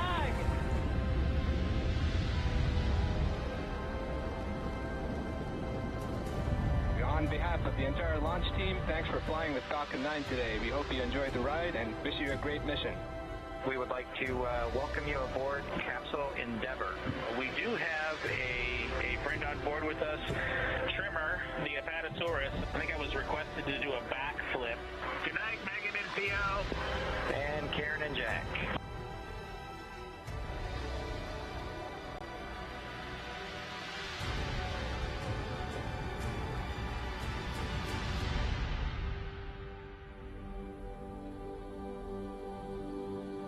MD Houston flight. Houston is go for undocking and departure. Dragon is committed to undock. SpaceX Dragon on Dragon to ground. We are ready for the systems brief. Copy. As stated, Dragon's in a healthy state. We are proceeding toward the primary landing site, and your timeline is current.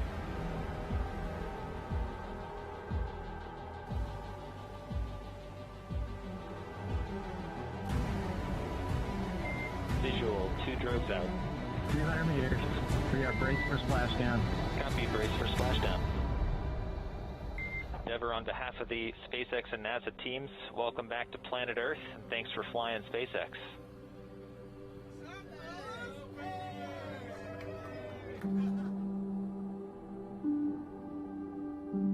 It's a humbling experience to be a part of what was accomplished. It's great to see how excited everybody was. We hope it brings a little bit of brightness to a pretty tough 2020. Wow. I don't know about you guys, but that gives me goosebumps watching that recap. Yeah, absolutely. My family and I made a point to drive over here to the East Coast to watch launch from just down the road in Cocoa Beach with our dear friends, the Honeycutts, a name that's familiar to the Kennedy Space Center family. And I'll tell you, it was a real joy to watch Bob and Doug in space and then to have them safely back on the planet with us. And now, special treat, we're going to hear from my dear friends and fellow bugs, a.k.a. the Space Dads themselves. Daryl is standing by to talk with them. Daryl. That's right, Nicole. We have Bob Behnken and Doug Hurley, the Space Dads, with us live from Houston, Texas. Gentlemen, thank you so much for joining us on yet another historic day here at the Kennedy Space Center.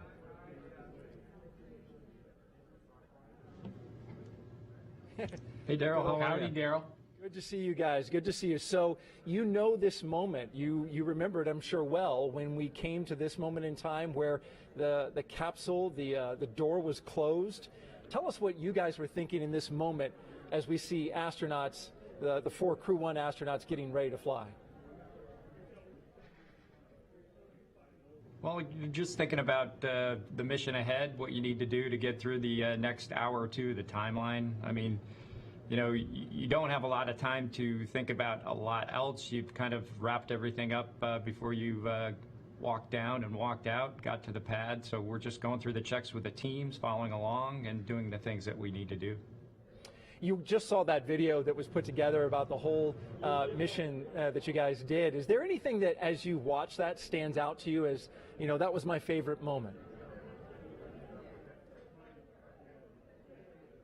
I think for both of us, our favorite moment was after splashdown, when we were able to get the hatch open and climb out of the vehicle. As you might imagine, as you embark on a test flight, you've got to have a lot of things go very smoothly, and you got to get them all done and get to the final test point that's out there, which was the splashdown and coming home. And so I think there's a little bit of relief, but kind of a big, let our emotions come out, I think, at that point, after being really focused on, you know, the mission at hand all the way up to that point. And Doug, what are your thoughts? Well, I agree with Bob. You know, we invested 5 years with the teams. We went out to Hawthorne almost every week the last 2 years that before we launched. And so, you know, just a culmination of an incredible amount of work by so many people, and to be just a small part of it, and then to complete the mission successfully and have the type of mission that we had, where we were able to do a whole bunch of work on board Space Station, including 4 spacewalks, and then complete the test flight of Crew Dragon and get it ready for this crew. It just, you know, it's indescribable to be a part of that type of an event, and you know, we're just excited to see what's going to happen, hopefully here in just an hour or two. Yeah, just an hour and 16 minutes until launch. And so I want to know about a conversation that you guys had. You had some important conversations with this crew. What did you tell them? What advice did you give them? Well, Doug and I got a chance to sit down with the Crew-1 folks, just like everybody else is these days, over across a video conference soon after we returned. And we tried to give them the benefit of the experiences that we had and some suggestions on some things that might help their mission go a little bit smoother. But I think the biggest message that we passed on to them was that there was a good ship here, and it did a great job getting us to Space Station and back, and they should have confidence in the team as they go off and execute their mission. And so there are things that can be improved after our test flight, and they took a lot of those minor things to heart. But overall, we just really passed on just a lot of confidence in the vehicle, and that, you know, that goes a long way for a team that's got a lot of things to do as they lead up to the mission that they're about to launch on today, and not a lot of time if you look at how quickly the vehicle got assessed and changes were made in preparation for this mission. It was just a short couple months ago, I think, at this point, since we came home, and we just really wanted to pass our confidence on to them as they got ready for their mission. And Commander Hopkins, in fact, said that he appreciated Doug Hurley telling him that when he was commanding the landing, that he was ahead of the spacecraft. Describe what that means and why you think that helped him.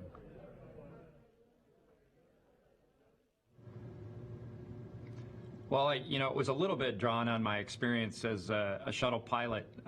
You know, my first flight, I just felt like I had to work really hard to keep up with the shuttle as we were re-entering. And, you know, it's a little bit of how you operate on orbit, and then the quickness of the events that you deal with on re-entry. Everything happens pretty fast. So just mentally knowing that that was coming, I tried to enforce that with Hopper, and just say, hey, look, it's, you know, you're going to be in orbit for a while, your brain slows down in a sense, but then when re-entry occurs, those events really happen fast. From the time that you separate from the trunk all the way to splashdown happens, it seems like in an instant. So we talked a lot about that, and I just wanted him to be calibrated and be ahead of Dragon as best he could, and then communicate that obviously to his crew. He's got a great crew, and they'll be ready for it when they come back in next spring.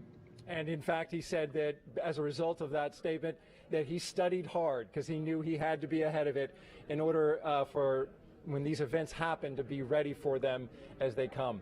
Bob Bink and Doug Hurley, astronauts with NASA, and the crew of Demo 1. We appreciate you guys. Demo 2, sorry.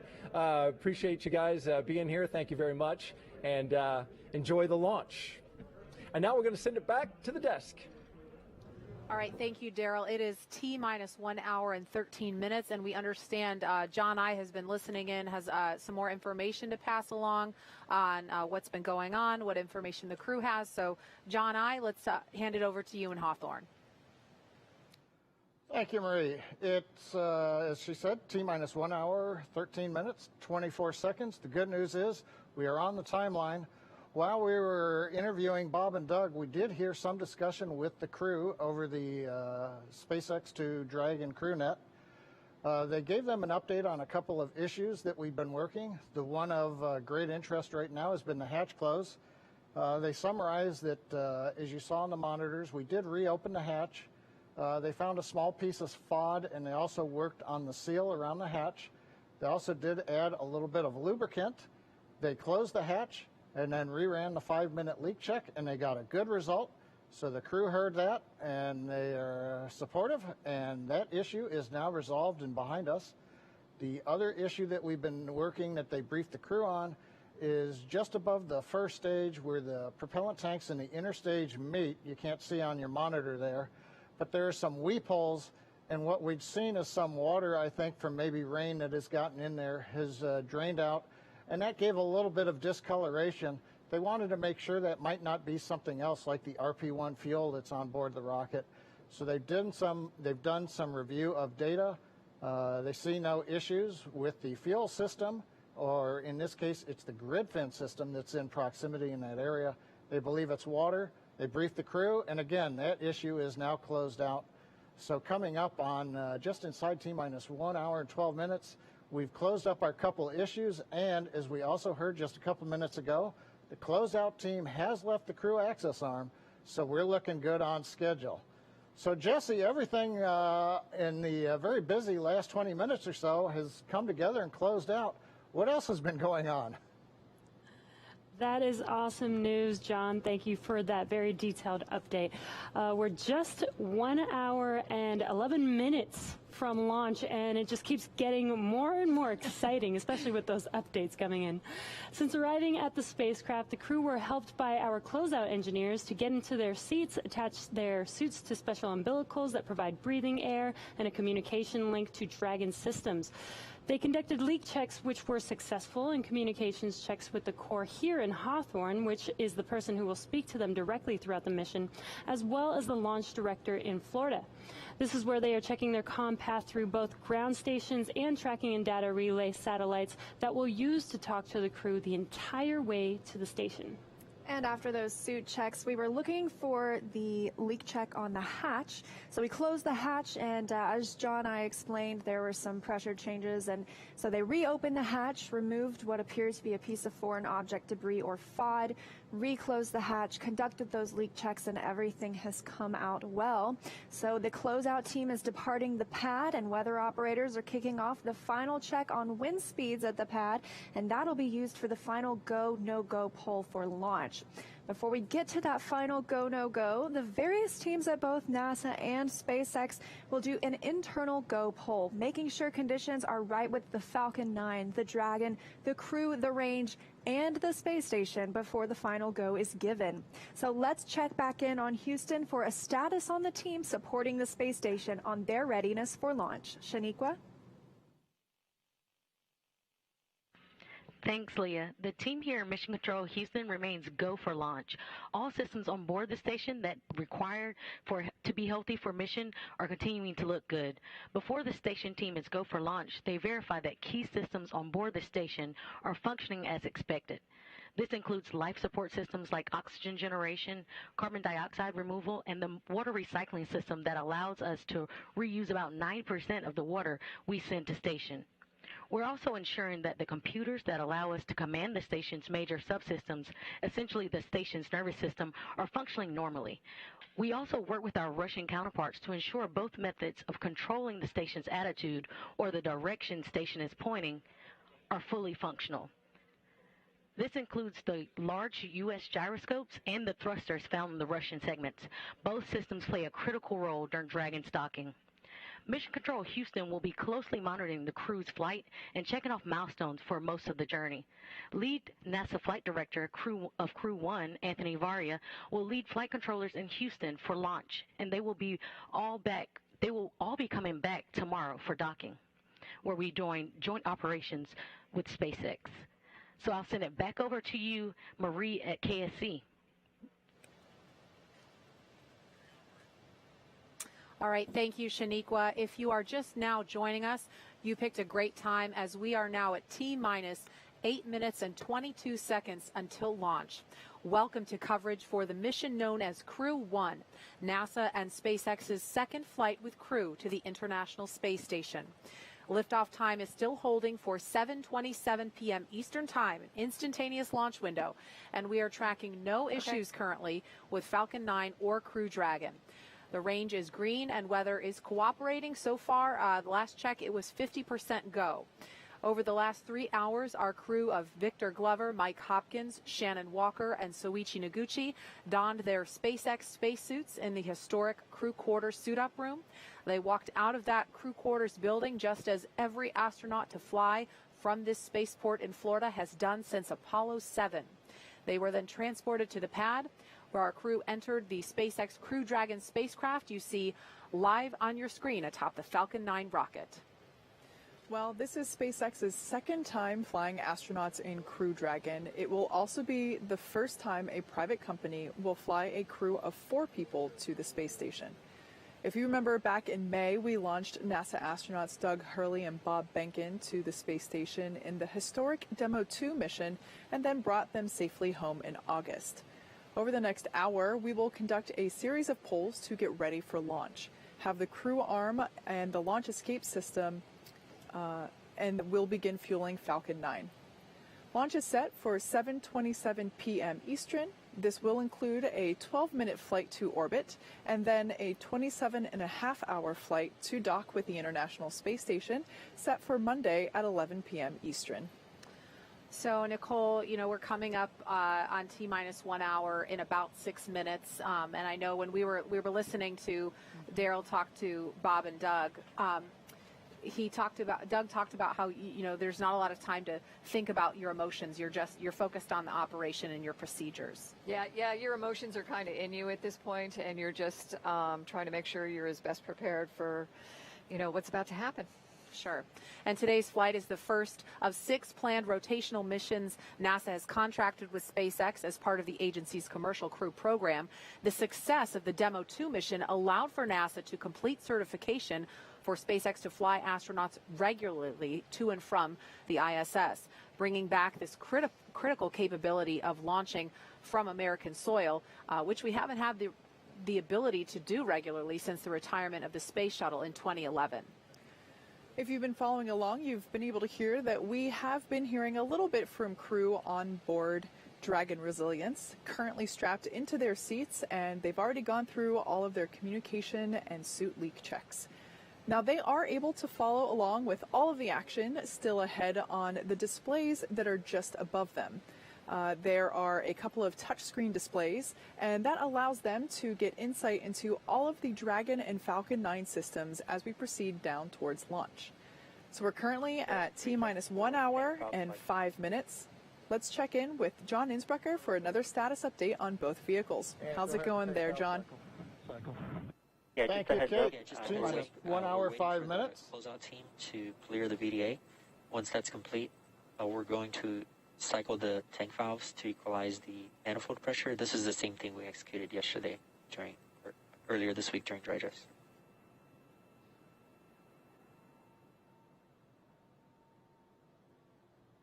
Okay, we copy that, and Jay, your call's coming in a little bit soft, and we're losing you kind of at the end of them. Copy all on that call. and I'll let you know when we're ready for that tank valve cycling. Okay, Dragon copies, and that was much better. Thank you. Okay, we've just heard a little bit of the dialogue between the crew inside the Dragon capsule Resilience and the SpaceX Dragon team. Looks like they're going to be cycling a little bit of pressure, giving the crew a heads up. Probably hear some of that noise. Now, as I've mentioned, we're T-minus 1 hour and 4 minutes, counting down. Good news is, as you heard a few minutes ago, we've resolved a couple issues we were working earlier in the count. And while the pace was busy before, now it's going to begin to pick up again. Falcon 9 is into its checkouts of first and second stage propulsion systems and engines. That's in preparation for propellant loading. We're going to hear polls between T-minus 47, T-minus 45 minutes on readiness for propellant loading and then on to launch. And then at T-minus 35 minutes, propellant loading will begin. Now on Dragon, we've done our checkouts. Everything is looking good. The astronauts are currently inside Dragon. The hatch is closed, and the leak check is successfully complete. The SpaceX folks have left the access area and I believe are now clear of the blast area. So we'll have two major events coming up on Dragon. Between T-minus 45 and T-minus 42 minutes, we're going to see that crew access arm currently alongside Dragon. That's going to retract away from the capsule. And then we'll follow that pretty much immediately by arming of the Dragon launch escape system. That needs to be armed prior to loading propellant onto the Falcon 9. We're launching out of historic pad 39A from the Eastern Range. The range is green and go to support launch, not only here, also the worldwide network of ground stations and the on-orbit tracking and data relay satellites are ready to support Dragon as it heads to orbit. And the good news, weather continues to be acceptable both at ground level and the upper altitude. Dragon SpaceX, we are cycling the orbit tank isolation valves to equalize pressure. With the call out from core. They're cycling the valves to equalize pressure. Now, as a reminder, we have an instantaneous launch window today at 27 minutes, 17 seconds after the hour. So once we get into propellant loading, there's no opportunity to change the T0. Once we get into propellant loading, and actually right now, we're committed. We can't slow down or add some more margin time. We've got to finish up the last 62 minutes. But the good news, Jesse, at just inside T-minus 62 minutes, we are go for launch. It's great to hear, John. Sounds like everything is going back to normal, is that right? We've got an extensive history now of flying Falcon 9 from the Florida coast, and earlier this year we completed a test run of the mission that we're just an hour away from beginning here today. And the purpose of that mission was to demonstrate Dragon's capability to safely and reliably fly humans to and from the International Space Station. The success of Demo 2 was a truly exciting moment and paved the way for today's mission. And Dragon SpaceX valve cycling is complete. Dragon copy. And good words from core to the crew. But that mission paved the way for where we are today, sending this full crew for a long-duration expedition aboard the International Space Station. Dragon and Falcon 9 together have years of operational experience, or what we refer to as flight heritage. As Leah mentioned earlier, SpaceX has successfully completed 23 flights of Dragon to and from orbit since 2010, including 22 trips to the International Space Station. Not only have we conducted thousands of hours of testing, we've also enhanced and added a number of safety features to Dragon. Much of what was learned with Cargo Dragon was leveraged in the design of this vehicle. It's fully autonomous, which means it can basically fly itself, but also features full manual override capabilities in case of emergency. Bob Behnken and Doug Hurley tested these capabilities during the Demo 2 mission to the station. Many of the other enhancements help towards SpaceX's goal of reusability and less refurbishment time between missions. So let's take a closer look at some of these advancements. Standing at almost 27 feet tall from bottom of the trunk to top of the nose cone, Crew Dragon is composed of two main elements. Dragon SpaceX, just passing T-minus 1 hour. Your go for Section 6. When ready, report go for launch. Dragon copy. Section 6 is in work. T-minus 1 hour, we're getting there. But the capsule that the crew is flying on today is designed to hold crew and pressurized cargo, and it also has an unpressurized section known as the trunk. The nose cone at the top of the capsule protects the docking system and also the guidance navigation control system, or what we call GNC. The nose cone opens for docking and remains attached to the Crew Dragon spacecraft, unlike the previous version of Dragon, and that helps towards our reusability efforts. Opposite the nose cone is the trunk. It provides attachment points for Falcon 9, the Dragon capsule, and cargo. On the outside, one half of the trunk contains a radiator that rejects heat from the active thermal control system to space using SpaceX's new Pica tiling technology. The other half contains solar cells used to charge the spacecraft's batteries. The spacecraft is designed to accommodate up to 7 crew members with modular seats that can be removed and replaced by additional cargo. And SpaceX, this is Dragon Resilient for 6.4 of 4.100 launch prep. Dragon is go for launch. Copy, go for launch. Yeah, we're looking good on weather, and you can expect the next call to be the C brief at T-minus 45. And very exciting. Very exciting. We just got confirmation that Dragon is go for launch. The next call coming up will be from the launch director. So exciting that we are on target for T0 today. Back to what we were talking about, the seats are made of carbon fiber and will be custom sized for any crew members flying on board.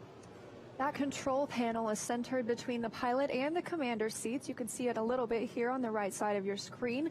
That consists of 3 touchscreen displays, allowing the crew to operate the vehicle and fly it manually. And finally, our Super Draco launch escape system is a key safety feature of Crew Dragon, giving the crew the ability to safely escape from the time of launch all the way to orbit. We are now T-minus 57 minutes from launch.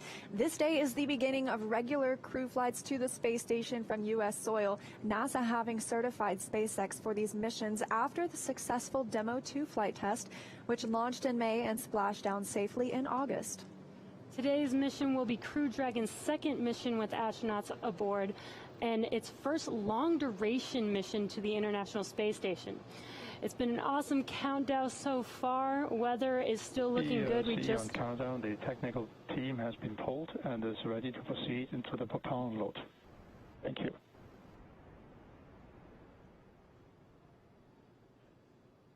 And not only is weather good, but sounds like we're proceeding into propellant load. So we're at T-minus 56 minutes and 37 seconds. And we're just getting closer and closer to that T0. So exciting. Yeah, absolutely. We've had a great countdown today. Of course, a few things we didn't expect, but nonetheless, everything's continuing on schedule. So starting with suit up, just over 3 hours ago, the SpaceX team helped the crew put on their suits and conduct initial checkouts before crew walkout. Crew walkout was where Victor Glover, Mike Hopkins, Shannon Uokер, and Soichi Nogучі gave final goodbyes with friends and family gathered outside the operations and checkout building before they began that roughly 20-minute ride to pad 39A.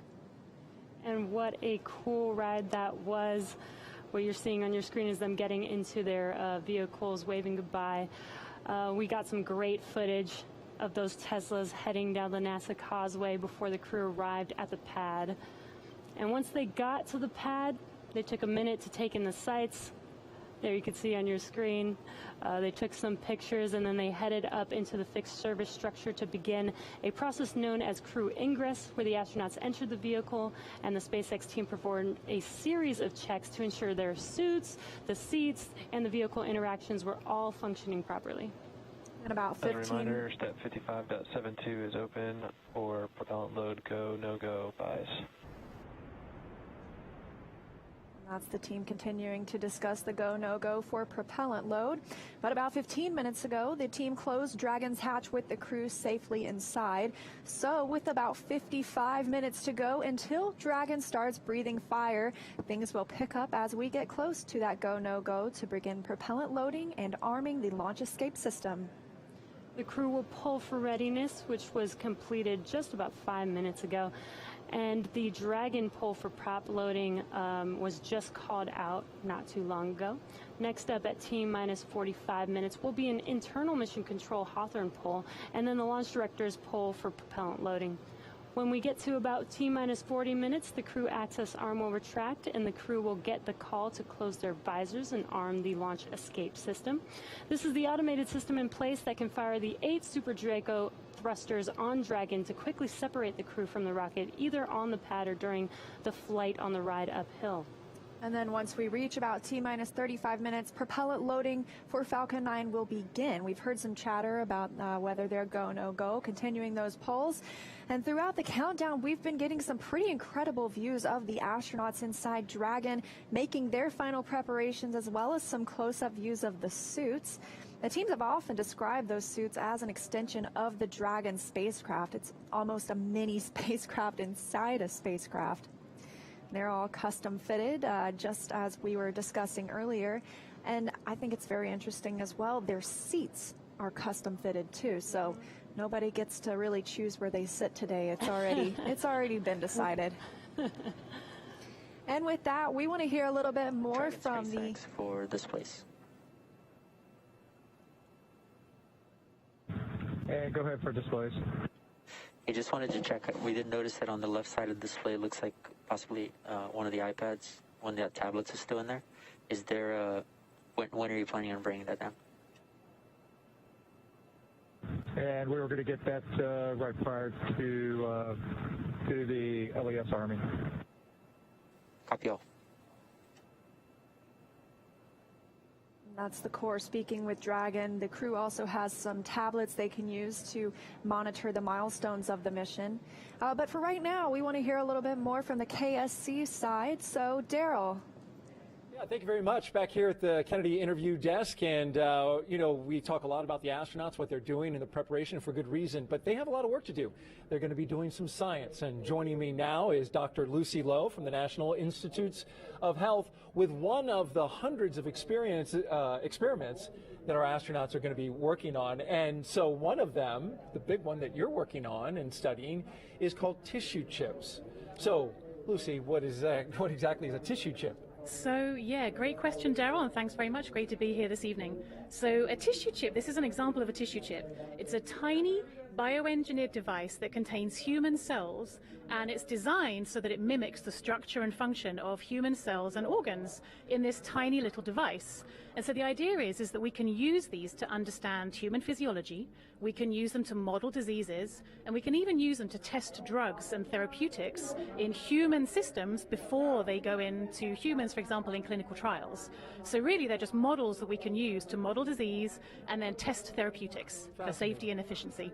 Taking actual tissue that's been genetically engineered, right, and to see how Not it reacts? necessarily, no. So there's lots of different ways that you can put cells on these chips. You can buy them, but you can also use stem cell technologies to actually create cells from all kinds of different organs and tissues: heart, liver, lungs, skin, brain, bone.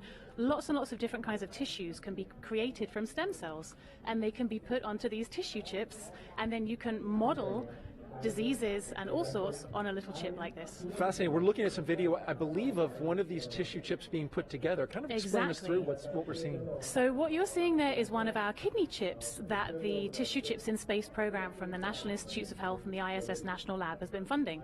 So this chip here is it's being seeded here. You're seeing that blue fluid coming through in those little triangles, those little squares, are cells that are being placed into the chip. And they're put in there with this pink stuff, this extracellular matrix that keeps them alive and keeps them bubbling away, happily chatting to each other over the course of a few weeks. And so what you're seeing there then with the blue fluid coming through is how we feed those cells during that time that they're up on the space station. Got to keep them alive. Exactly. They need all their nutrients, they need all their stuff that keeps them feeling good up there. So what is the benefit of an experiment like this? What can we glean from this and hopefully in the future? Yeah, so that's a great question, Daryl. So when astronauts go up to the space station, they have a lot of changes that they see in their bodies that look very similar to certain kinds of disease states or even aging down here on Earth. So when we put cells onto tissue chips and we send them to the space station, we're able to see the same kinds of changes that might happen to the astronauts, but on a very, very short time scale. So for example, diseases that might take months or years or even decades to actually be a clinical problem down here on Earth, can actually be modeled in space in just a couple of weeks. So we can really accelerate the disease modeling using these tissue chips and then see how different drugs and therapies act on them. So we're super excited that some of the Crew-1 folks might be doing some research for us. So thanks very much, guys. Fascinating, and thank you very much, Dr. Lucy Lowe, for being with us here from the National Institutes of Health. That was a fascinating experiment, and we hope the astronauts get some good work on it so that you can further develop your research. Really Wonderful. Thank you, Daryl. All right, very good. And so now we'll toss it back to Hawthorne, California, and John I for the latest at T-minus and 49 minutes and counting. Thank you, Daryl. T-minus 49 minutes, 7 seconds, continuing to count down. Right now, the launch director and launch team are preparing for the readiness for propellant load and launch pole. The SpaceX launch director has checked with the Dragon mission director and the NASA launch manager. They are ready to proceed. Currently, we're doing an electronic poll of the 7 members of the SpaceX launch team for their go to load propellant and then to press on with launch. Now, the Falcon launch crew is located in Firing Room 4 in the Launch Control Center, adjacent to the historic Vehicle Assembly Building on Kennedy Space Center. Key NASA launch members are also located in the Firing Room. Now, what we're waiting for right now is we expected about T-minus 47 minutes to hear the results of the poll. While we're waiting to hear that, a couple other status items. The crew is currently on board, and the crew access arm is about to be retracted. You can see the access arm currently in the pre-launch position alongside the Dragon capsule. We'll rotate that out of the way, then we'll arm the launch escape system on Dragon before we go into loading propellant on the Falcon 9. We're launching out of pad 39A, heading northeast out of the eastern range. The range continues to be go for launch. They're monitoring clearance area around the launch pad as well as the air and sea space around the flight corridor. Now, the good news on the weather front, we have been given a new probability of violation of only 20%, or as the optimist would say, 80% chance of good weather. There's a small chance of a shower, but it would have to pop up pretty much right over the pad here at the last minute. They're looking, ground winds are cooperating, upper altitude winds are cooperating. So the weather officer gave us some good news about 10 minutes ago as we got inside of T-minus 1 hour. Now we're coming up on T-minus 47 minutes, and the SpaceX team is finishing up their go, no go polls. We're waiting for a few more people to give the electronic thumbs up so that then the SpaceX launch director can check that item off and then proceed into the remainder of the countdown, which will include propellant loading at T-minus 35 minutes. So let's listen in for a moment to the countdown net.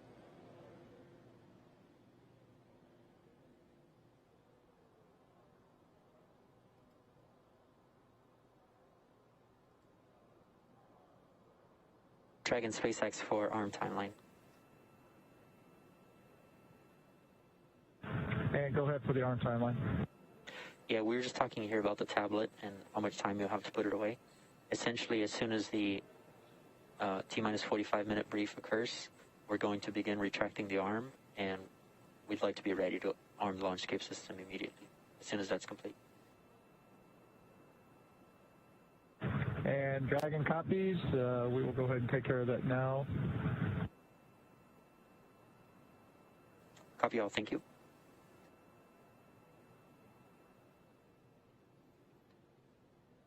Heard a little bit of dialogue there between Core and the Dragon crew looking at a computer notebook that they're getting ready to put away, letting the crew know what the timeline would be once we finish the go, no go poll and we give the instructions to the launch team at T-minus 45. Then we'll proceed into retract of the access arm. You can see it's currently alongside of Dragon, and then we'll go into arming of the escape system, pardon me, years of previous experience. And then finally, we will get into propellant loading.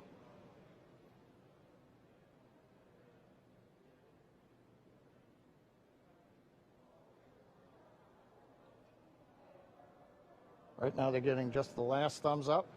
People have been looking at data that we were gathering just outside of T-minus 1 hour as we were doing final checkouts of the Falcon 9 on the propulsion and engine systems before we got into propellant load. Poll is complete and the team is ready for crew access arm retract, propellant loading, and launch. For non-urgent no-go conditions, brief the CE or LD and they will approve aborting the launch auto sequence and proceed into launch abort. For urgent issues affecting the safety of the operation, operators shall call hold on the countdown net. Launch control will abort the launch auto sequence immediately and proceed into the launch abort auto sequence. Operators advise launch director whether structural breakup or fire is imminent or occurring per Dragon manual escape flight rules. In the event of a fire alarm at firing 4 today, key operators noted below will remain at their post while the alarm is evaluated. In the event that personnel safety is threatened, evacuate to the south-facing emergency exit, which leads directly south. Launch control, you may proceed with arming the crew arm for movement. Copy, arming crew arm.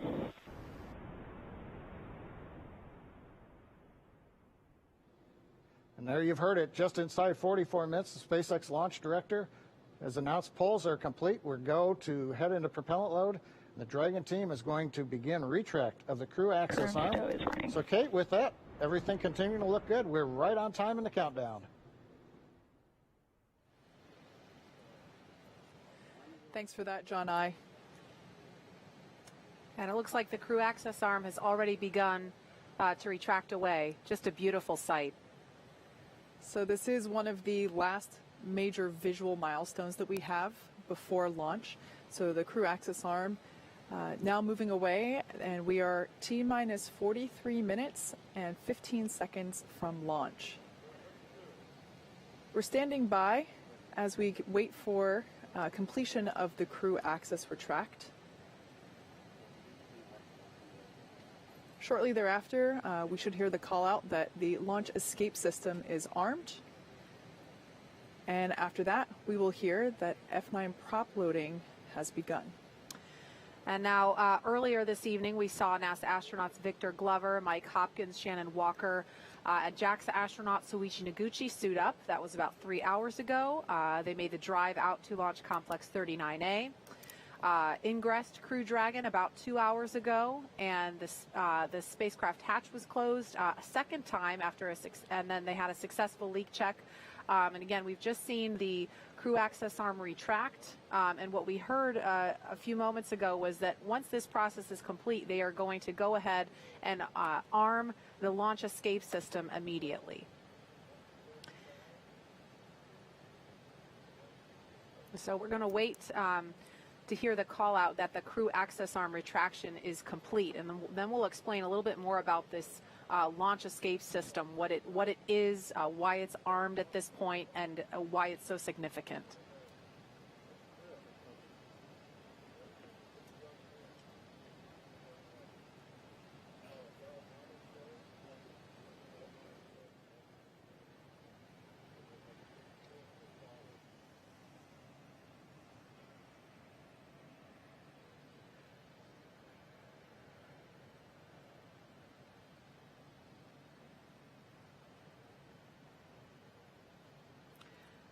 So again, we're at T-minus 41 minutes, 23 seconds and counting.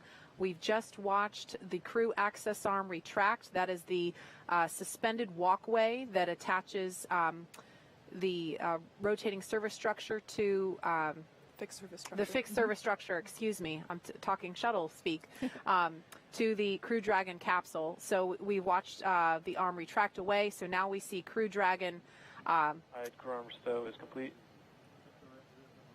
And we heard confirmation that crew arm movement Dragon is complete. SpaceX, with that call, you are go for Section 7, close visors and arm launch escape system. Okay, Dragon copies, moving to Section 7. So their confirmation from Core telling crew that they are allowed to move on. You hear us mention move on to Section 6, Section 7. That's simply making sure that everyone's on the same page in terms of which procedure we are now working toward. So that was just the Core, who is the person that is essentially the single voice communicating to the crew inside. Dragon, visors are closed. We are arming the launch escape system. Copy. And there we heard Commander Mike Hopkins. Thank you. Commander Mike Hopkins informed that they are now closing their visors and now commanding the launch escape system to be armed. Now the launch escape system is basically the crew's path to safety in the event of an anomaly, quite simply. If we were to have an abort scenario here on the pad, we have demonstrated the efficiency and success of that system, having done a pad abort test. Previously, we did a launch escape system test mid-flight earlier, I believe it was January of this year.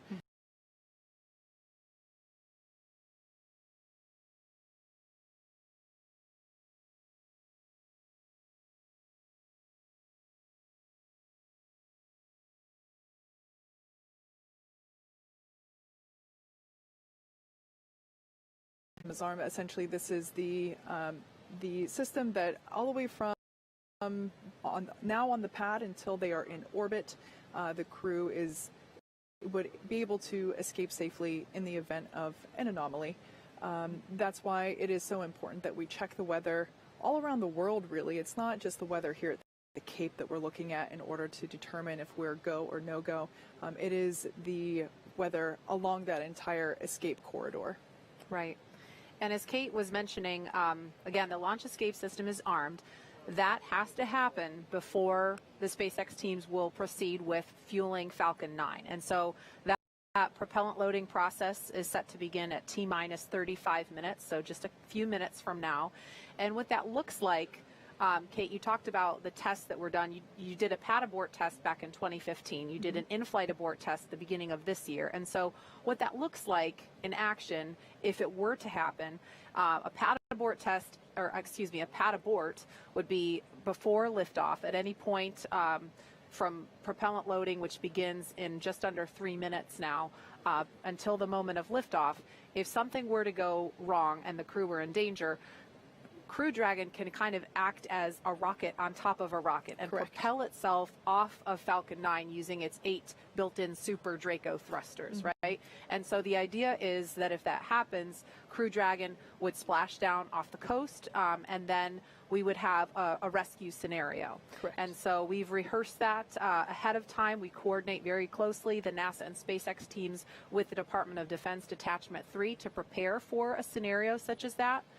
We're also prepared for if there were to be a need for a launch escape after the point of liftoff. At any point from liftoff until they reach orbit, about roughly 12 minutes after liftoff. At any point in that sequence, Crew Dragon could still launch itself off of the Falcon 9 rocket. And in that scenario, Crew Dragon would splash down at some other location further downrange, farther away from Florida, obviously. And that's why the weather downrange is just as important as the weather around the pad for liftoff, because they're thinking about how are we going to rescue the crew if we get into a scenario like that. Exactly. So it's really complicated, but you know, it is a system that we have spent a lot of time designing and testing, and it's, you know, it's definitely something to consider in terms of that weather criteria that we do look at. And so now at T-minus 36 minutes and 20 seconds, in just over a minute, we should be hearing that Falcon 9 is ready for propellant loading. That'll be with the RP-1, which is rocket-grade kerosene, and then also simultaneously the liquid oxygen loading will begin.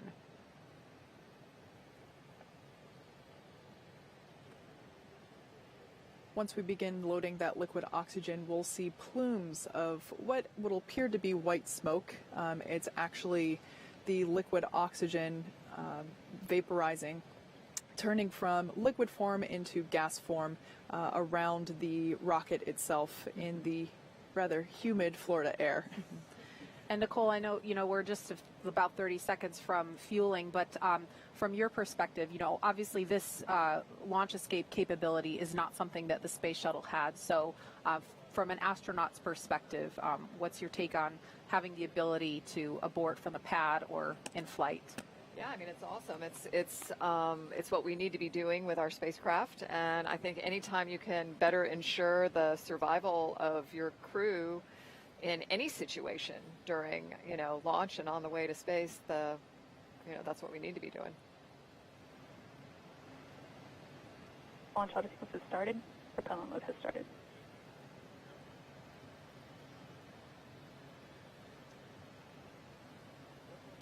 We just heard that call that propellant load has started. That means fueling of Falcon 9 has begun.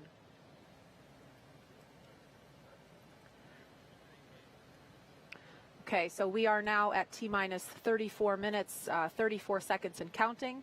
Fueling of Falcon 9 is underway. The launch escape system is armed. And again, today is the first in a series of 6-month missions for NASA's Commercial Crew program.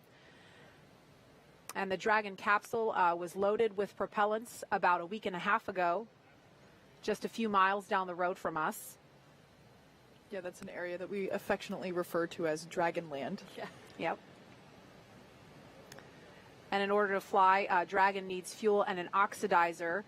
So for the fuel we use, Kate, you're going to have to help me with these words. No I can't problem. pronounce them. Yeah, so it's monomethylhydrazine, or MMH, and nitrogen tetroxide, or tetroxide, for also known as NTO, for the oxidizer. These are two propellants, a fuel and an oxidizer, that when they come into contact, they combust instantaneously. So it's a great propellant to use in spaceflight because you don't need an ignition source. So we use those propellants to maneuver Dragon on orbit, and those propellants power the Draco engines, as well as the 8 Super Draco engines that would be utilized in the launch escape system in an abort scenario. And again, we want to be crystal clear. Now that fueling for Falcon 9 has started, that means that the 8 Super Draco engines built into Crew Dragon are ready, if needed, to launch the capsule away from the Falcon 9 rocket in an instant if there is any kind of emergency associated with the rocket or on the pad. Now let's go over to SpaceX headquarters in Hawthorne for an operations update. John? Well, we are counting down those final minutes, and everything is still looking good for Falcon 9 and Dragon for an on-time launch just under 33 minutes from now. As you heard, Falcon 9 began propellant loading right on time at T-minus 35 minutes. Now, the propellants that feed the Merlin engines that power Falcon 9 are 2 liquids. One liquid is the fuel, the other is an oxidizer. And that fuel is a refined form of kerosene, also referred to as RP1. Now, our oxidizer is densified liquid oxygen, also called LOX. Densified means it is kept much colder than typical for launch vehicles, and it takes up less volume. This allows for more oxidizer to be loaded into the first and second stages. Now, to ignite the fuel and oxidizer in the Merlin rocket engine, we use an ignition fluid called T-Tab. When T-Tab comes in contact with oxygen, it ignites, and it gives off a green-colored flame. Once we've got the flame going, we can then add the kerosene fuel into the chamber, and the engine goes to main power. And you might see the green flash just as the second stage engine ignites, following stage separation 2 minutes, 48 seconds into tonight's flight. Now, currently, we're early into propellant loading. The first stage fuel tank is about 10% full, and that first stage is the bottom 2/3 of the vehicle. You can see on your screen, you've got the black carbon fiber landing legs, then the white propellant tanks of the first stage, topped off by that black cylinder, the inner stage. Now, liquid oxygen loading is also underway on the first stage. That loading will begin on the second stage, which you can see on your monitor, which is the cylinder, the white cylinder just above that black interstage. Liquid oxygen loading on stage 2 begins at T-minus 16.5 minutes, and we'll continue loading liquid oxygen on both stages until the last few minutes of the countdown.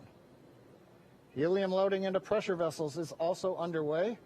We use that to pressurize the tanks in flight as the propellant is pulled out by the Merlin turbopumps. Now, on board the Dragon spacecraft, the astronauts are monitoring systems while propellant is loaded into the Falcon 9. And the call out you just heard, ground loading and the crew know that helium loading is going on the vehicle right now. So as I mentioned, the astronauts are listening to this right now. As part of their training in the simulator, we also can give them the playback of sounds that we've recorded in Dragon capsule during recent flights. Plus, they also had a discussion with Bob and Doug after their flight, who related what their flight experience was like earlier this year. Now, out on the eastern range, we continue to hear they're green, ready to go. There are no problems, and they are go for launch. And finally, the weather, as I mentioned a little while ago, it's actually improved during the day. We're down to 20% probability of violation. The biggest thing we're watching is just in case in these last half hour, if a rain shower might spring up within a mile or two of the launch pad. But currently, the rain looks like it's holding off. The upper altitude winds are good, and the ground winds are very light. Now, as a reminder, today we have an instantaneous launch time. So at this point, if we hear a hold for any reason, we'll have to stand down and target our backup launch opportunity just under 3 days from now. But let's turn it over to Jesse and Leah for an overview of events after liftoff. Thanks, John. For Crew 1, the astronauts' flight to station will take about 27.5 hours, and their journey is much longer but fairly similar to the trip NASA astronauts Doug Hurley and Bob Behnken made earlier this year in Crew Dragon's first mission with humans aboard. As we await T0 in just about 29 minutes, the ground operations teams are doing a series of system checks to make sure both Dragon and Falcon 9 are ready for launch. You're looking at a live view of our teams at the Cape as they prepare for liftoff. Now, as we wait for the launch clock to hit 0, we wanted to give you an overview of what the ascent portion of the mission will look like. Once we hit T0 and a successful launch occurs, we will watch Falcon 9 and Dragon lift off from historic launch pad 39A and make their ascent. At about 50 seconds into flight, Falcon's 9 engines will throttle down to help pass through the period of maximum dynamic pressure on the rocket, or what we typically refer to as max Q. It's worth noting that once we hit max Q, the vehicle will be going supersonic. Once we are through the period of maximum dynamic pressure, we can throttle up our Merlin engines again. And from there, at about 2.5 minutes into flight, we have a series of 3 events that will happen in rapid succession. First is MECO, or main engine cutoff. This is where all 9 Merlin N1D engines shut off in preparation for stage separation, which is our second event. This is where the first stage detaches from the second stage, with the first stage making its way back to Earth for landing as the second stage continues on its journey with the third event. SES, or second stage engine start 1, is where the MVAC engine lights up and propels the second stage along with our Crew 1 astronauts to orbit. As Stage 2 heads towards its targeted drop-off orbit, Stage 1 will execute 2 burns in order to make its way back to Earth. The first is the entry burn, where 3 of the M1D engines will reignite and then shut down. This helps to slow the stage down in preparation for entry back into the Earth's atmosphere. While the first stage is heading back to Earth, the second stage will cut off its 1 Merlin engine that was ignited right after stage separation. Once this happens, we will wait for confirmation of a good orbital insertion. And about 90 seconds after Dragon gets into orbit, Falcon 9 will land back on Earth. The landing burn, which is a single engine burn, will bring the vehicle's speed down rapidly in order to land on the drone ship about 9.5 minutes into the mission. While Falcon 9 first stage is landing, Dragon is preparing to separate from the second stage. At about 3 minutes after the second stage gets into orbit, we should have a great view of Dragon with its 4-person crew drifting away from the second stage.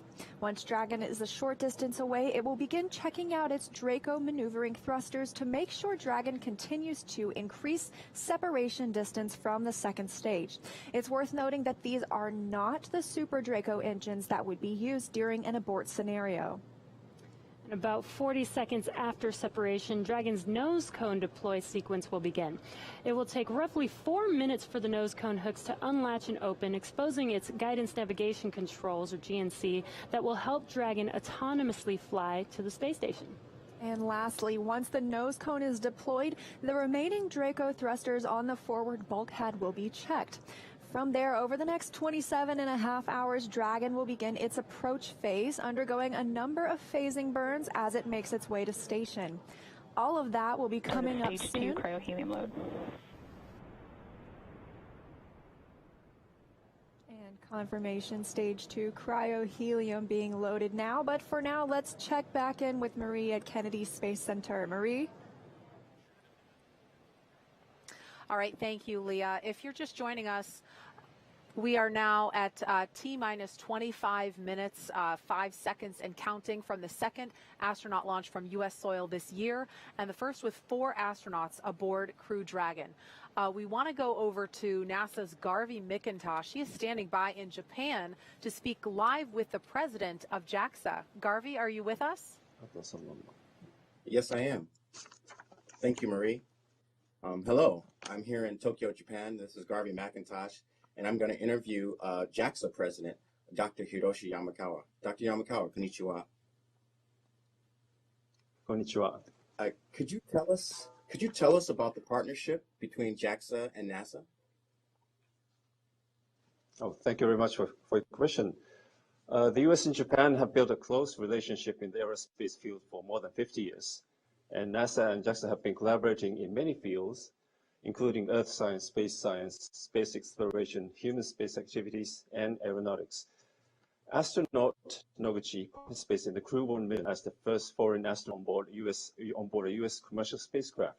This shows a trust relationship between the two countries.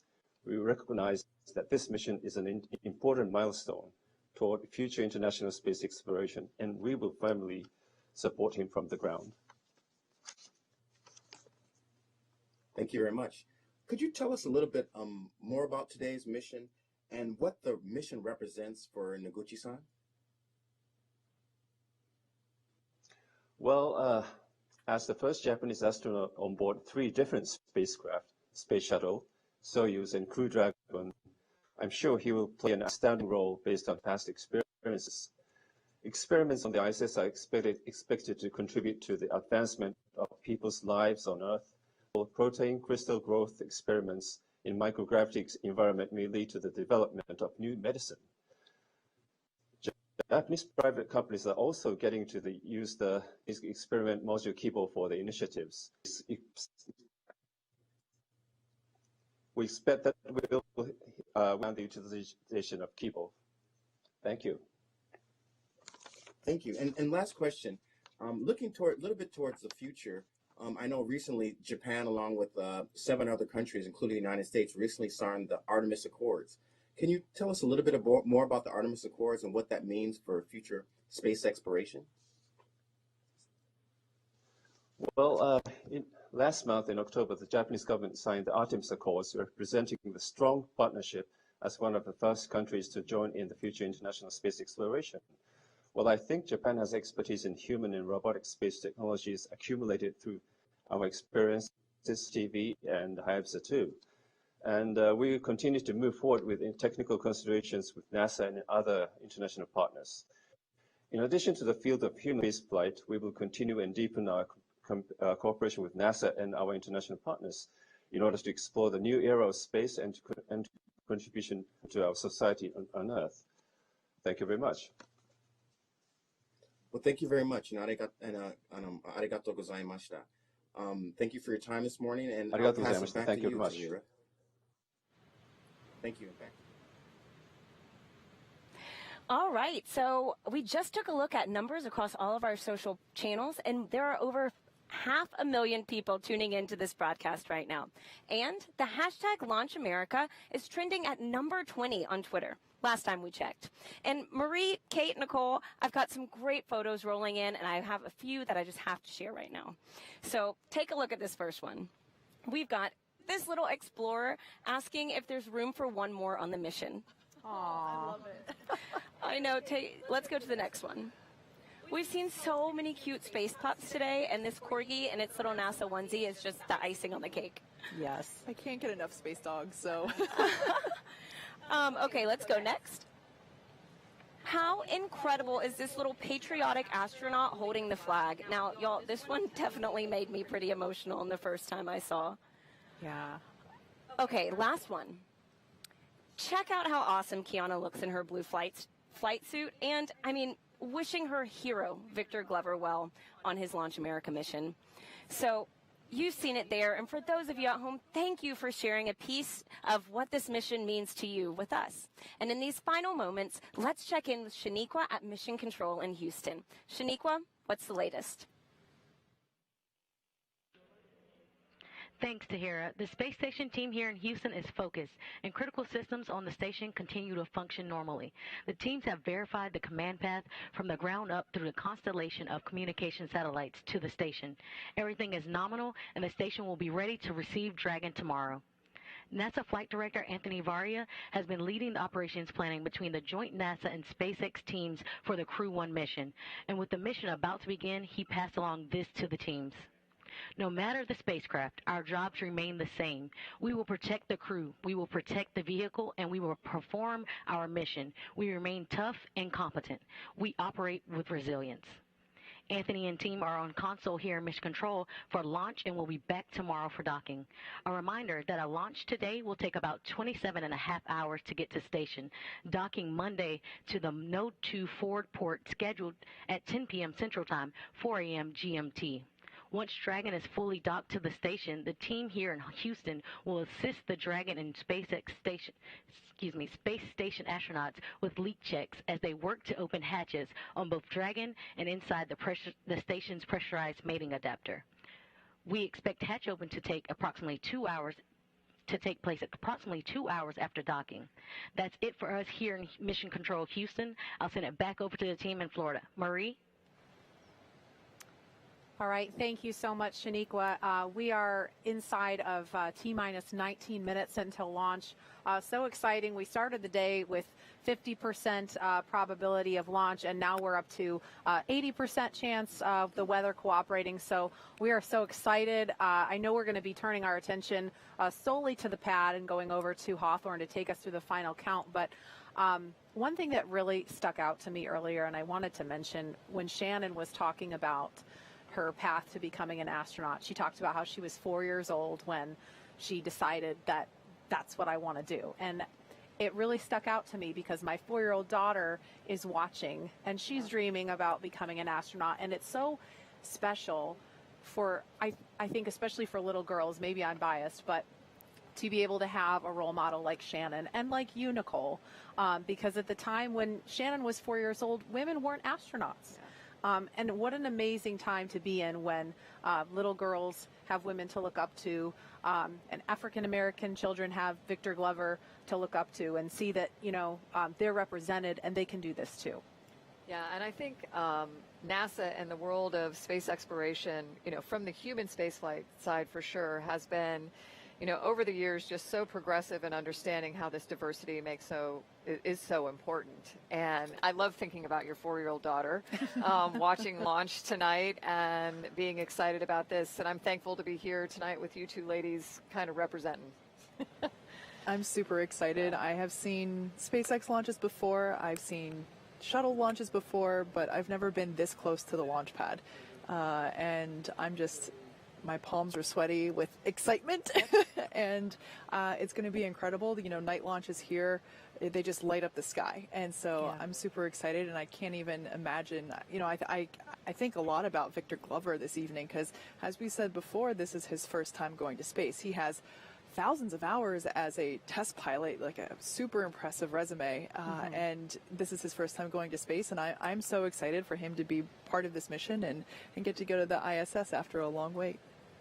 Yeah, and that is a beautiful destination. Let me just tell you that they, you know, the four of them are going to, you know, do amazing work there. And it's been mentioned a couple times before, you know, this partnership that we have that's allowing us to do such incredible things that are just ultimately about improving life on Earth. It's very Absolutely. Cool. And Nicole, I think it's worth mentioning, we didn't talk about this earlier, and I know you are a very humble person and you're focused on the crew that's on the pad right now, but you were the last resident International Space Station crew member to launch from and then land back on U.S. soil. So I think that's significant. Yeah, as a shuttle crew member, and it's kind of, you know, weird to think that was that long ago, but, you know, I don't think any crew members goes into it thinking about what, you know, what first or last it is, but I'll tell you, having worked at Kennedy Space Center for 10 years as a NASA engineer, and to be able to, you know, support a mission like that and be here watching this tonight, really historic event. This is the place where we learn, you know, that there is a solution to every challenging problem. And in the words of a person I mentioned earlier, Mr. Honeycutt, you know, here's how we can, not why we can't. And that's what we saw go on tonight as well. Absolutely. And with T-minus 15 minutes, 10 seconds and counting to liftoff, we want to focus in on the pad as we proceed through the final stretch of the countdown. We will turn it over to Hawthorne to take us through launch at 7:27 this evening, Eastern Time. John? Thanks, Marie. As Marie mentioned, everything is looking good for launch of Falcon 9 and Dragon. It's going to come at 27 minutes and 17 seconds after the hour, just a little under 15 minutes from now. We began propellant loading on Falcon 9 on time at T-minus 35 minutes. You may have heard earlier the call out. The fuel is completely loaded on the second stage, so the RP-1 kerosene fuel is complete. We also got the start right on time 2 minutes ago of liquid oxygen loading onto the second stage. Now on the first stage that you can see with the white plumes coming off of it, fuel loading is continuing. We're about half complete with fuel load. That'll finish in 8 minutes at T-minus 6. Now densified oxygen, the liquid oxygen, continues to load on the first stage. That'll come down and finish about T-minus 3 minutes. And then, as I mentioned, the second stage has just begun liquid oxygen loading just 2.5 minutes ago. That will continue all the way down to T-minus 2 minutes. Now, currently, eastern range is go. Everything continues to look good. And the weather, as we said, has continued to cooperate. You can talk about it. You can't do much about it. But tonight, it looks like all conditions are good on the weather. And finally, Dragon. The Dragon mission director and team, they are reporting no issues. They've completed the communication checkouts earlier in the countdown. You can see the crew access arm is retracted away. What you have left now is just the strong back alongside of Dragon you can see on your monitors. We have armed the launch escape system. The crew is strapped in and they are ready to go. Their next major event's coming up at T-minus 10 minutes. They're going to get final instructions relayed to them.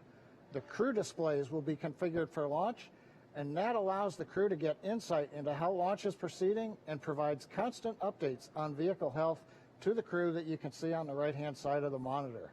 The crew will also at that time close their visors in preparation for launch.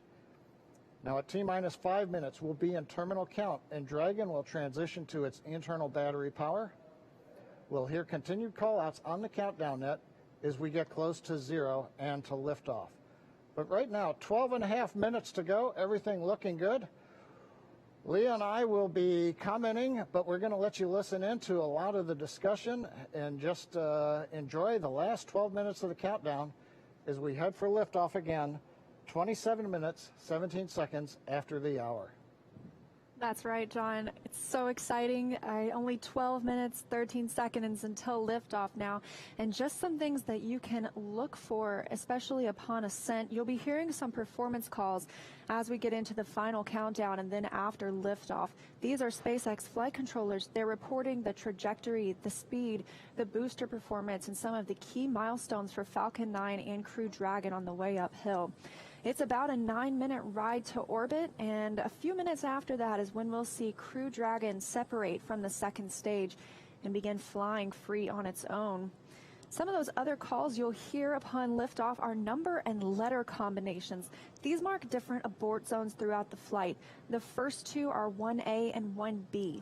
This signifies they're in the first stage, and that will last until they're up to the very north of North Carolina. The next are 2A through 2E or 2 Echo. Those will come into play once the second stage kicks in. That lasts from the top of North Carolina all the way to the tip of Newfoundland in the northern Atlantic. There's also a spot we want to avoid in the northern Atlantic, and so you might hear the call Shannon or forward to Shannon. Of course, that's not to be confused with our crew member Shannyn Walker today, but that actually refers to Shannon, Ireland. It means they would target off the coast of Ireland if they were later in that second stage and needed to abort. But that next call out we're listening for to the crew should come up at T-minus 10 minutes that the crew displays. Those 3 panels in front of our astronauts will be configured for launch. Now just 10 minutes and 35 seconds to go until liftoff.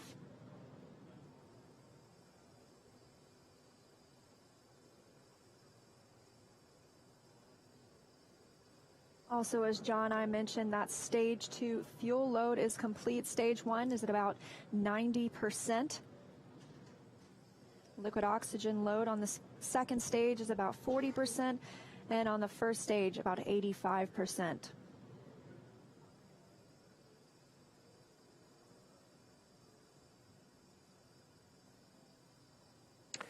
Dragon SpaceX confirmed crew displays are configured for launch.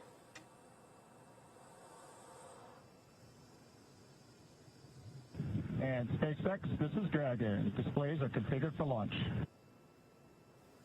Copy, Resilience. We're honored to have you as our crew as we begin operational missions to the ISS. Have an amazing trip and know that we are all for one. Thanks, Jay. And to all the people at NASA and SpaceX, by working together through these difficult times, you've inspired the nation, the world, and in no small part, the name of this incredible vehicle, Resilience. And now it's time for us to do our part, Crew-1 for all. Copy all. Thanks, Hopper. That was the voice of Commander Mike Hopkins confirming those crew displays are configured, and that T-minus 10 minutes was another check for the Falcon 9 launch commit criteria. It was checked by some computers. It was the last check of a wide variety of the Falcon system data to make sure we are go. From here on, we continue to count down until T-minus 7 minutes when the pre-valves open.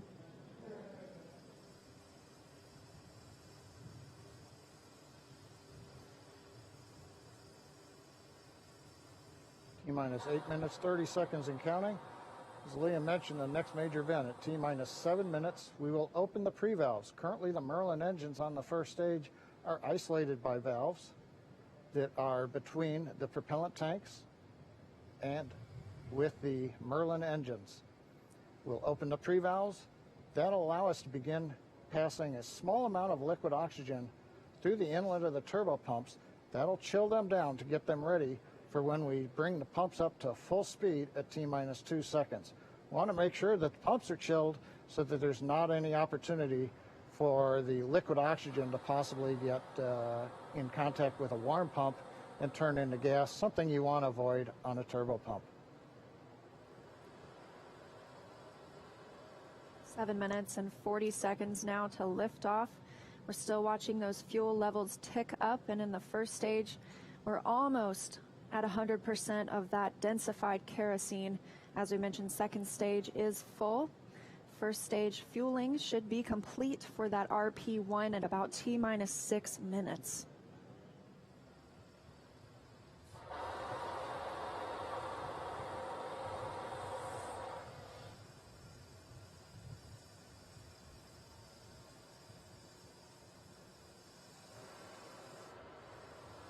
Standing by for pre-valve opening.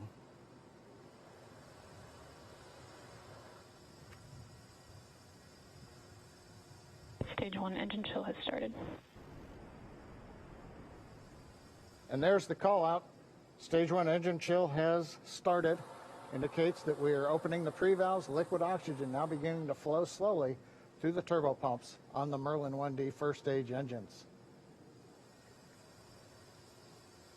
Next call out should be in about 30 seconds from now. We'll be looking for stage 1 RP load complete. That's the densified kerosene, that fuel on the first stage, already full on the second stage, and we'll still be loading liquid oxygen up until about 2 minutes prior to liftoff on the second stage.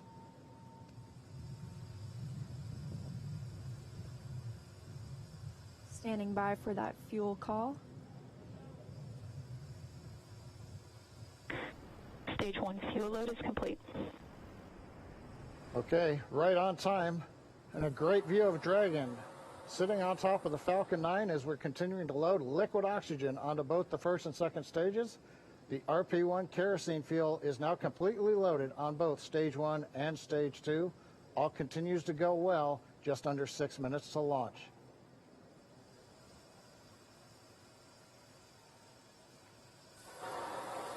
In about 30 seconds, we'll enter terminal count. Dragon's onboard computers will take control of the vehicle. Both fuel on first and second stage is complete, and liquid oxygen loading continues with the second stage at about 80%, first stage at 95%. Something else you might notice is water rushing the pad shortly before liftoff. That's to suppress the sound and keep any sound from imparting a load on Crew Dragon as it prepares to lift off. Dragon is in configure for terminal count. Dragon is on internal power. Falcon 9 propellant tanks are pressurizing for strongback retract. Good confirmation that Dragon is on internal power. And now we'll be looking for a major milestone before we launch today. That'll be the strongback retract. John, you want to tell us a little bit more about that? Yeah, Leah, if we get a close-up of the Dragon at second stage. Strongback is retracting. We've heard the call out, strongback retracting. That's a two-step sequence. First, there are clamp arms around the very top of the second stage. You can see one of them just above the gaseous oxygen vapors coming out of the second stage. Those arms will open up. And then just inside of T-minus 4 minutes, once the arms are released, we'll begin to retract the strongback alongside the vehicle. It'll move back 2 degrees in position, and by about T-minus 3.5 minutes, we ought to be finished with that. The strongback will retract to 45 degrees away from the rocket once we hit T0 as part of the liftoff sequence.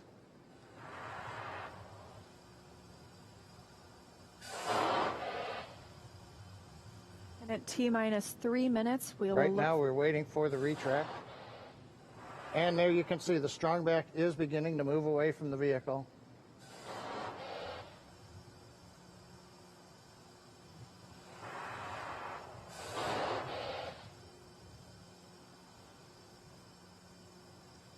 And it looks like we are just about into the required pre-launch position, just a couple degrees away from the Falcon 9 and the Dragon capsule. But right now, T-minus 3 minutes, 8 seconds. Everything continues to be go on Dragon and Falcon 9.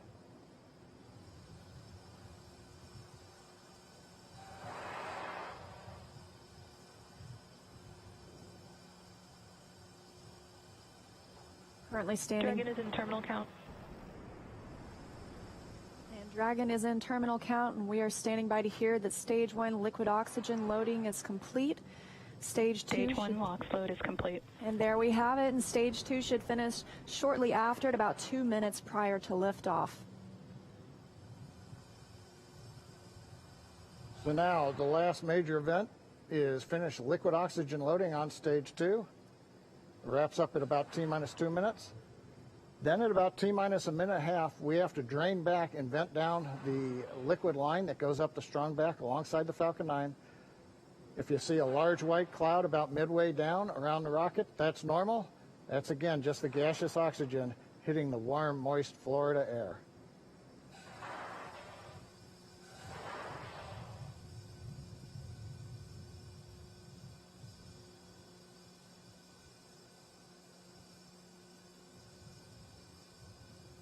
Stage 2 LOX load is complete. Dragon is in auto idle. And good calls that Stage 2 liquid oxygen load is complete. That means we have full fuel on the first and second stages, that densified kerosene, and we're full of the oxidizer. Liquid oxygen on the first and second stage as well. Now just a minute and 20 seconds until liftoff today. And as you can hear those sounds, like Soichi Noguchi said, the vehicle is alive. Coming up in 10 seconds, we'll look to hear that Dragon is in countdown and Falcon 9 is in startup.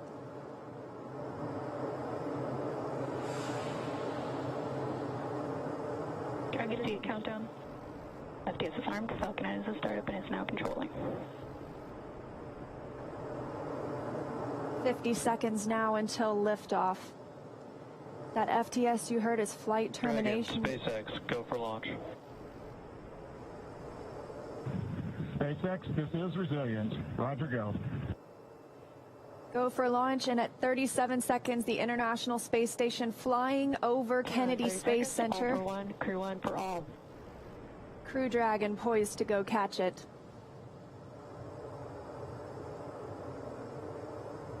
20 seconds till liftoff.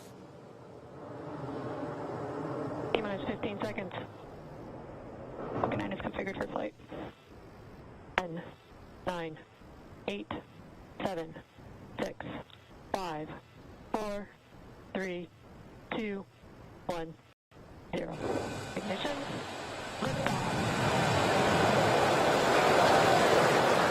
And Resilience rises, not humanity when we explore as one for all.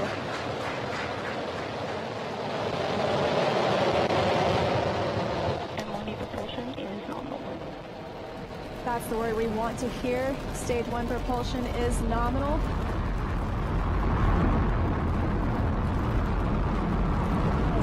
Seconds into this historic mission, flying crew on board Dragon and Falcon 9. Stage 1 is preparing to throttle down. This is in preparation for max Q, which is maximum aerodynamic pressure. Stage 1, throttle down. There's that call out for throttle down. Power and telemetry continue to be nominal for the vehicle, now traveling at 262 meters per second. Falcon 9 is supersonic. There's that call out. The Falcon 9 is supersonic, and we will be passing through max Q here shortly, the largest structural load during ascent. Max Q. There's that call out. That Falcon has passed through max Q. 1 Bravo.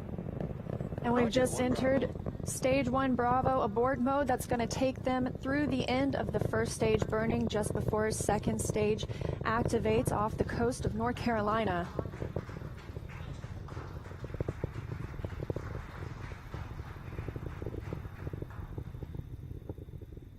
T plus 1 minute and 40 seconds into flight. Dragon and Falcon 9 traveling 709 meters per second. That call that MVAC chill is underway, the Merlin vacuum engine. Now with the call out of MVAC de-chilling, similar to what we saw in the first stage Merlin engines, the second stage engine being prepared for its ignition coming up in just over 30 seconds from now. We're a half a minute away from 3 quick events in rapid succession. We're going to get main engine cut off. The 9 Merlin engines will throttle down and then shut down. We're going to get stage separation. Stage 1, throttle down. And then ignition of the second stage engine. We've begun the throttle down in preparation for stage separation.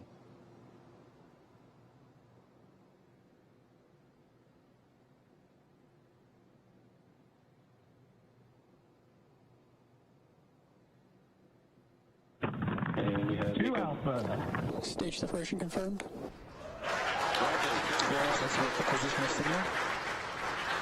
And you see that stage separation has confirmed. There goes that MVAC engine. Stage 2. Crew 1 is now on their way to the International Space Station.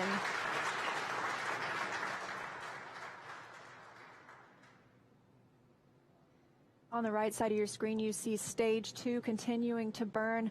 Over on the left-hand side is Stage 1 preparing for its return to Earth. Currently on the left side, you can't make out much. It's a couple hours after sunset in Florida, but the grid fins have deployed on the first stage. The first stage is now unpowered, but with the velocity it had, it continues to coast up to an apogee before it begins to descend back into Earth's atmosphere. Now we watch, maybe we'll see the lights of Florida or the eastern seaboard in the background, but otherwise there's not going to be much to see. On the right-hand side, Dragon, SpaceX, trajectory nominal. You can hear the call out. Trajectory is nominal. Nominal trajectory. And we've heard the call out Bermuda. That means Bermuda ground station has the signals from the second stage of the Dragon and Falcon 9. We're still continuing as Stage 2 burns to listen for those abort zones. We are now in 2A through 2E to Echo, taking us up over the northern Atlantic.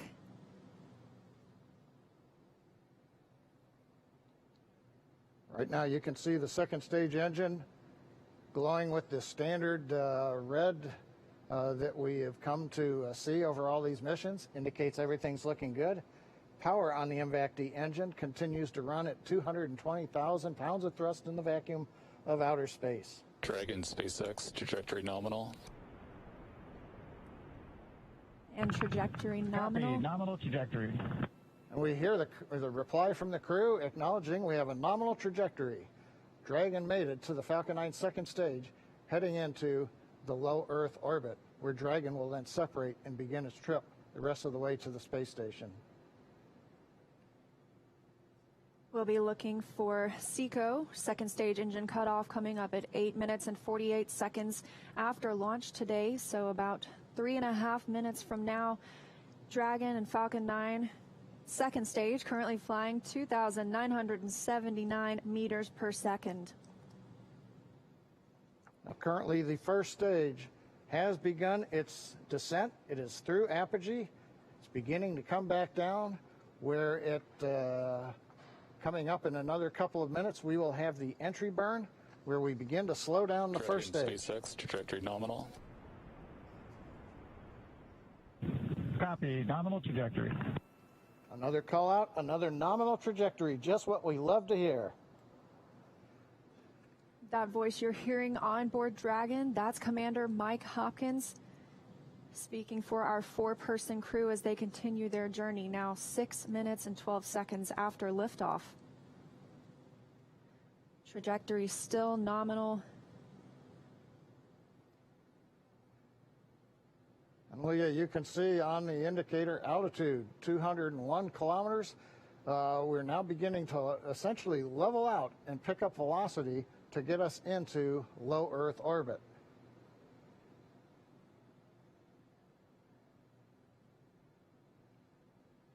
We're a little under 1 minute from the ignition for the entry burn on first stage. And we're about 2 minutes away. Dragon SpaceX trajectory nominal. Copy, nominal trajectory. Great news, now 7 minutes after launch. Second stage engine continues to burn, everything looking good. And we'll see that continue to burn for another 1 minute and about 38 seconds. Right now on stage 2, the crew's getting about a little more than 2.5 G's of acceleration. First stage preparing to ignite for the entry burn. Stage 2 FTS is saved.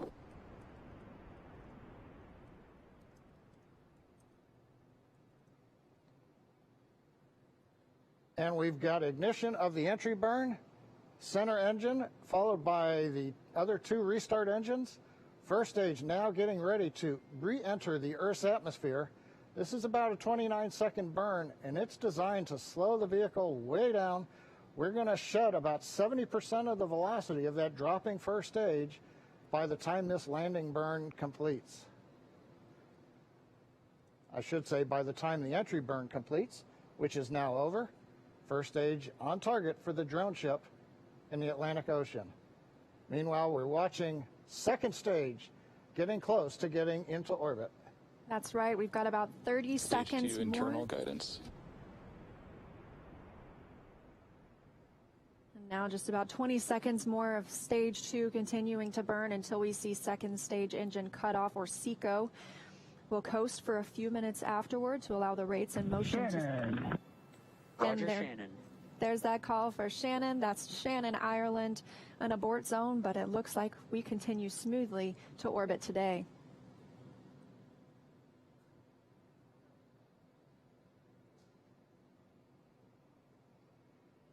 Invac shutdown.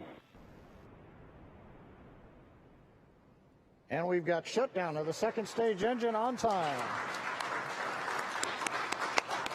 Dragon SpaceX nominal orbit insertion. Launch escape system is disarmed. And SpaceX copies. And Leah, the words we like to hear, a nominal orbit insertion. That's right, John. Nominal orbit insertion, as we mentioned, stage 2. Oh, looks like some action on stage 1.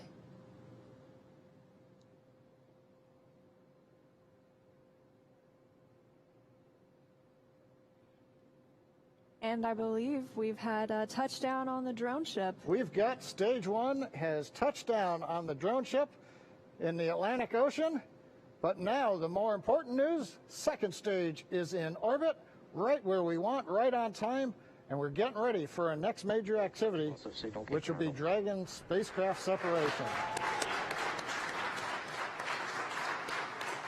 Now, currently on the second stage, we are essentially venting pressure purging the engine out, making sure everything is quiet in preparation. Take a look. That's inside Crew Dragon right now. Our Crew-1 crew now coasting in low Earth orbit, still attached to that second stage. In just a couple of minutes, we should see that second stage separate, and Crew Dragon will be flying free. Leah, the mission timer shows 90 seconds to Dragon separation. Currently, Dragon is flying at 27,000 kilometers an hour.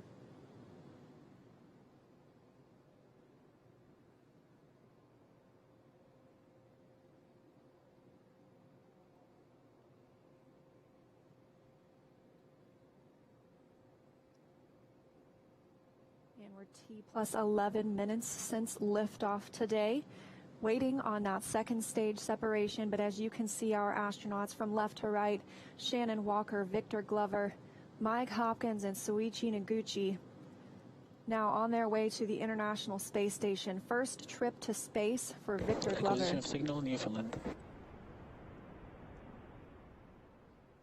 And that call out, acquisition of signal in Newfoundland. That means the Newfoundland ground station is now receiving telemetry from Dragon. This view inside Mission Control Hawthorne. Teams continuing to monitor the vehicle, now traveling at almost 27,000 kilometers an hour.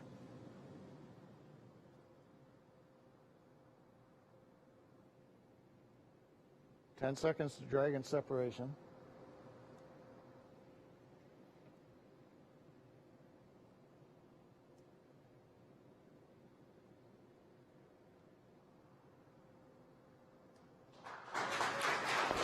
Separation confirmed. And separation confirmed. You can see that second stage departing. Crew Dragon leaving it behind. Separation confirmed. Now 12 minutes, 25 seconds into today's flight. Our next thing we'll be looking for is nose cone deploy. Our hooks will start to open on the nose cone and reveal those forward thrusters underneath.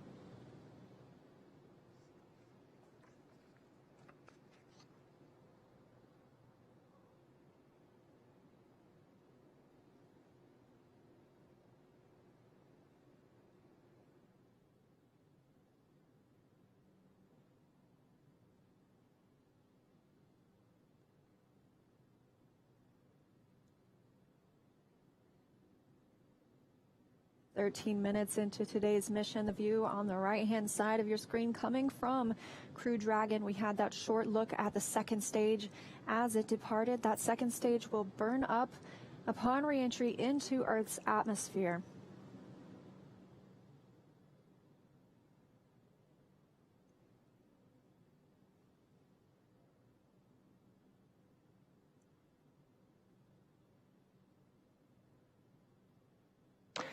Dragon SpaceX, we see nominal service section Draco checkouts and the humidifier activation.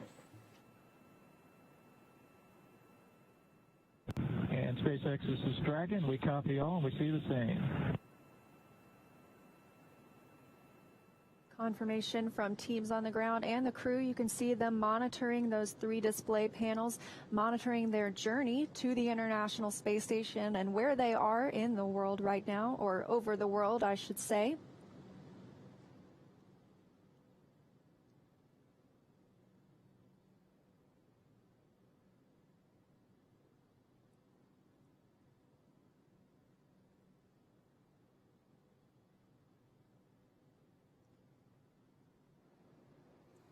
Well, we're in 14 minutes, 25 seconds since it was a great liftoff. Everything happened. We had a nominal insertion into low Earth orbit. You saw Dragon separate.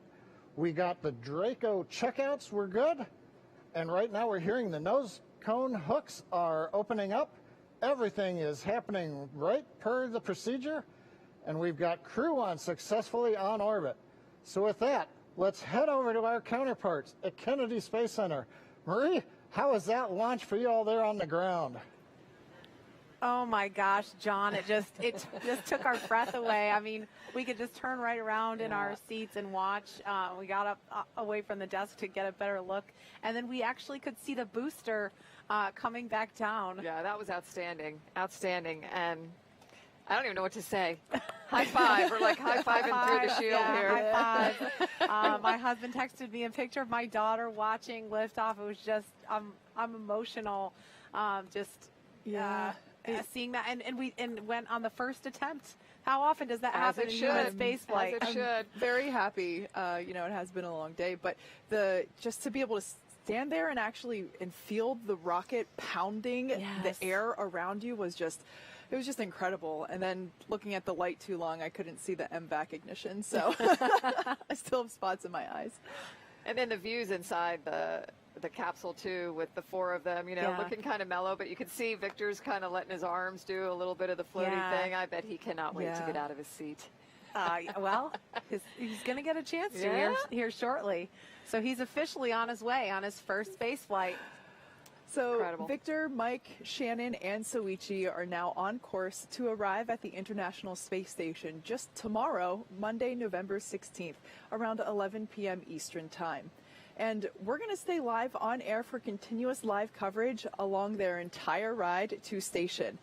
Though our coverage here at Kennedy Space Center will conclude, we're going to turn it over to the teams in Hawthorne and Houston to take us through the next phases of the Crew-1 mission, all the way through hatch opening and a welcome ceremony for the crew. Now, for those of you watching online via YouTube, take a look at the description below the video. There you'll find the new link for our Crew-1 rendezvous phase, and we'll be continuing live coverage at that new location shortly.